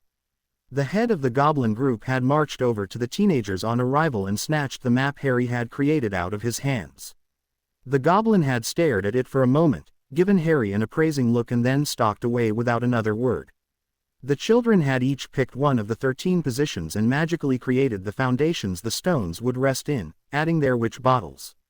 Harry had kept his in his pocket until the last moment and made sure no one was watching when he pushed it into the churned-up soil. It was silly to be embarrassed, he realized, but he didn't want anyone to know which bodily fluid he had used. It was the first time he had used an old craft piece of magic, and he realized once again how very much he still had to learn about the magical world. The younger generation were now safely out of the way as the stones were lowered into place, supervised by Molly, Arthur, Remus, Severus and the headmaster. Charlie and Bill had a restraining hold on their younger siblings' shoulders as if they expected them to run into danger any second.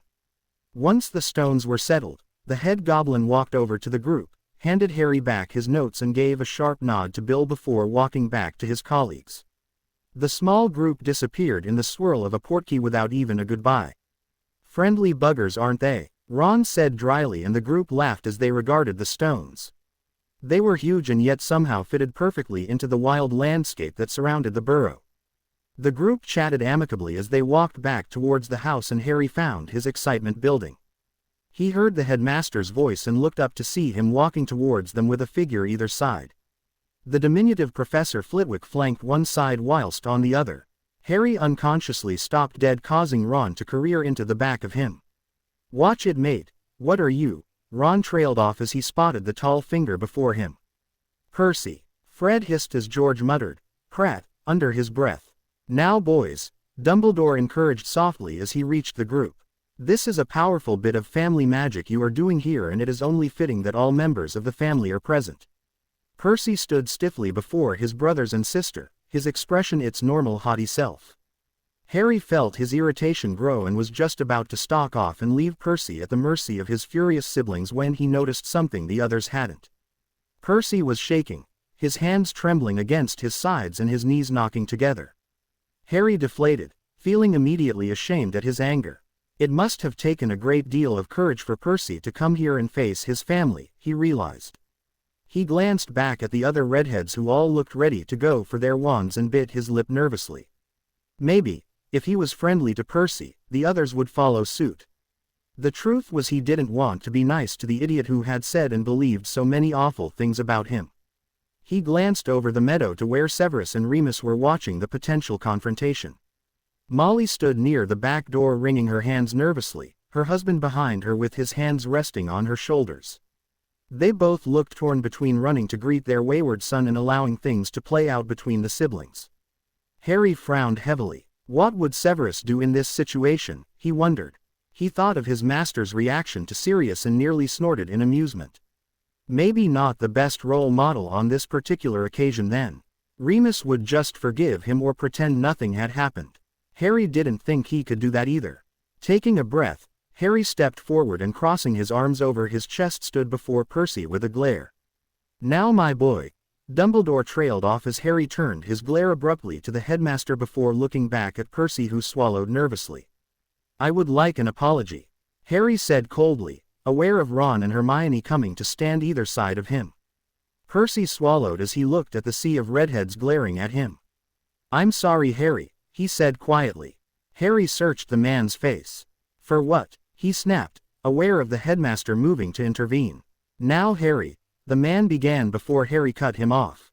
"This doesn't concern you, sir," he said, hearing an amused snort in the background that could only have come from the potion's master. Percy shuffled and clenched his hands into his robes. Harry forced himself not to react as he saw the man's shaking increase. I'm sorry that I didn't believe you about Voldemort's return. And," Harry snapped, "I'm sorry for the things I said about you," Percy said quietly. "And the letters," Harry added, aware of the adults' questioning looks. As Ron had destroyed all the poisonous scrolls the older boy had sent, it was likely none of the older generation were aware of the full extent of his campaign against Harry. "I'm truly sorry about the letters," Percy said, the first hint of distress creeping into his voice and expression. "I truly thought I was protecting my family. I'm sorry." Harry continued to glare for a few moments before deliberately relaxing his stance. "I don't like you," he said candidly. "I think you're stuck up, judgment and often bloody cruel.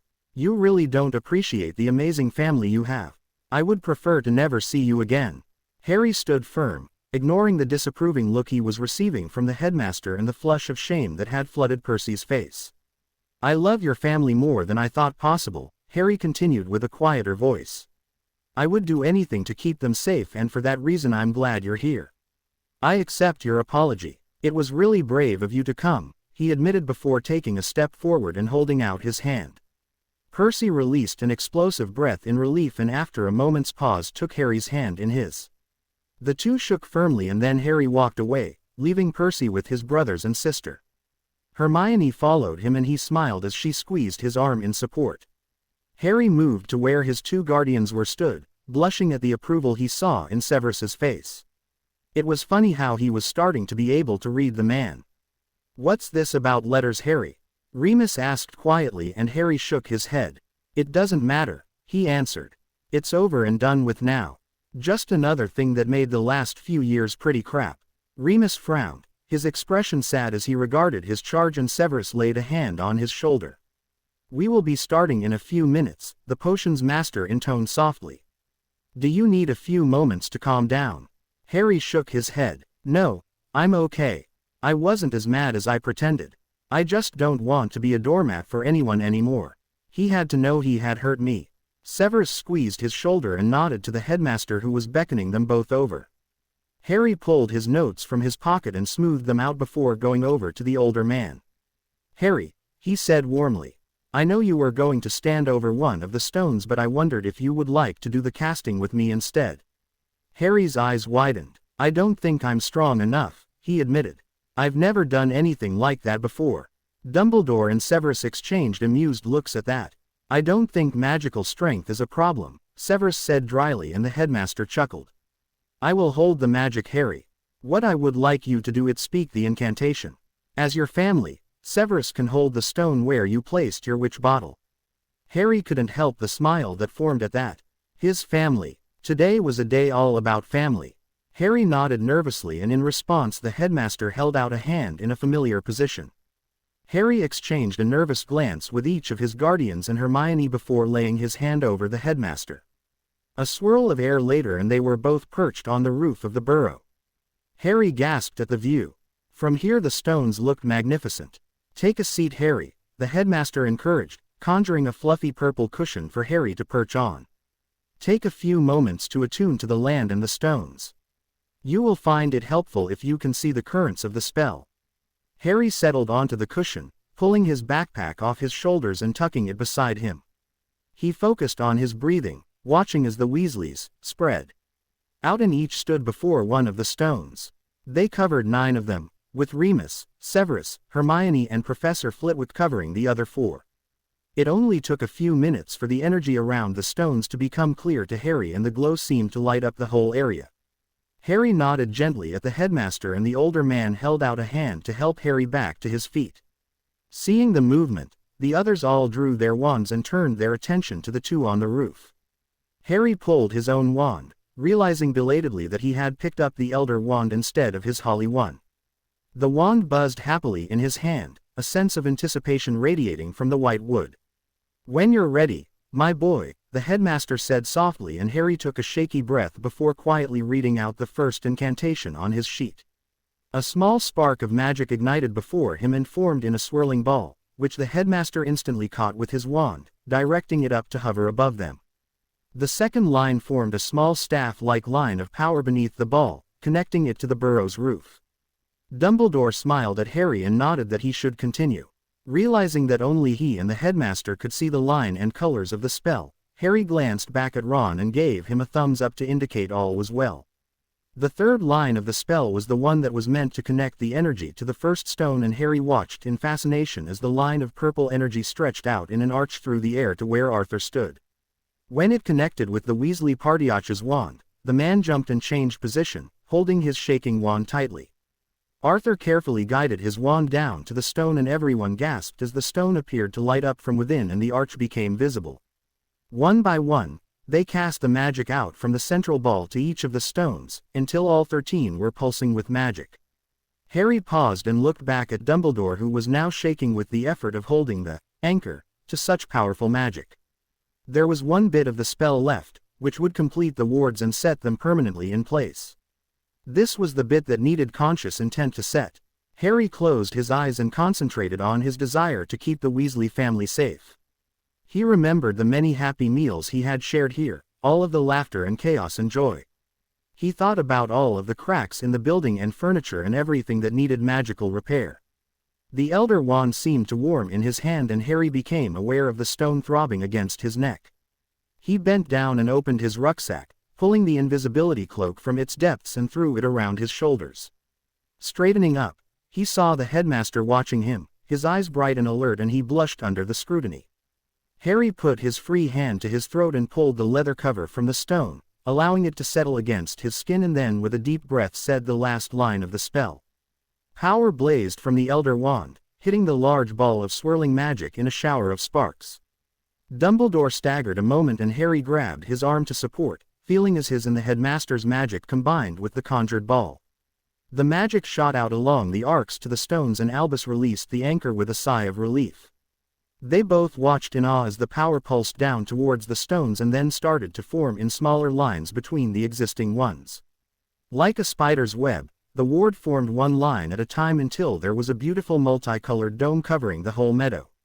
Looking down, Harry could see a glow coming from the soil and realized the net extended down several feet into the foundations and ran under the entire property.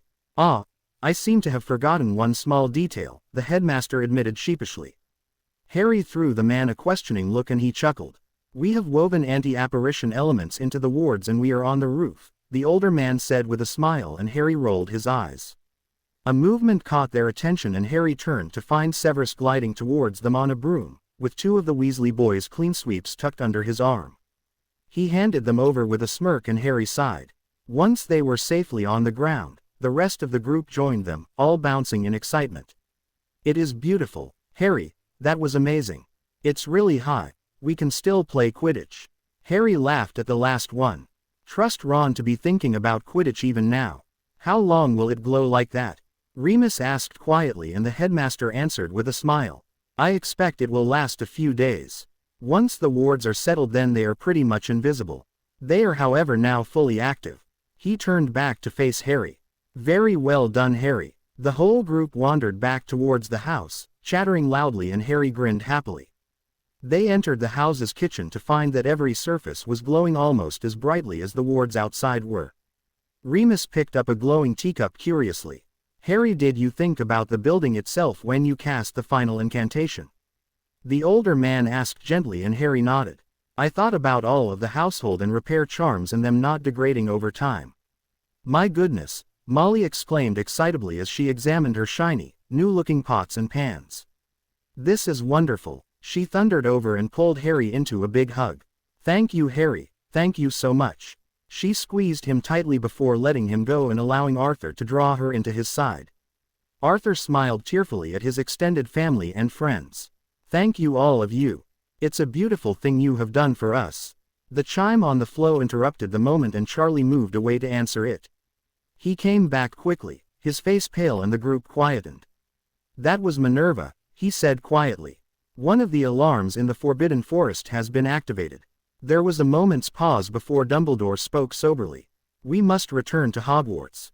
It has begun." Everyone who had been part of the Burrows ward casting quickly returned to Hogwarts, summoned by one of the alarms Dumbledore had set in the Forbidden Forest.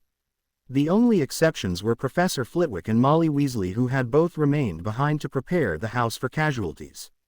"We are going to use the Burrow as a second evacuation point for any Order members that are injured," Remus explained to the curious teenagers.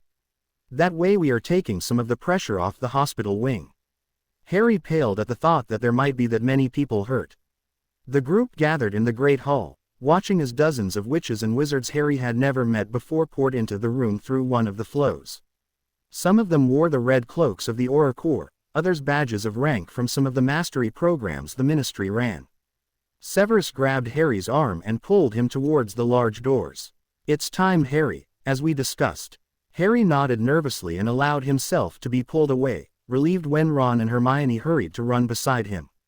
Over his shoulder, he saw Neville join the twins around one of the tables, remembering they had been given the task of recording all of the events from the safety of the castle. The plan was to keep everyone underage under the protection of the wards, while the adults went out to meet the threat beyond the edges of its cover. The Death Eaters would not be aware that the wards had only been shrunken in by 100 yards or so and remained intact. It would mean there was a secondary line of defense if the worst happened and all of the Order members fell. Harry shuddered at that thought and felt Severus's hand tighten its grip in response. "Are you all right?" the older man asked quietly, and Harry nodded. "You will be safely tucked away in the astronomy tower, Harry. With luck, he will not even realize you are here." "It's not me I'm worried about," Harry said sharply, and Severus sighed. "You can't control what happens today," he stated simply and softly. "You can help enormously with the Hallows, but that does not mean this is your battle alone." Harry swallowed and concentrated on climbing the narrow, steep stairs that led up to the tower, Ron thundering behind him. They reached the open viewing platform to find Dobby setting out a circle of padded chairs looking out over the forest. Each chair had a blanket draped over the back of it. A small low table held a large pot of tea and a plate of cakes. Harry shook his head at the weirdness of the moment. "Just missin' the popcorn," Ron muttered, and Dobby squeaked before clicking his fingers. A large bowl of steaming popcorn appeared and Harry found an hysterical laugh building in his chest. "Just like the emperors of old," Severus said dryly. "You can direct your troops while chomping on a chicken bone." Harry sobered and scowled at the man darkly. "Sitting here in comfort, watching everyone I care about rush into danger is not my idea of a good time." Severus smiled gently at the young man, before opening his arms. "Come here," he said, and Harry stepped forward, allowing himself to be drawn close. "I promise I will do everything in my power to come back to you safely," he whispered into the teenager's ear. "Just know that I am very proud of you and will be a great deal more focused knowing you are safely tucked up here." He drew back slightly and looked down into the young man's anxious face. "And as for the chairs and blankets, well, the sun will be setting in an hour or so and you will be glad of them then. It's purely practical. We have no idea how directing the Hallows this way will affect you. You will need to stay warm, hydrated, and may need to rest." Hermione moved into Harry's field of vision as she patted his arm in support. "We will take good care of him, Professor Snape," she said quietly, and the man gave her a searching look. "I know you will, Miss Granger. There are no two people I would trust more with this duty." Ron blushed a bright pink and looked down at his feet while Hermione beamed happily. "Mr. Longbottom will be joining you shortly as well.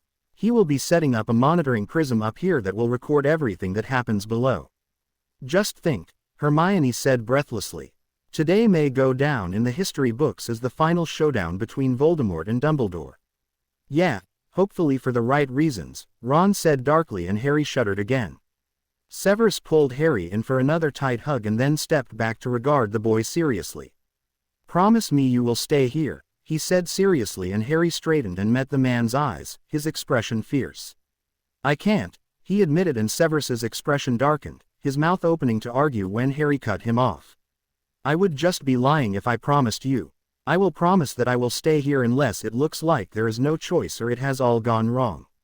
If that happens, you will retreat to the burrow," Severus said harshly, his voice holding a hint of command.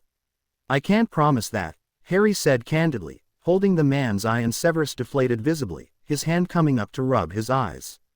Tiredly, "Child," he whispered, "you will be the death of me." Harry flinched at that, feeling Hermione grab his arm in support. "We will retreat if it looks unsafe," Hermione promised. "But you can't ask us to ignore what might be happening to any of you." A soft cough sounded behind them, and Harry turned to see Remus and Neville stood behind them, Neville holding a large oak box in his hand. "Are you ready, Harry?" Remus asked quietly, his eyes burning orange in the evening sun. Harry nodded and fingered the stone at his neck. "Should I start now?" Remus smiled softly. "Just your parents and Sirius to start with. James will direct you from there." Harry nodded and stepped away from the others, pulling the leather pouch free from the stone and allowing it to settle against the hollow in his throat. He closed his eyes and gently pulled his parents and Sirius through the veil. He opened his eyes to find the three of them standing in a semicircle around him, all dressed in formal robes with swords on their belts. His eyebrows rose at that. "Swords," he said dryly, and Sirius chuckled. "We can't actually direct magic here, and besides," he added with a wink, "this will look more intimidating. Specters, with swords." Harry chuckled at the mischievous delight on Sirius's face before someone clearing their throat behind him reminded him of the other people present. "Oh, sorry," he muttered before touching a finger to the stone and concentrating on bringing his friends and guardians into the spell. He heard Hermione gasp and Ron's muttered, "Bloody hell," behind him.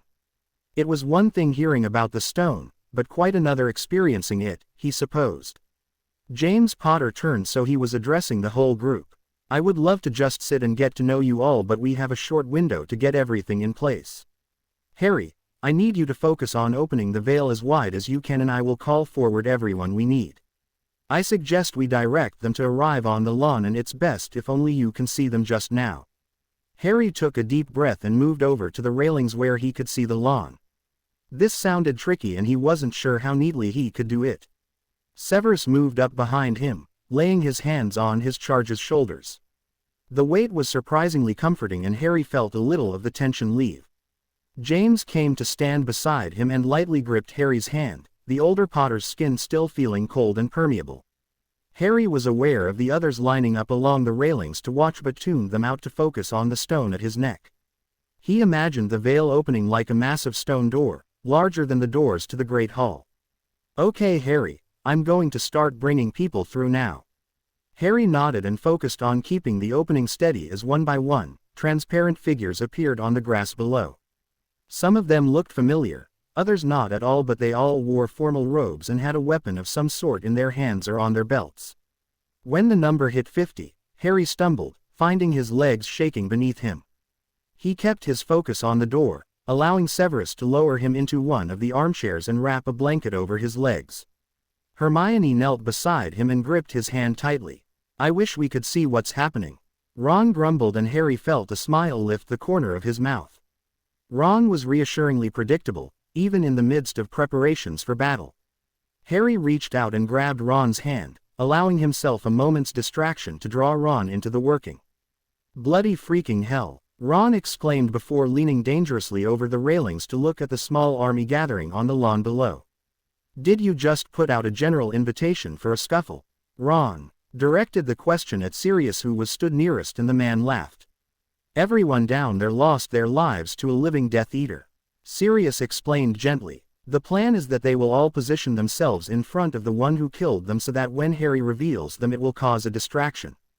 "Distraction?" Ron exclaimed. "More likely a bloody heart attack." "It's brilliant." The collection of witches, wizards, squibs and muggles continued to grow below until Harry felt his whole body was being drained of every ounce of energy. "I can't," he muttered. "I can't hold any more, you have to stop." James gripped his hand tightly as he directed his attention to the portal. "Okay, Harry, focus on the door closing tight." Harry shuddered and mentally closed and locked the door to the other side, sighing in relief as the feeling of strain lifted from him. He was still aware of all the ghosts gathered, but with the doorway home closed, the feeling of having to hold them in place lifted. "Better?" James asked quietly, and Harry nodded. "Much," he said with relief, extremely glad of his friends around him. Severus knelt down and laid a hand on his knee, speaking solemnly and quietly. "I must go join the others now, Harry. Be careful and don't do any more than is safe. We don't know the repercussions of using the stone for something this significant." Harry watched the robed man walk away, a feeling of dread in his stomach. He really didn't know if he would survive losing his guardian. The Death Eaters would be out for Severus's blood, perhaps even more than Harry himself after his betrayal. A warm hand squeezing his distracted him for a moment, and by the time he glanced back both of his guardians were gone. James and Lily both leant over and dropped a key on his hair before also moving away. "We will see you soon, darling," Lily said softly before taking her husband's hand and dragging him reluctantly away from the group of teenagers. Sirius stood silently, staring at Harry, his eyes bright. Harry expected the man to make a joke or pull him into a hug, but Sirius just stood there. After a moment's pause, Sirius nodded and turned away, striding back to the tower's steps with tears pouring down his face. Harry shuddered, gripping Hermione's hand tighter than ever. "I have this horrible feeling that I'll never see them again," Harry whispered, and his friends drew in closer, Ron's hand coming to settle on his knee. "Even if that's true, at least you know they will be waiting for you when it's your time," Neville said softly. "Which won't be for a long time yet," Hermione said sternly. Ron snorted in amusement. "Yeah mate, can I make a request for no bloody heroics today? If you go running off like an idiot, then we have to follow you and Mum will bloody kill me." The youngsters all laughed and Harry smiled sheepishly, feeling the weight of today's responsibility settle over him. It was true that his friends would follow him anywhere, and indeed had on many occasions. He sighed and closed his eyes, leaning his head back against the padded seat.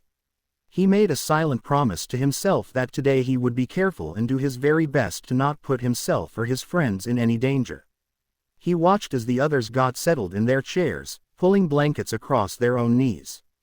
It was starting to get chilly, he realized. Neville adjusted one more dial on the recording device and came to join them, pouring himself some hot tea. A moment later, their numbers grew again as Tonks appeared beside them, followed quickly by another chair. "Are you staying here with us?" Hermione queried, and the purple-haired Auror nodded. "Yep, I'm going to be the communication link between the others and you lot up here. My magic is still playing up a bit, so I'm not back on active duty yet. At least not officially," she added with a wink. "When will it start?" Neville asked nervously, and the Auror laughed. "It already has. There are minor skirmishes going on now in the forest and on the east side of the castle. We have dropped the wards back by about 50 meters, so the Death Eaters think that they are already inside the perimeter. There are a handful of Aurors and a few members of staff mounting a pretty feeble defense. Just enough to keep them busy but not realize the forces we have here." "How many wizards do we have?" Ron asked before yelping as he received a swift kick in the knee from Hermione. "I meant witches and wizards, of course." Tonks chuckled. "Of course you did, Ron. There are about 150 from the Order and Friends of the Order, around 80 Aurors and then some of the upper years." Harry startled at that, his eyes flying open. "Some of the students are here," he exclaimed with concern, and Tonks nodded. "Yep, there's you lot of course, and the head boy and girl and a whole bunch of Ravenclaw 7th years who are helping in the infirmary." "I didn't realize how much work had been going on behind the scenes," Ron admitted, thinking of all the parents who would have had to give permission. A loud boom made them all jump, and Ron ran to the battlement to look down. "Came from the forest, can't see a bloody thing," he muttered with frustration. A silver wolf fluttered into view and floated to Tonks, where it muttered quietly. She frowned and nodded before whispering something back. "There are about 500 Death Eaters surrounding the castle now, and you know who has arrived. He is waiting back in the forest." She knelt beside Harry and smiled at him warmly. "How are you doing, Harry? Are you okay holding all those spirits in place?" "Yeah, it's okay now the portal's closed. I think it's going to be hard revealing them to everyone at once." "Has our side been warned?" "They have, just not in too much detail. They think it's some special magic of Hogwarts. They all know that you are controlling things but think it's because you can attune. Dumbledore personally warned anyone who might see family members down there." "Blimey, I hadn't thought of that," Ron muttered. "My uncles might be down there." Ron nearly fell over the railings, leaning over to see, until Hermione grabbed his sweater and pulled him back. Over the next 20 minutes the sounds of a serious wand fight started to echo around the grounds until eventually those watching from the tower could see the flashes of light. "They are getting close to the ward barrier now," Tonks informed them, her face scrunched in concentration. "I believe Dumbledore plans to reveal himself at this point. We are hoping it draws Voldemort out." Everyone except Harry leant over the edge to watch. "There he is," Ron shouted, and Harry's heart jumped, thinking that Voldemort had arrived until Ron continued. "Blimey, he's wearing those bright orange robes he wore to the Christmas ball last year. Is he hoping to blind Molly Shorts or what?" Harry relaxed back in his chair, realizing that they were talking about the headmaster. He desperately wanted to attune to the castle so he could see what was happening, but worried he might lose focus on the spirits he was holding down on the lawn. He could feel them beginning to move and get into position, each of them finding the one who had robbed them of their life. Would his parents stand in front of Voldemort himself? Would Sirius look for Bellatrix? He imagined she might have a long line waiting to get their hands on her. "It's incredible," Hermione said breathlessly as she watched several of the battles below. Harry felt his frustration grow. As he sat trembling in the comfy armchair, Dobby had appeared and begun draping warm blankets over him, which only made him feel more trapped and disconnected from the battle. Tonks was pacing back and forth muttering communications to an indistinct silver mist that surrounded her, and Harry realized that this must be some variation on the Patronus that he hadn't seen before. Neville was furiously adjusting dials on the recording device and pointing it in various directions as different battle began. Hermione was passing him tools whilst Ron just seemed to be jumping up and down in nervous excitement and fear. "Charlie!" he cried, and Harry's heart nearly exploded through his skin in panic. "Did you see that blaster?" Neville replied. "I bet that's the one he taught Ginny." Harry couldn't bear it any longer and almost without thought reached out to the castle, her energies coming into sharp focus. He cried out and bent over as a multitude of images overwhelmed him, every single line of energy suddenly clear. He could see the wards and the tendrils that reached deep into the earth. He was aware of every brick, every stone, every single creature that walked the halls. He felt a small spider's fear as it ran from a rat in the basement. He could see the position of each person and their movements. The sense of overload faded as the castle's energy flooded into him, taking over and holding the spirits firmly in her grip. Harry sighed in relief, becoming aware of Hermione's urgent tone beside him. "Harry," she repeated, and he forced himself back to his surroundings. Ron held one hand between both of his. Hermione knelt beside him, her hand gripping his arm. Tonks was knelt in front of him, her hands resting on his knees. Single quote ... "Yes, Severus, he's coming to now. He looks better, yes. I will keep you informed." Behind her Dobby stood calmly, with a knowing smile on his face. "It is all right, young Miss Tonks," he said in his strange clipped tone. "The castle is helping Master Harry find his strength." Harry nodded and spoke hoarsely. "Yes, she's helping. I feel much better now. Harry, it's almost time." Tonks said softly. "Are you ready?" Harry nodded, his gaze unfocused as he concentrated on the spirits below. They were all in position now, and Harry could see the brilliance of the plan. The Death Eaters were battling just a few Aurors and Order members, unaware of the large numbers of witches and wizards waiting in the wings. They were only a few meters away from the ward's edge, with no idea that several hundred spirits awaited them. Harry felt the anticipation of the spirits and shuddered. Now that he was attuned, he could feel how the discomfort of Hogwarts, the very wrongness of the dead encroaching on the space of the living. It took all Harry's willpower not to rip the stone from his neck and send them all back through the veil. None of them should be here. A squeeze on his knee brought his attention back to the Auror who was knelt before him. Her hair had gone gray and a single tar ran down her face. He frowned and then panicked as he realized that she was still listening to the battle through the Auror's communication system. "Who?" he asked hoarsely, and she swallowed. "Remus," she whispered, and all of the teenagers gasped as Harry tried not to double over in grief. Is he? Ron trailed off and Tonks shook her head. "I can't. I don't know yet. I have to focus on." She stopped and listened sharply, her wet eyes finding Harry's, and he knew it was time. "Now," she said firmly, and Harry closed his eyes, using every ounce of his strength and concentration to bring each single person in the grounds into the working. He felt the shock run through the crowds below on both sides. He felt those that instantly fled, some dropping their wands as they did. He was aware of the Aurors appearing on the edge of the grounds, disarming and arresting those who thought they were safe, and the terror and anger of those who stayed to fight, completely unsure how to fight a ghost with a sword. The specters fought fiercely, but strategically, taking a step back with each blow. They were leading the remaining 100 fighters closer and closer to the wards. Harry nearly vomited as he felt the two fragments of Voldemort's soul step out of the forest and onto the grounds. Nagini slithered beside her master. Harry felt the world tilt as Hogwarts reacted to the unnatural presence, and many hands lowered him to the ground. He was vaguely aware of a hand stoking through his hair and someone's fingers pressed around his wrist, feeling his pulse. He felt Hogwarts' disgust and rage as the Death Eaters approached her wards. They were nearly there, so close. "Get them ready," he gasped out and heard as Tonks began rattling instructions into the mist. He saw the remaining warriors of the light position themselves along the battle lines and felt as the first Death Eater touched the wards, joined just seconds later by dozens more. The air filled with screams as they were trapped, the oaths spoken months earlier by children strengthening the wards to a point where they ripped the dark mark from the flesh of those caught in its power.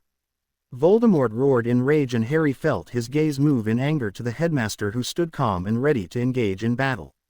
Knowing that the wards were being taxed to their limit, as was the stone, Harry felt as his strength drained along with theirs. He instinctively knew that the wards would soon fail, and that if he were still attuned, he would die with them. Right now, though, it was hard to separate the stone's energies from that of the castle. He focused back on the battle and found that a third of the enemy were disabled. Another third were trapped by the wards, while the last bunch were outnumbered 3-1 by those who had poured out of the castle. "Tonks," he gasped, "I have to let them go." She talked urgently again to her invisible listeners and then squeezed his knee gently. "Anytime, Harry, it's okay. We can take it from here." Harry almost sobbed with relief and pulled the stone from his skin, feeling as the hundreds of spirits were ripped from this world to the next. He apologized silently to his parents and Sirius. The abrupt transition could not have been comfortable. The cold of the stone floor began to register on his back as he deliberately withdrew from the castle in awareness of the battle below.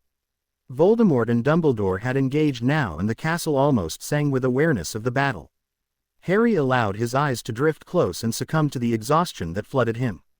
He could only have been out for a few moments, but by the time he came around his position had changed drastically. He was wrapped securely in a wad of blankets and propped up against something warm. Both of his hands were held by others, and he was almost certain someone was gently rocking him. He cautiously reached out with his senses and reattuned to the castle. The battle below still raged, but the numbers were severely reduced on both sides. The opposing forces of dark and light were still dominated by the battle between Dumbledore and Voldemort, and many's attention was directed that way. He felt where a few weak patches has developed in the wards, but overall the castle's defenses seemed to be stronger. Now that there no longer hordes of dark marks caught in her web, it seemed that Hogwarts was under less strain. His attention shifted to a weak spot in the lower basement, and his breath caught. Nagini, he muttered, feeling the hands tighten around his. Harry, Hermione's voice whispered cheerfully beside him. He forced his eyes open and frowned at the panicked faces around him. He realized that Hermione and Neville each held a hand, and it was Ron's chest he was leant against. His friend had pulled him into his lap and had his arms wrapped around Harry's torso, holding him upright. Nagini has got into the castle, he whispered hoarsely. She's in the lower basement beside the old broom store.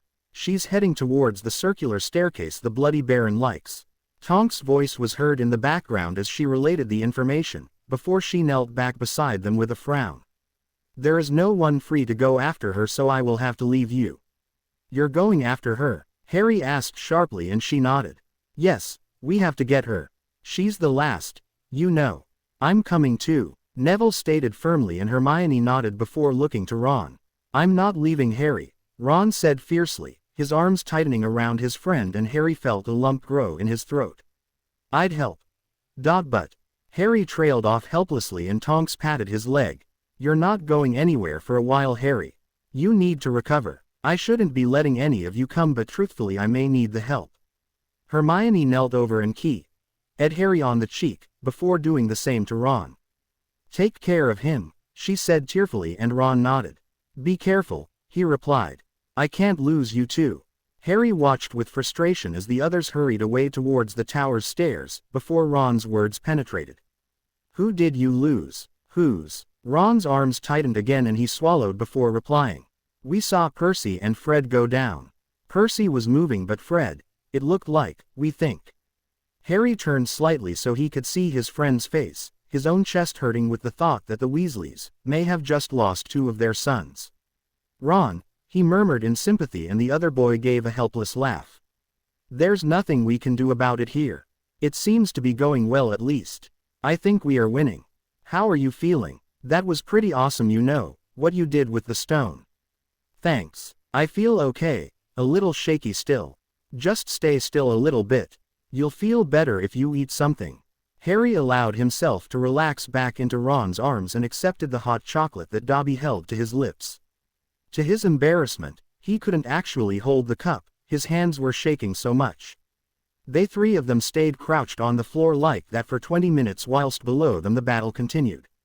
Dobby kept re-warming the blankets and shoving food and drink at them both, until Harry felt strong enough to attempt to stand. He stood gripping Ron's arm until the world settled and sighed in satisfaction. Much better, he confirmed. The others have almost reached Nagini's position. Shall we follow them? Ron frowned. I don't know. Maybe we can move closer. That way we can help if needed.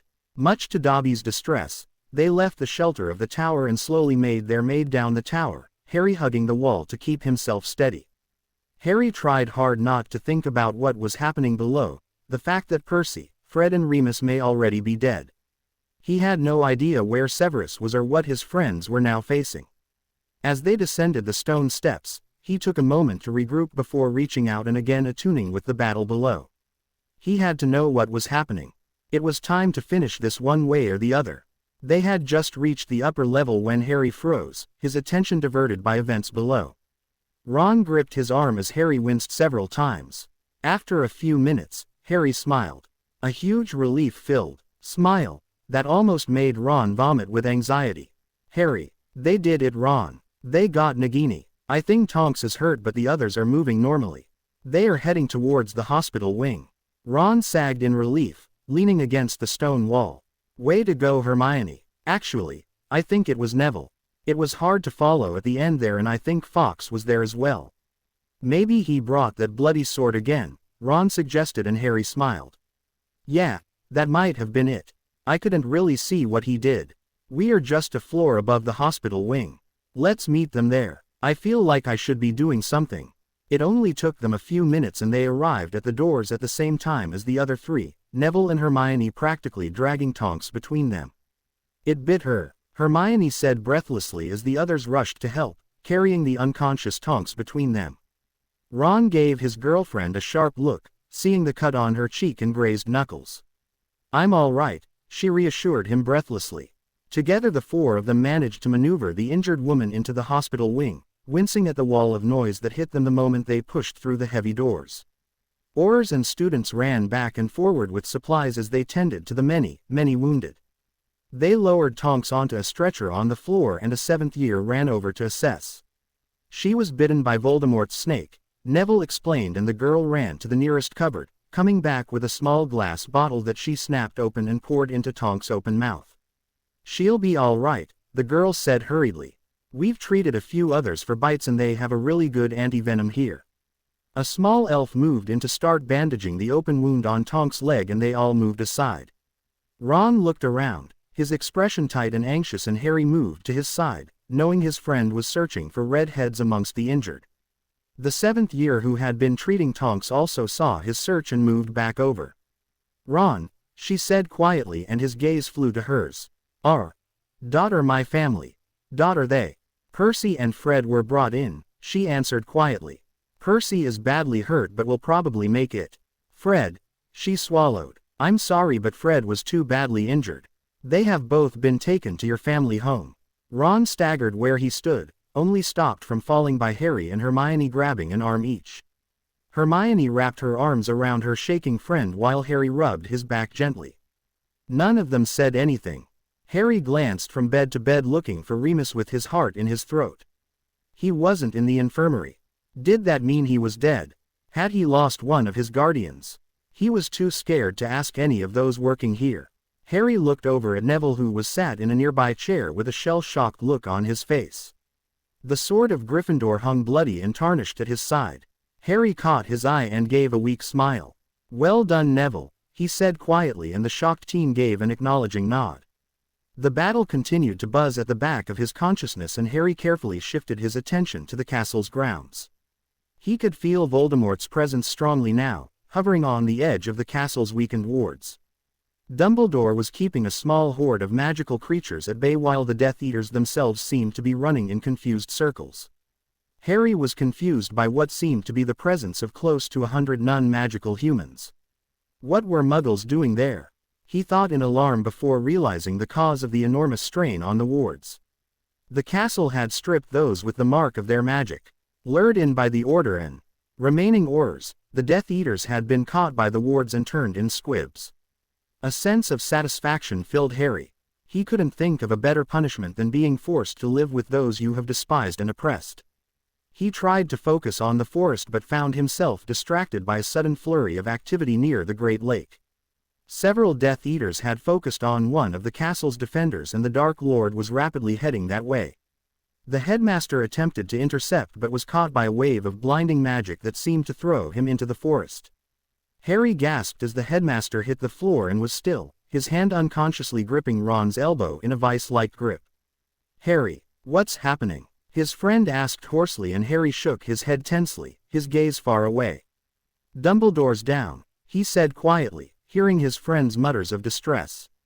Voldemort was moving quickly now, racing to where three of his faithful were battling a single Order member.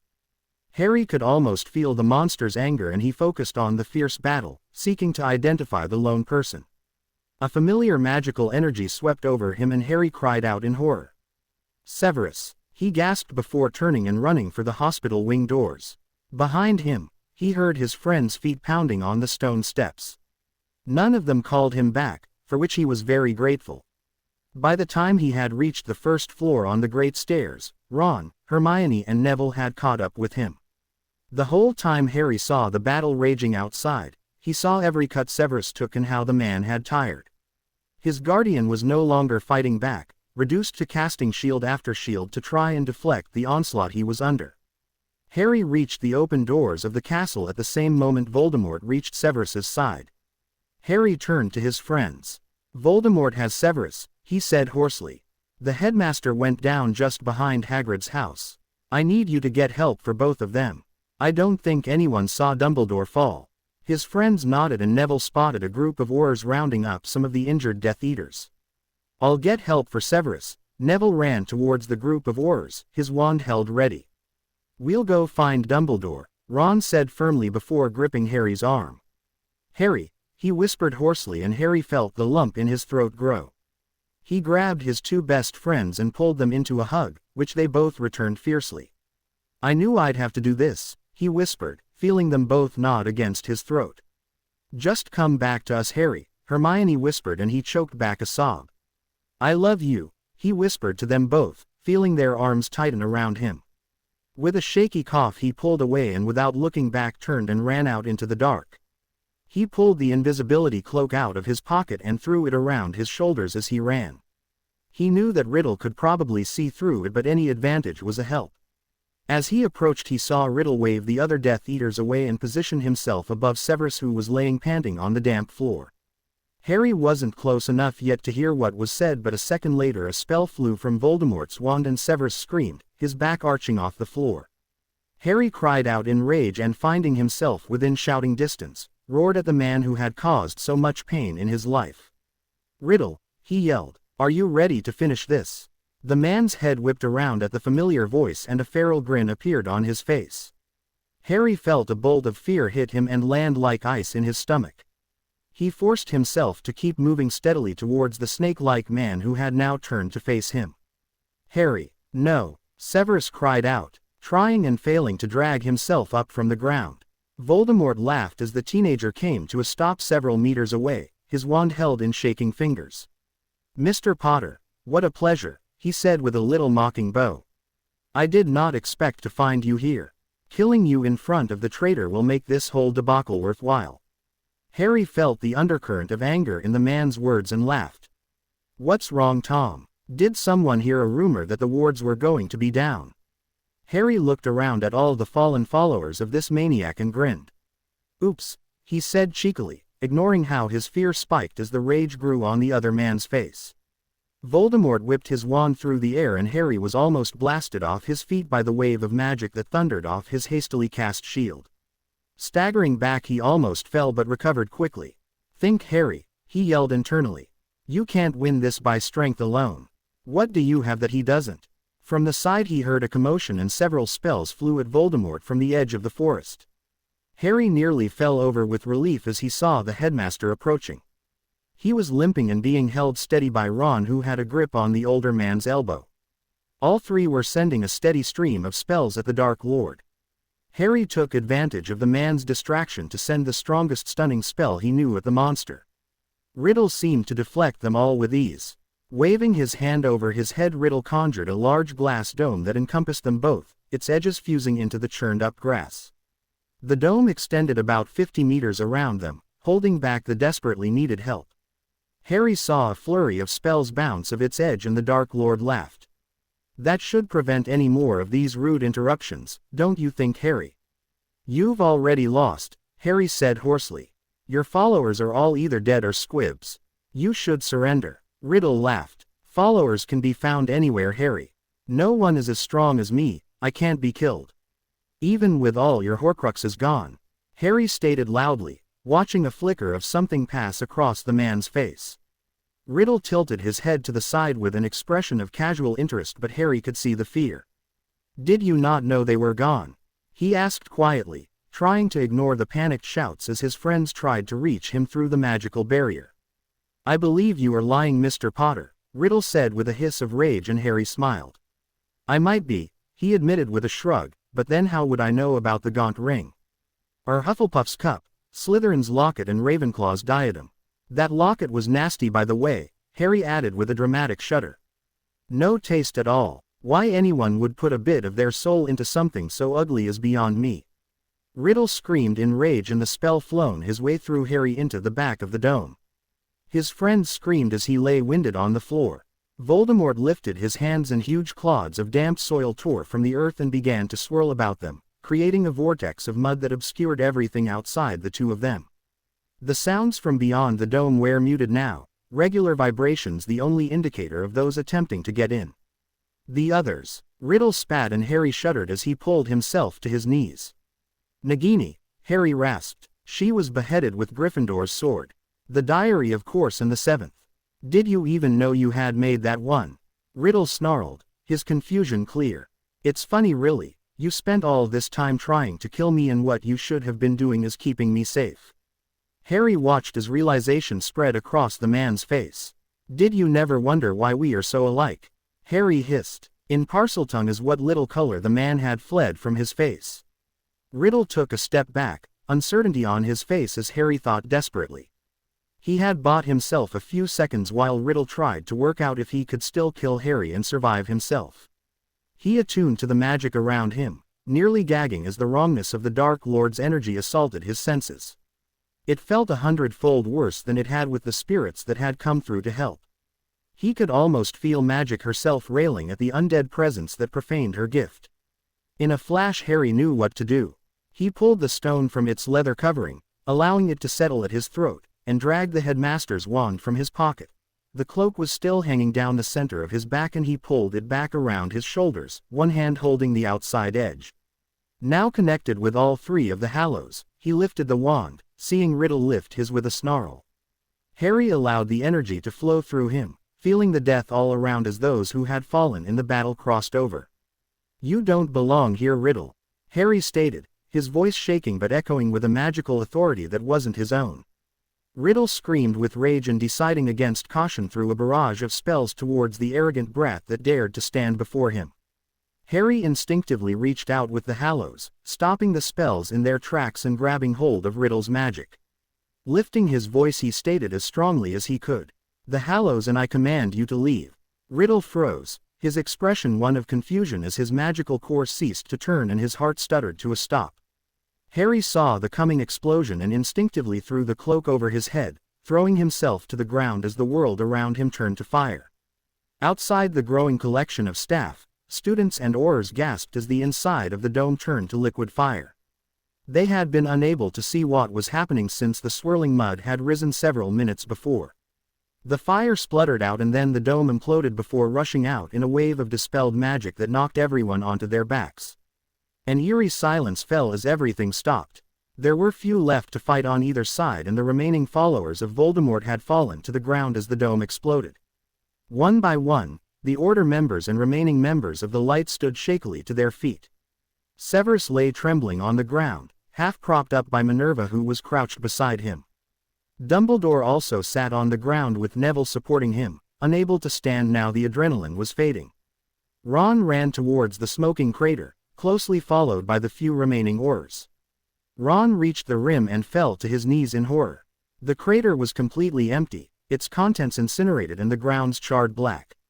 Harry, he whispered mournfully, feeling as Hermione knelt beside him and slipped her hand into his. Watching from the distance, Severus Mo.Ned as he saw the teenagers sink to their knees.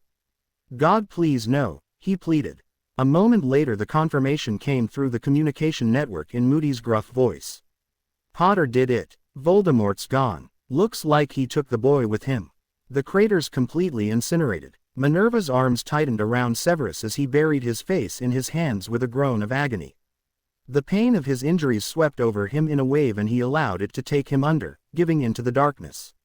The last thing he heard was his colleague's voice crying out for help as he fell limp in her arms. After a moment's shocked silence, the activity increased again as students and healers flooded onto the grounds to treat the injured.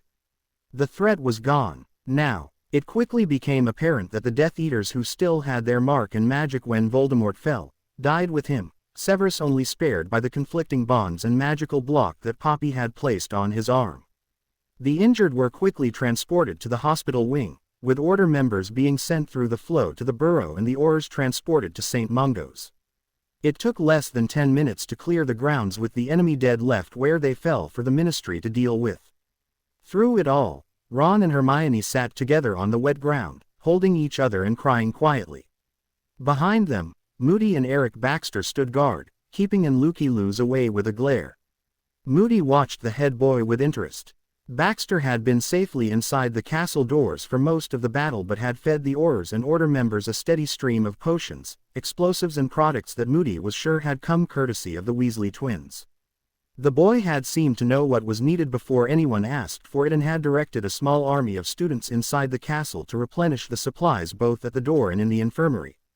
Moody made a mental note to himself to ensure the Auror Corps approached him with a job before anyone else snapped him up. He glanced around, seeing several magical creatures patrolling the edge of the forest, talking to his Aurors and a few stragglers who appeared to be in shock.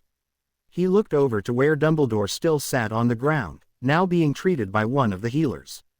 The man had been incredible today and had fought one-on-one with the Dark Lord for more than an hour. Right now, he just looked like a tired, old man as he sat staring at the two teenagers grieving over the crater. Moody was distracted as Baxter gave an amused snort beside him and looked up to see Mr. Filch standing dazed on the steps with a broom in his hand. Moody found a wry smile crossing his face. "I don't think that's going to do it somehow, do you?" Eric answered with a smile in his voice. "No sir, I suspect not." The caretaker gave a furious whisper as his cat shot out over the grass and disappeared into the crater. "Mrs. Norris, get back here daft thing." Moody clomped over to watch what was going on. You could never be too careful when dark magic was concerned and the last thing they needed was the cat taking off with any dark artifact that Riddle had left behind. Looking down over the edge, he saw the cat pacing back and forwards over the same spot and yowling loudly. Every so often she would stop and rub her face on the ground, ignoring the caretaker's admonishments. Moody frowned heavily, his Auror senses tingling as he slowly stepped down onto the scorched earth, feeling the heat that still rose from the soil. Ron and Hermione had risen to their feet watching the activity with confusion. "What is it?" Ron asked hoarsely and the Auror held up a hand in answer. "Stay back lad," he ordered harshly. "We have no idea what we might be dealing with here." "Alistair," a tired voice queried as Dumbledore limped to stand beside the two Gryffindors, Neville gripping his arm tightly. The headmaster looked wearily down to where the cantankerous cat still paced and froze, his sharp intake of breath drawing everyone's eye to him. "Albus," Moody said sharply. "What is it? I can see some energy patterns there but have no idea what they are." "The cloak," Dumbledore whispered. "He's under the cloak." Moody huffed, ready to bark out a query but Ron's cry interrupted as both of the teenagers threw themselves into the crater and fell to their knees beside the yowling Mrs. Norris. Harry lay winded and dazed on the warm ground, his thoughts scattered. He had been pushed into the ground by the dispersing magic so hard, he felt as though his back was fused to the earth. His ears were ringing and his neck felt as though a hot coal was pressed into it. He lay still, waiting for his memory to return and understanding to come. Hogwarts spoke soothingly to him, reassuring him he was safe. She sent him images that helped his heart rate to calm. Severus being tucked into a warm bed at the burrow, Mrs. Weasley washing his face and patting his hand. Remus being helped to take a sip of water by Bill as he rested near the fire. Ron and Hermione knelt together, seemingly unharmed. They were both crying. Harry frowned. Why were they crying? A high-pitched noise invaded his senses, along with a strange sensation. It felt like someone was walking up and down his chest and belly. He slowly identified the strange noise as a cat crying. Harry closed his eyes again in confusion. Why was there a cat walking on him? The ringing slowly settled to a bearable hum before the vibrations from running feet made him open his eyes to see two shapes hovering over him through the cloak. Ron cautiously held a hand out, feeling for the edge of the cloak and exchanged a nervous glance with Hermione as his fingers closed over the material. He gently pulled it away, his breath catching in his throat as the messy dark hair and pale skin of his best friend was revealed. Harry blinked heavily as the cool spring air blew across his face and he found himself looking up at his two closest friends. "Harry," Hermione whispered tearfully before throwing her arms around him. Still laying on the ground, He wrapped his arms around her, one hand grabbing Ron's in a fierce grip. They had made it. They had all made it. He saw the headmaster limp to stand beside them, Neville beaming down at him. The larger boy paused to make sure Dumbledore was steady and then knelt down beside the trio with a tearful grin.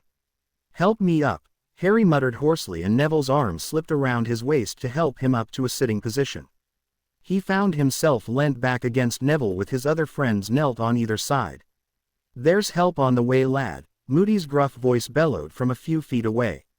"Stay put until one of the Medawizards has checked you out."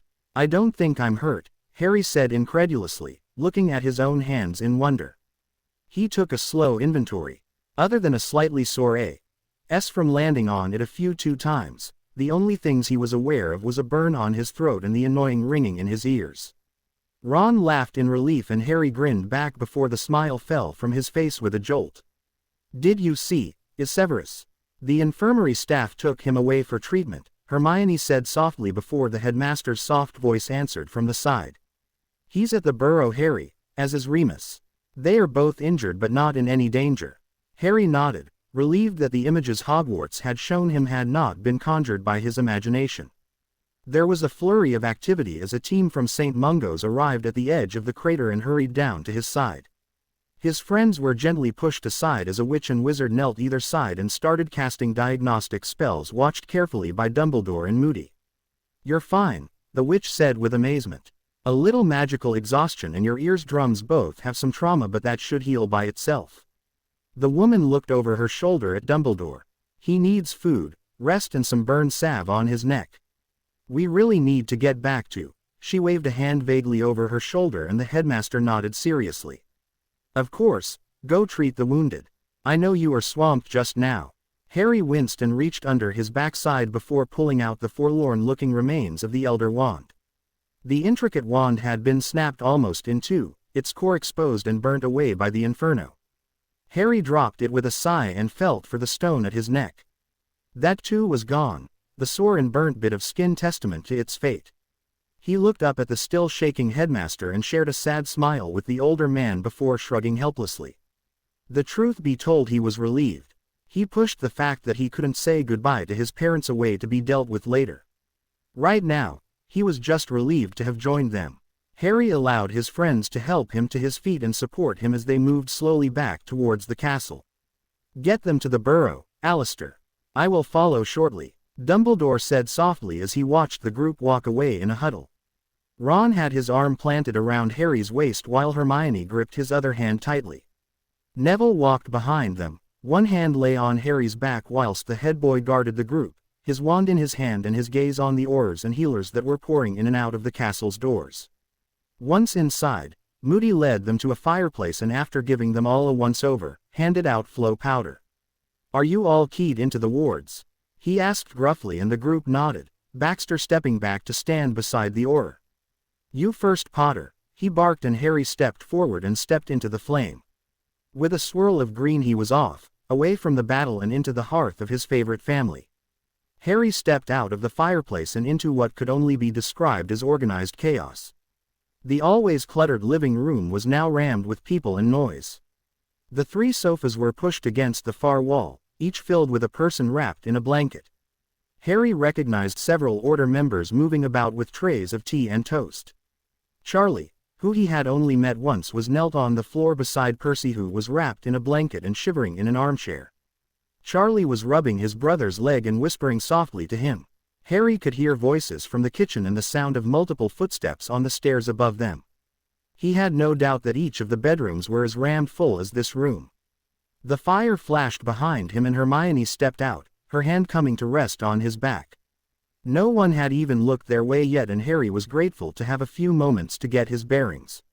Remembering the vision Hogwarts had shown him, he looked around for Remus, spotting the sandy hair sticking out of a patchwork quilt on one of the sofas.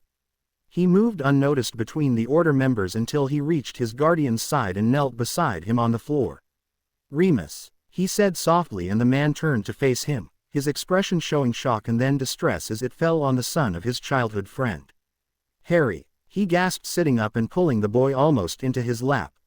"Merlin child, we thought," they said. "I'm okay, Remus," Harry reassured the older man as he adjusted his position so that his weight wasn't on the obviously injured man. Remus clung to him for several minutes as behind them the flow continued to flare with people coming back and forth. Harry heard Molly's tearful exclamation as Ron arrived safely back into his family home and watched from the comfort of his guardian's arms as Ron was greeted and fussed over by Charlie and Percy. His throat felt particularly tight as he saw Arthur pull Ron into a fierce hug, tears streaming down the older man's face. They had lost a son today and Harry could only imagine their relief at having the remainder of their children safely home. By the time Remus had calmed and released him, everyone's attention had fallen on the three teenagers and Harry squirmed as he felt a dozen sets of eyes on him. He stood shakily and greeted Molly and Arthur, touched by their joy at seeing him unharmed. "Severus is upstairs," Arthur said softly. "The healers have sedated him to allow him to heal. Harry, we were told you had been killed." Severus was very distressed. Harry winced and nodded his understanding. "Dad," Ron asked shakily. Where did you put?" He trailed off with a sob and Arthur pulled his youngest son into his arms. "Fred is upstairs in his room," he whispered hoarsely. "George is with him." Ron wiped his face furiously and moved away towards the stairs. With a quick shared glance, Hermione and Harry moved to follow him. They climbed the stairs quietly, allowing Ron to lead until they reached the twins' room.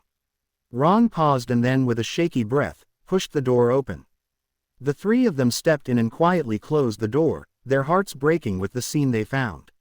Fred lay on the nearest bed, his face pale in death while George sat beside him, his hand stroking through his brother's matted hair and tears pouring silently down his face. Bill stood at the window with his back to them, his shoulders shaking in silent grief. With a cry of anguish Ron fell to his knees beside the bed and buried his head in Fred's chest. Hermione grabbed Harry's hand and let out a quiet sob. George looked up at Harry, his face drawn and empty. "Tell me you killed him," he croaked, and Bill turned to see who his brother was talking to. Harry gave a nod, his chest tight with grief and anger. "He's gone. He won't hurt anyone again. Are any of you hurt?" Bill asked and Hermione answered. "Just cuts and bruises. Harry still needs some treatment but nothing too." She trailed off looking down at Fred again. Bill gave her a sad smile. "Harry, I could get a healer up here. George needs his back dressed but won't go downstairs." Hermione moved to George's side and seeing the blood-soaked shift, reached for the back. "May I?" she asked gently and George nodded numbly.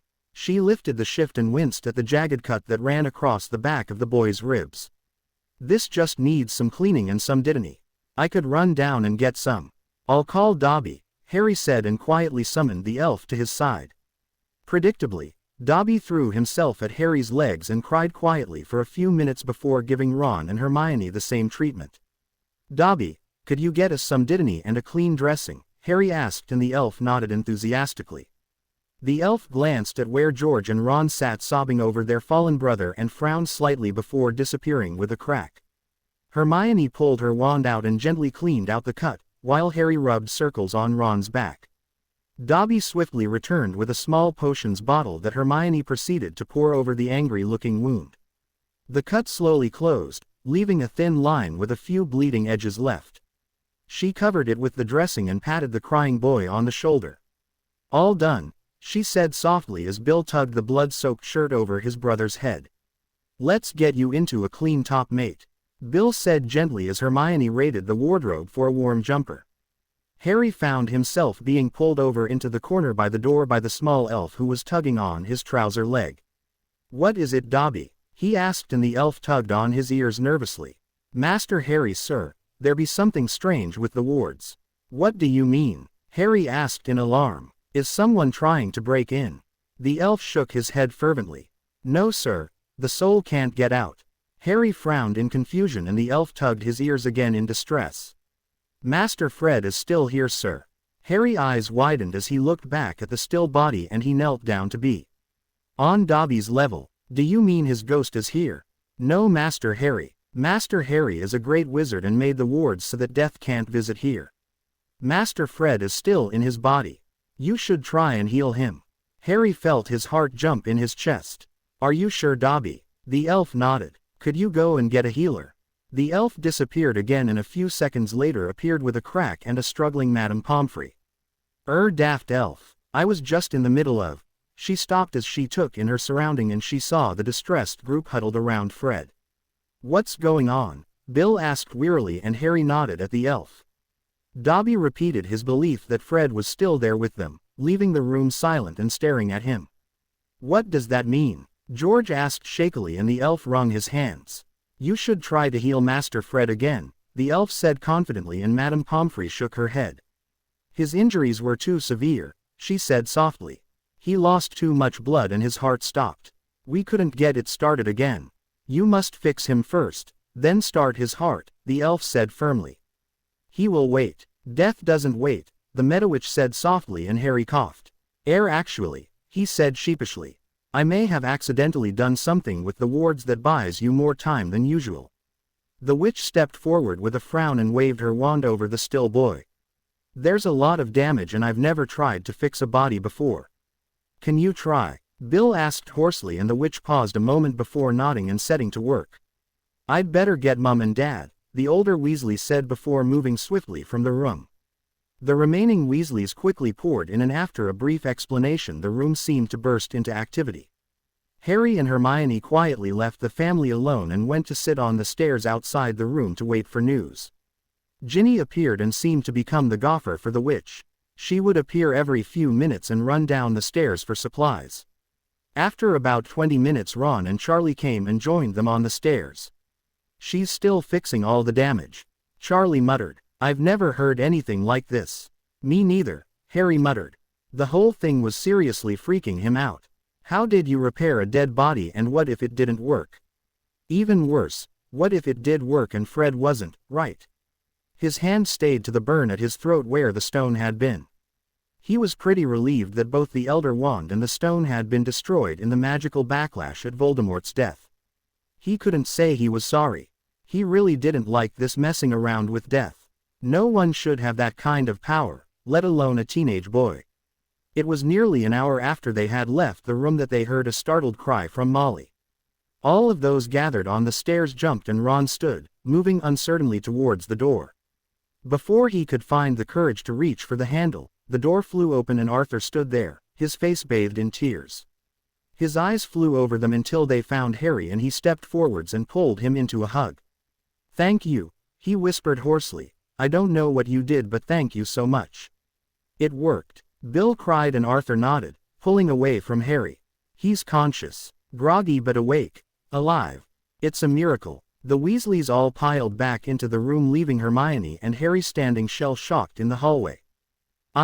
I'm going to make them all some tea, Hermione said shakily before heading down the stairs. Harry watched her go before sitting with a thump on the bottom step. He was suddenly exhausted and could feel the pull on his core, a clear sign of magical exhaustion. He sat with his head in his hands for a few minutes before pulling himself to his feet and heading for the upper floors. He needed to see Severus and then he needed to sleep. He found Kingsley sat outside the room Severus was in, filling in what looked like a small rainforest full of paperwork. He smiled when he saw Harry and opened the door for him.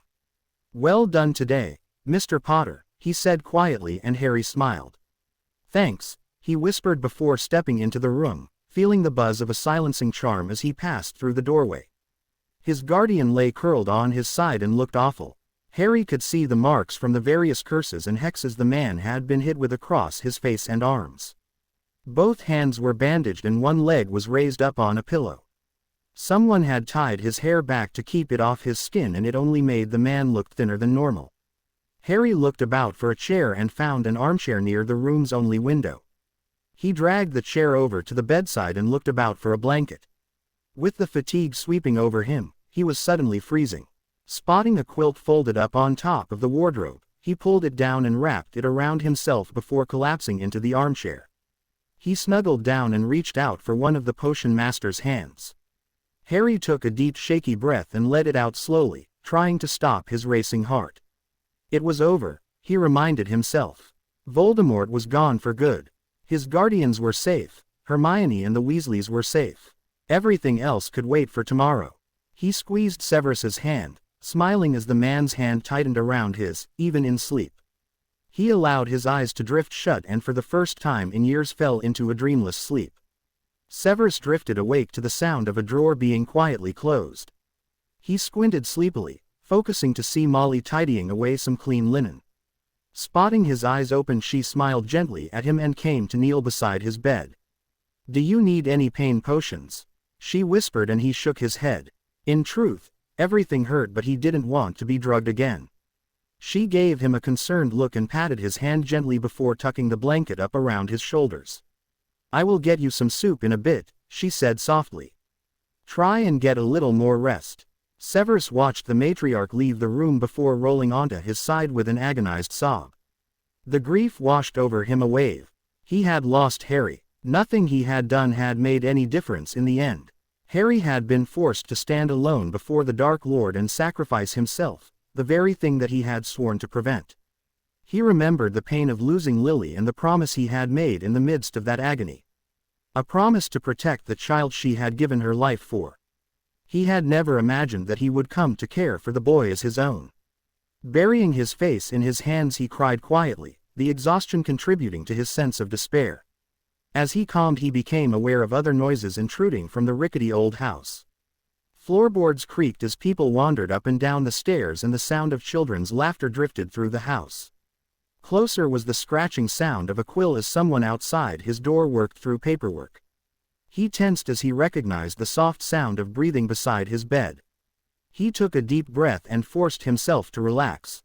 It stood to reason that the Weasleys would have had to double up on the accommodation with so many injured.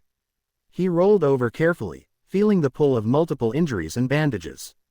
Beside his bed was a large threadbare armchair that someone had hastily transfigured into a recliner. Someone lay curled in a quilt and was breathing softly and deeply in sleep. Severus's eyes followed the breathing lump up until his eyes fell upon a familiar head of messy dark hair sticking out of the top of the quilt. His heart almost stopped in his chest. It couldn't be. He had fallen. Severus had seen. He choked out a sob, eyes desperately looking for any other distinguishing marks, until he saw the hand that poked out from the side of the covers and was resting on his knee. A small pale hand, covered in scratches, but with a raised diagonal scar running its length. "I must not tell lies," was clearly visible in the soft morning light, and Severus almost howled with relief. The tears were back now, deep out of control sobs that shook his whole frame. He heard the creak of the door and felt a hand settle on his shoulder but couldn't get himself under control.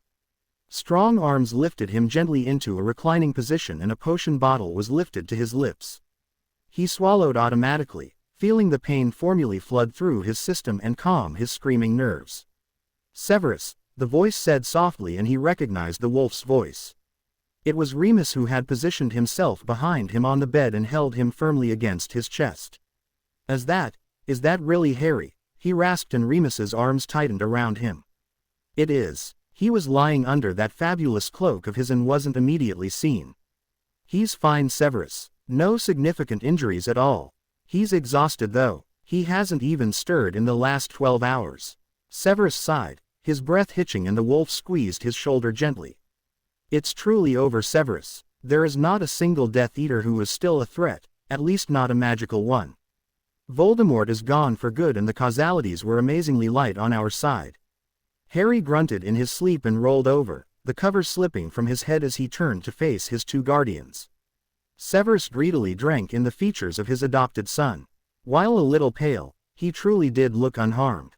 Harry muttered something, most of it unintelligible, before settling down into a fetus position and falling deeper into rest. "Molly sent me up with some soup. Do you think you can manage a few sips?" Severus nodded and allowed his colleague to hold the warm mug to his lips. Remus slowly and patiently fed him the whole mug of soup while Severus continued to stare at Harry as he slept. "Could you rest some more?" he asked as Severus nodded, tensing slightly as the man slid from behind him and gently lowered him back to the pillows. He shifted his position slightly so he could still see the teenager. Remus tucked him in and refilled the glass of water on his bedside table. "I'll check back on you in a few hours. Don't worry about Harry. Molly set a monitoring charm on him so she'll know when he wakes." Remus moved around to where Harry lay sleeping and adjusted the quilt so that it was covering the boy properly. He cracked the window a little to let in some of the fresh spring breeze, and the noise of people quietly chattering outside drifted on the air. Severus felt tears prickle at the back of his eyes, this time in genuine affection for the people that had come into his life. Harry, the Weasleys, and dare he say it, the wolf. For a minute he wondered how things might have been if he had responded to Remus's attempts at affection in school. Would he have ended up as part of their group? Would he have resisted the advances of the Dark Lord? He would never have the answers, never know how different his life might have been. He let his eyes drift close, hearing the other man quietly leave the room and pull the door to. He let the sound of Harry's steady breaths lull him back to slumber. The next time he woke he was alone. His eyes darted to the empty armchair to find the patchwork quilt tidily folded over the back end. Harry's Muggle Day sack dumped haphazardly on its seat. The light was fading with the evening sun glowing gently through the small window. Severus carefully lifted himself up and dragged his legs back until he was resting against the mound of pillows. He catalogued his injuries and found everything much improved, with the exception of his leg that still burned and throbbed. There was a soft knock on the door and then Harry entered, his face lighting up when he saw Severus sat up. He shuffled in and stood awkwardly in the middle of the room, one toe scuffing the floor. "Hi," he muttered with a sigh, and Severus huffed in annoyance. "You stupid child. Come here," he barked, opening his arms wide, and Harry practically flew across the room, falling onto the edge of the bed and burying himself in his guardian's arms. Severus sighed in relief as the teenager relaxed against him, feeling Harry's shoulders shaking against his chest as he cried into his nightshirt. "Shish, child, it's over, you're safe now," Harry cried quietly for several minutes before sitting up and noisily blowing his nose. "Sorry," he muttered, and Severus rubbed the boy's back gently in response. "Are you fully recovered?" the potions master asked quietly, and Harry nodded. "Yeah, I'm good. I have one more potion to take for my ears, and Madame Pomfrey says my magic should be back to normal levels in a couple of weeks." "That's good news, I thought." Severus closed his eyes and took a deep breath, feeling Harry grab his hand. "I know, I'm sorry. I didn't think I had lost consciousness, but I must have, 'cause Ron said it was about 10 minutes before they found me. It seemed like a few seconds to me." Severus squeezed the boy's hand tightly and smiled. "How did you do it? How did you finally beat him?" Harry laughed. "I told him to go away and he did." The boy grinned before starting to laugh hysterically. All this time and all it needed was a bugger off. Severus frowned, not understanding and concerned at the teenager's unhinged laughter. "Could you talk me through it?" Harry sobered, his expression becoming haunted. "Can I show you? Is there a pensieve we could use?" Severus nodded. "I'm sure we could borrow one. It would be a good idea actually if we entered it into the public record." "Is there anything that people shouldn't see?" "We talked about the Horcruxes and the Hallows. The stone and Elder Wand were destroyed, so that probably doesn't matter."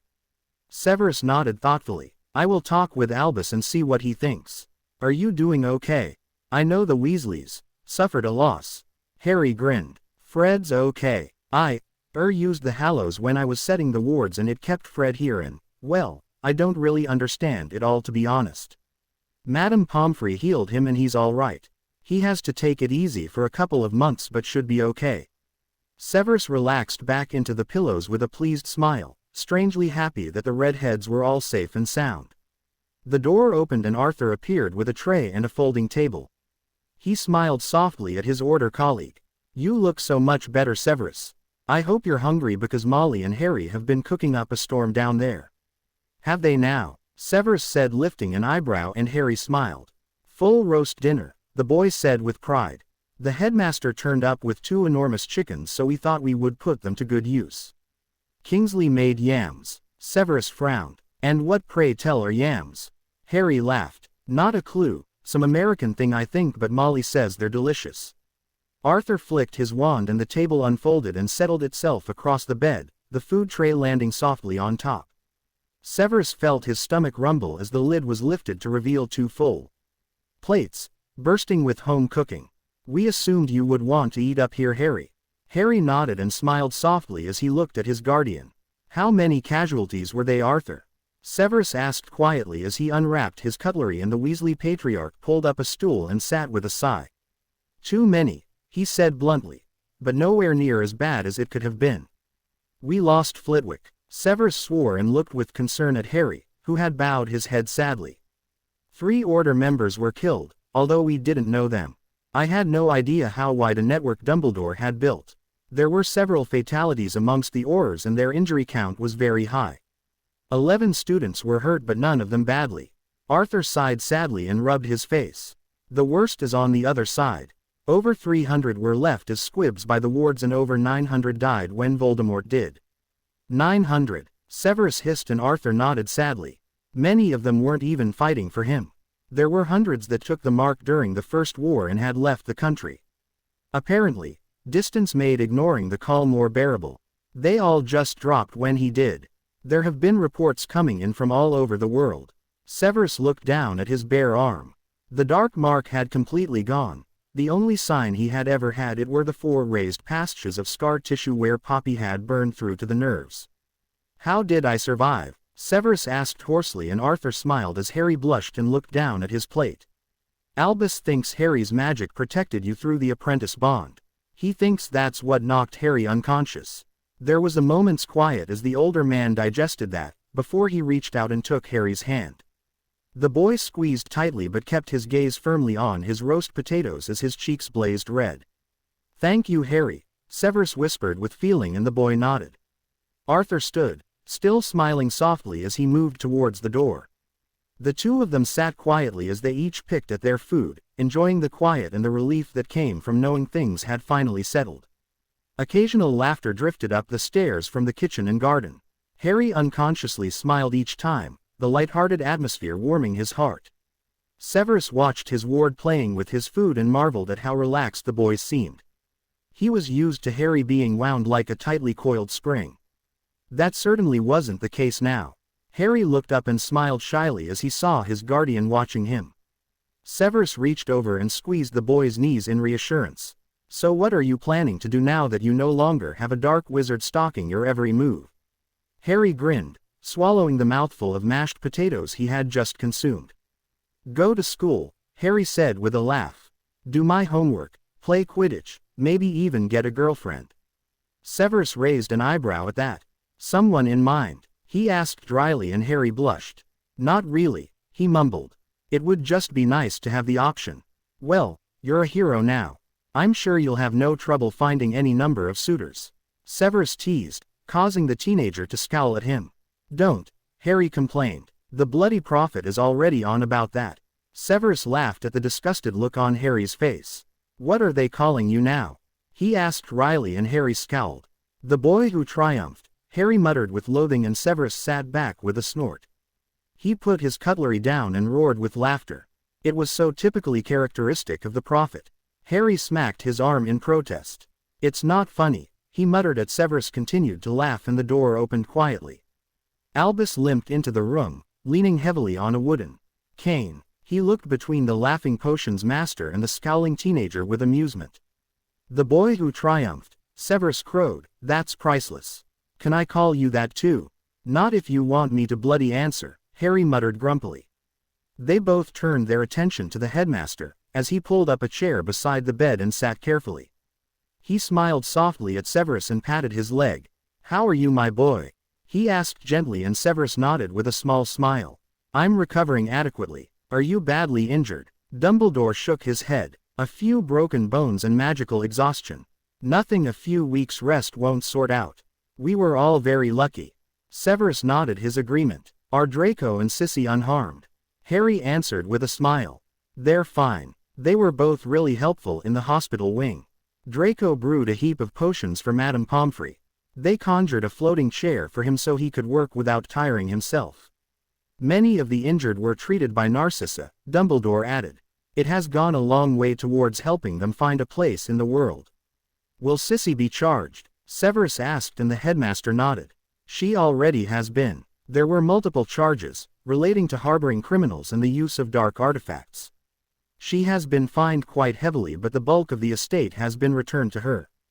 Draco has been treated as a minor and will not face any charges." "What of the Death Eaters who lost their magic?" "The ones who were caught have been handed over to the Muggle authorities. They are being charged under international terrorism laws and will serve their sentences in Muggle high-security prisons." Severus laughed. "They won't know what has hit them. I take it some of them escaped." Dumbledore nodded. There are about 50 unaccounted for, who fled into the forest once the wards stripped them of their magic. None of them are on the most wanted list or considered a threat. The ministry is considering an amnesty. So they won't face charges. Not unless someone accuses one of them directly. Victims' families will have the right to identify their attackers. Many of them were only guilty of funding Tom or having questionable political beliefs. Single quote. Severus nodded thoughtfully, relieved that Narcissa and Draco would get a chance to move on with their lives. He found himself hopeful that they would stay in his life and not disappear off abroad, which he knew Sissy was considering. He leant back against the pillows, unable to eat any more of the large plateful of food. It was beginning to sink in that most of the people he had known and associated with for the last 20 years were dead or no longer a part of the magical world. It was a sobering thought. "Are you okay?" Harry asked worriedly, and Severus forced his thoughts back to the present and the concerned expression of his ward. "I will be," he said seriously. "It may sound strange to you that I am sad for some of the Death Eaters, but I have known many of them for years. 900 is a staggering number of dead." Harry grimaced. "Yeah, it's horrible, isn't it? It sums Riddle up that he would deliberately put all his followers' lives on the line like that. I'm glad they're not blaming me." Severus gripped the teenager's hand in sympathy. The wizarding world had been horribly unpredictable when it came to how they viewed Harry, and he knew how easily they might have held the boy responsible for all those deaths. He looked to Albus for reassurance, and the elderly wizard smiled. Kingsley made a statement to the effect that Tom had deliberately drained his followers' life force during the battle. On one level it is the truth, but perhaps overstated a little. It has made anyone who followed him seem pretty foolish, which may go some way to preventing something like this happening again. At least for a few decades. Harry stated wryly, and Albus smiled sadly at the teenager who was already so worldly wise. Far too much for his age. The three men sat in silence as they ate, the headmaster watching fondly. Once he had eaten his fill, Severus put the cover back on his plate and relaxed back on his pillow with a sigh. "Could we borrow your pensieve, Albus?" Harry wishes to show rather than tell his final confrontation with the Dark Lord. The headmaster looked thoughtfully at the boy and nodded his accent. "Of course. I will bring it first thing in the morning. Would you permit me to copy the memory, Harry?" Harry put down the chicken leg he had been demolishing and wiped his hands on his napkin. "Yeah, that's okay. As long as you watch it before showing anyone. I'm not sure if everyone should see everything." Dumbledore smiled softly at the boy. "You would trust me with this. The decision as to who views the memory." Harry gazed intently at the older man, as if considering the request. "Yeah," he finally said quietly. "I would. If you think everyone should see it, then I don't mind. I just don't want people to think." He faltered and looked down, encouraged when Severus took his hand and gave it a firm squeeze. "I don't want people to think I murdered him." "Oh, Harry," Severus whispered sadly. "I didn't want you to have to face this. I hoped to keep you safe in that damn tower." Harry shrugged tearfully. "He was going to kill you. I couldn't just." Harry's throat closed off as Severus pulled the boy back into his arms, aware of the headmaster banishing their trays and conjuring a blanket to cover them both. Albus nodded to his colleague and patted the younger mont's arms before discreetly leaving them. Harry lay with his head on his guardian's shoulder as the man settled back into his pillows. "Just rest, child. Everything will seem less overwhelming in the morning." Harry sniffed in his shoulder, allowing the man to hold him and rub his back. "Thanks, Dad," he croaked, unaware of the tears that sprung in his guardian's eyes at his words. "You're welcome, child. You're safe now. Just sleep." For once the teenager was obedient and drifted into slumber, lying beside his father on the narrow bed. Remus crept softly back into the room and drew the curtains, leaving a single soft lamp the only light. He reclined the armchair with a flick of his wand and settled into it for the night.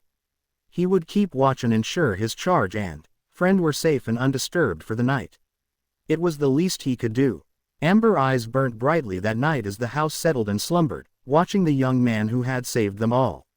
The following day was a busy one as Harry gave an abbreviated statement to a ministry official and helped Molly get the house back in order. Many of the injured had returned home, reassured by the fact the Death Eater threat had been neutralized. By early afternoon, the borough was still buzzing with Order members and many of the staff from Hogwarts. Harry helped set up lunch and then retreated back to the loft room with a plate for his guardians and himself. They ate quietly, Severus now sitting up in an adapted armchair with a view of the garden. Harry tried not to think about the pensieve that was being set up in the Burrow's main reception room. Dumbledore had collected the memory from him that morning and intended to show everyone in the order, before modifying it slightly and handing it over to the ministry. Harry was strangely nervous at everyone seeing his final confrontation with Riddle. In his mind it was rather less than heroic, just a terrified teenager with a good dose of luck. Albus entered the room, quietly, and gave the teenager a nod. "It is time," he stated quietly. "Would you like to view it again as well?" Harry shook his head vehemently and Albus smiled. "Well then, perhaps you might permit me to wait with you here. I have already viewed the memory." Remus stood and with a quick look at Severus for permission, cast a floating charm that lifted the man's chair from the floor. The two men left silently, leaving Harry stood staring at the headmaster. Albus conjured two squashy chairs and a small chess set and lowered himself carefully into one of them. "Perhaps you would indulge an old man with a game. Mr. Malfoy informs me you are, how did he put it? Not awful." Harry sniggered and dropped into the other chair. The headmaster took the first move and they played quietly for a while, the silence of the house strangely unnerving. Harry had provided all his memories from the moment he had started working with the Hallows from the astronomy tower. Right now, all of the Weasleys, Order members and all of his professors were watching the whole thing. They would likely be in the pensieve for several hours. "Are you ready for the start of term, sir?" he asked in an attempt to still his fried nerves. "I believe so. The damage to the castle is mainly cosmetic. We will begin the term a week later and end a week later at the summer break. So you have a few more days to fully recover your strength, my boy. I suspect you will find Severus rather demanding as a master now that other distractions are removed." Harry grimaced. "Yeah, Dad's already going on about the apprenticeship." Albus beamed at the moniker that had fallen unconsciously from the boy's lips. "You were already performing admirably, Harry. I think we can all expect great things from you, but right now," he added, peering down over his spectacles, "I expect you to perform just as well as a teenager." Single quote. Harry smiled softly. "Yeah, I'm looking forward to that bit." It was another hour before a quiet knock on the door brought Molly into the room with a tray of tea. Her eyes were bright and she smiled gently at Harry, patting his hand. "Everyone's having tea and cake downstairs," she said in a strained sort of voice. "I thought you might like to remain up here, dear." Harry nodded gratefully, unsure how to ask how the memories had been viewed by everyone. Albus smiled knowingly at him before lifting himself from his chair with a quiet grunt. The elderly wizard was obviously still hurting from his injuries. "I must go and attend to the Order members, Harry.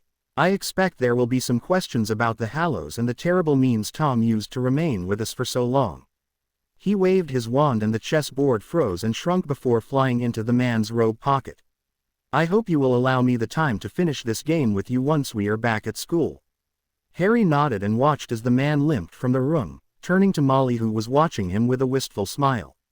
"You are a very brave man," she said quietly and quite without her normal fuss. "I'm very grateful you came into our lives, Harry." She bent and dropped a key on his forehead as he blushed furiously. "It wasn't just me," he muttered. "Ron was awesome. I couldn't have done it without him." Molly beamed happily. "I'm very proud of the both of you, Harry. I will leave you in peace with your tea.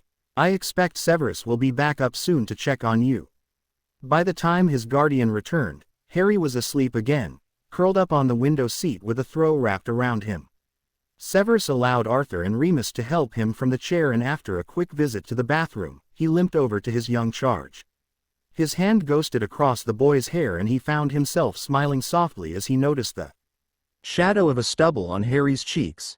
Soon to be a man, he thought fondly. A man with his whole life before him. He limped back to his bed and lowered himself onto it. Tomorrow they would return to Hogwarts with the rest of the staff to assess the damage and prepare for the new term. Scratch that, he thought with a smile. Prepare for a new life. The end. I hope you enjoyed this story. Also remember to subscribe and like this video. See you in the next video.